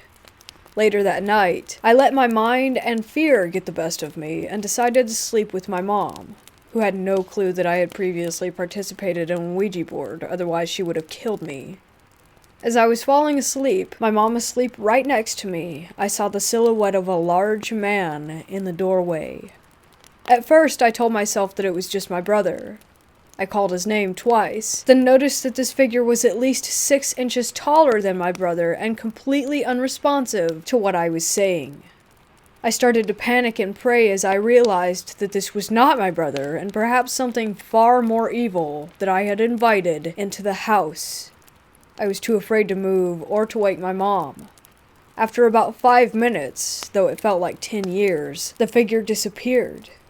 I struggled to sleep for the rest of the night. The next morning, I was getting ready with my mom in the bathroom. Keep in mind that she has no idea what I had seen in her room last night, or even that I had done the Ouija board. She brings up to me a nightmare that she had had the previous night. After I asked her to tell me, the answer brought me to tears. She said that there was a demonic entity in the hallway, and as she went to touch it, it threw her across the room. As I broke down in tears and told her the truth, we proceeded to bless our house. I will never do a Ouija board again.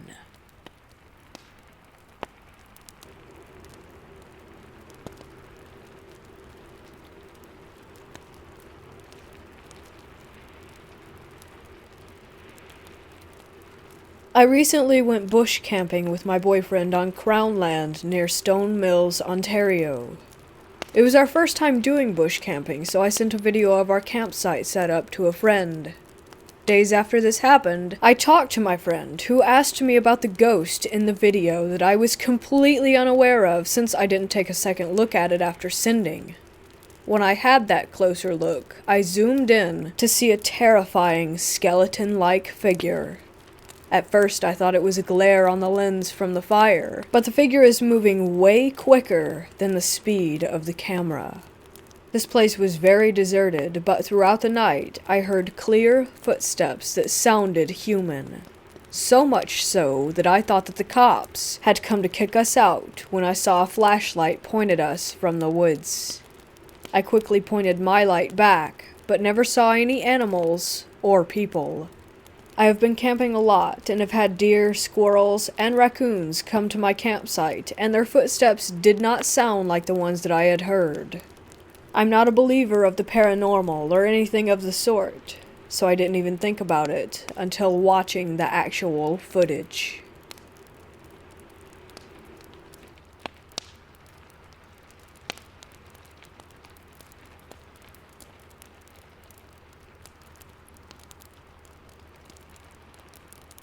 I finally talked my friend into moving from Seattle to Texas.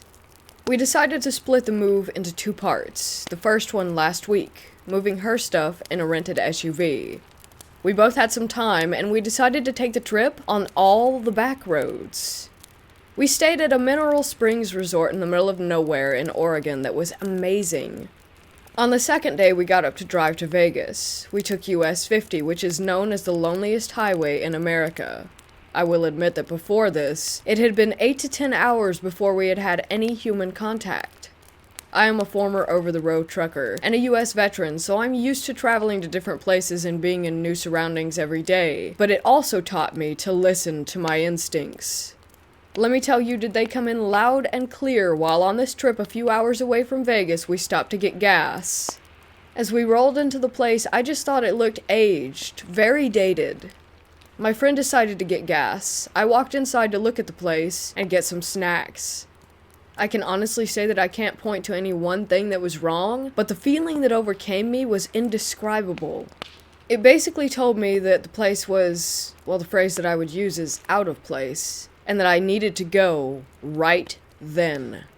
Now, I'll admit that this could be my own experience, and maybe because I had such a bad feeling that I was imagining things, but the minute I decided to leave, without buying anything or even using the restroom, I swear everybody in the place started looking at me. And I don't mean just the employees, but the patrons.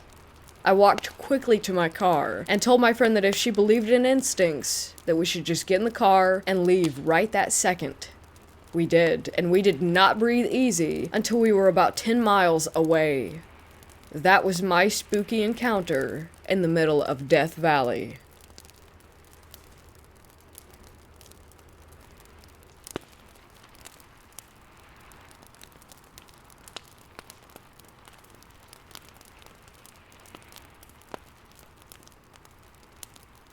I had to have a Ouija board for Christmas. My wife refused to buy one, so I did it anyway. One night, when my wife was out, my daughter and I tried to use the board. Nothing. The planchette didn't move at all, or if it did, I could feel my daughter pushing it. As I suspected, it's just a parlor game. Move ahead 2 weeks. While working in the garage on a guitar amplifier that I was building, I had a very strong feeling that I was being watched. As I had spent many hours previously on this project without any sensations, this was disturbing. It got so bad that I couldn't spend more than a minute or so in the garage after the initial encounter without the hairs on my neck going up. Then came the whispers. More like a shh, shh sound, actually. Kind of a be quiet between 2 or more people lurking about. This only happened when entering the garage from the house, and later when my daughter called me at work to say she heard shh, shh when entering the darkened dining room. Since she was alone at the time, I blamed it on the cats.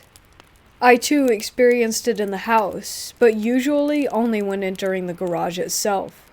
Finally, I decided that enough is enough. I went into the garage one night and yelled at whoever was there that they had to leave because they were scaring the crap out of us. No more whispers after that. I wasn't yet into paranormal investigations at the time, so I didn't have a digital audio recorder to leave in the garage overnight. It bothers me now that I had real live spirits in the house to test with, and I didn't have the equipment or the moxie to do anything.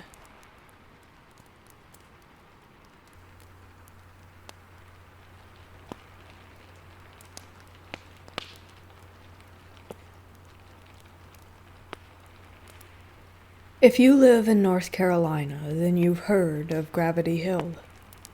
You can look it up to get information about it. One night it was me, my boyfriend, and 3 of his cousins, and we thought it would be fun to drive out to Gravity Hill and test it for ourselves. Something did, in fact, push us up the hill.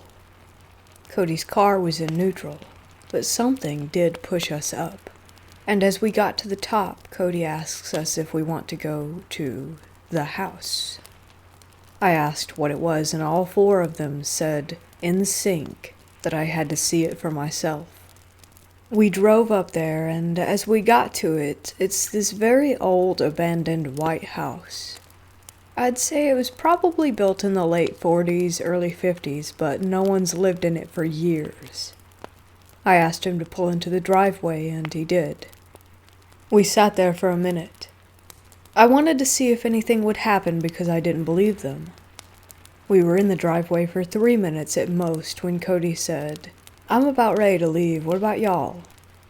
As soon as he said that, his headlights dimmed so much we thought they went out. I saw someone in the upstairs window only for a second, but someone or something was standing there watching us. It frightened me so much that it brought tears to my eyes and I was shaking. We sped off and didn't look back. I still remember the feeling of all my energy leaving my body, and I never want to experience something like that ever again.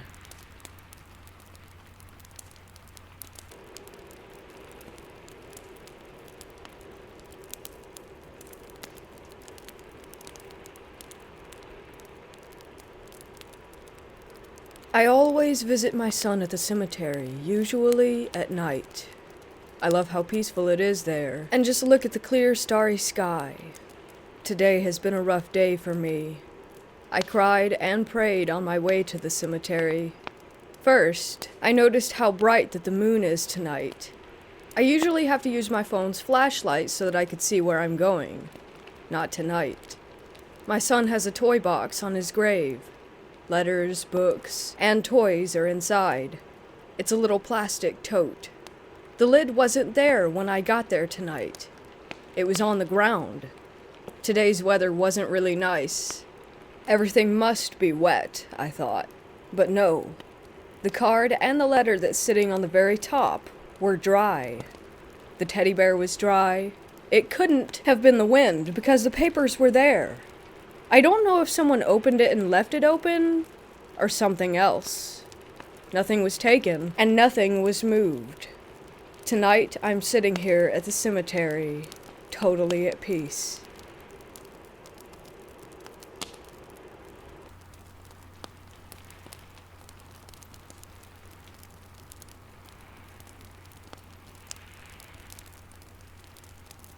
Last night, I woke up from a vision where my boyfriend bit me right between the shoulder blades.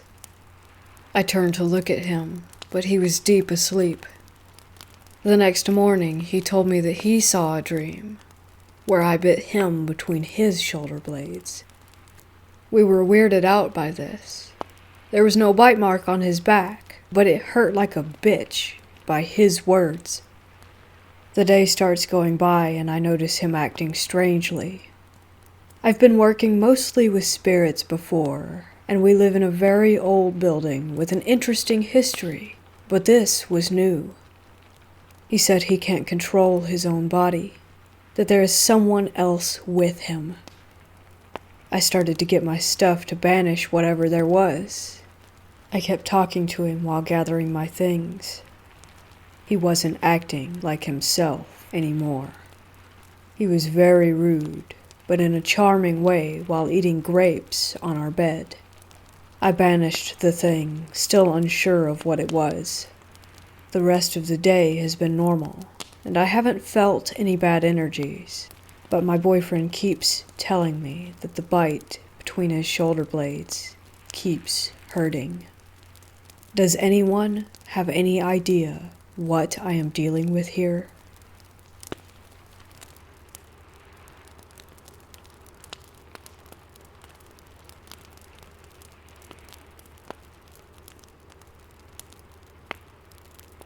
When I was a kid, I was with my family on a road trip a few hours away. We were driving down through a winding canyon, and it was dark. I was looking out my window, just staring at the dirt walls that we were passing. It was like the inside of cliffs on one side and forest on the other.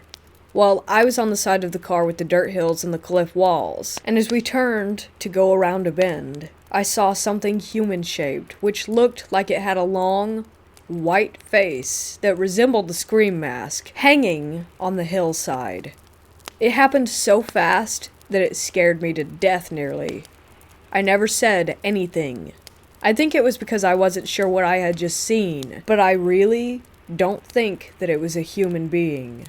This vivid memory is still clear as day.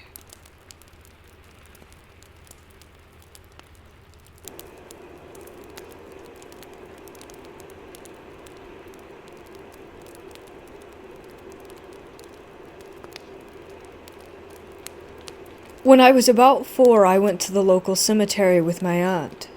She went there often to take pictures because there were some pretty spots there. She was taking photos of my cousins and I ran off, and when they realized I was missing, they yelled for me.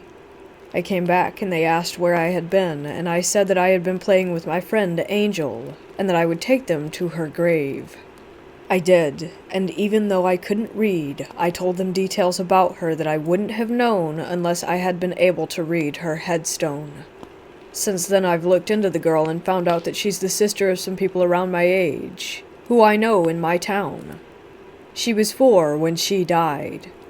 I still look for her headstone every time I go to the cemetery, even today.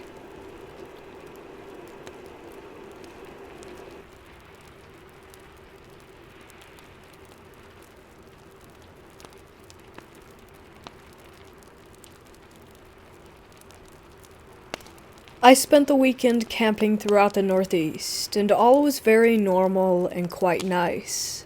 However, last night I camped in Massachusetts in a wooded area between Providence and Plymouth. Nothing felt negative, but I saw lights at least 3 times. The last time was just minutes ago, and that's what prompted me to write this. The lights are very quick, and almost out of the corner of my eye. I don't know what to say or quite how to describe it. I've never seen anything like it. And if it was paranormal, it was very clear. However, each time, they disappeared the second that I looked directly at them.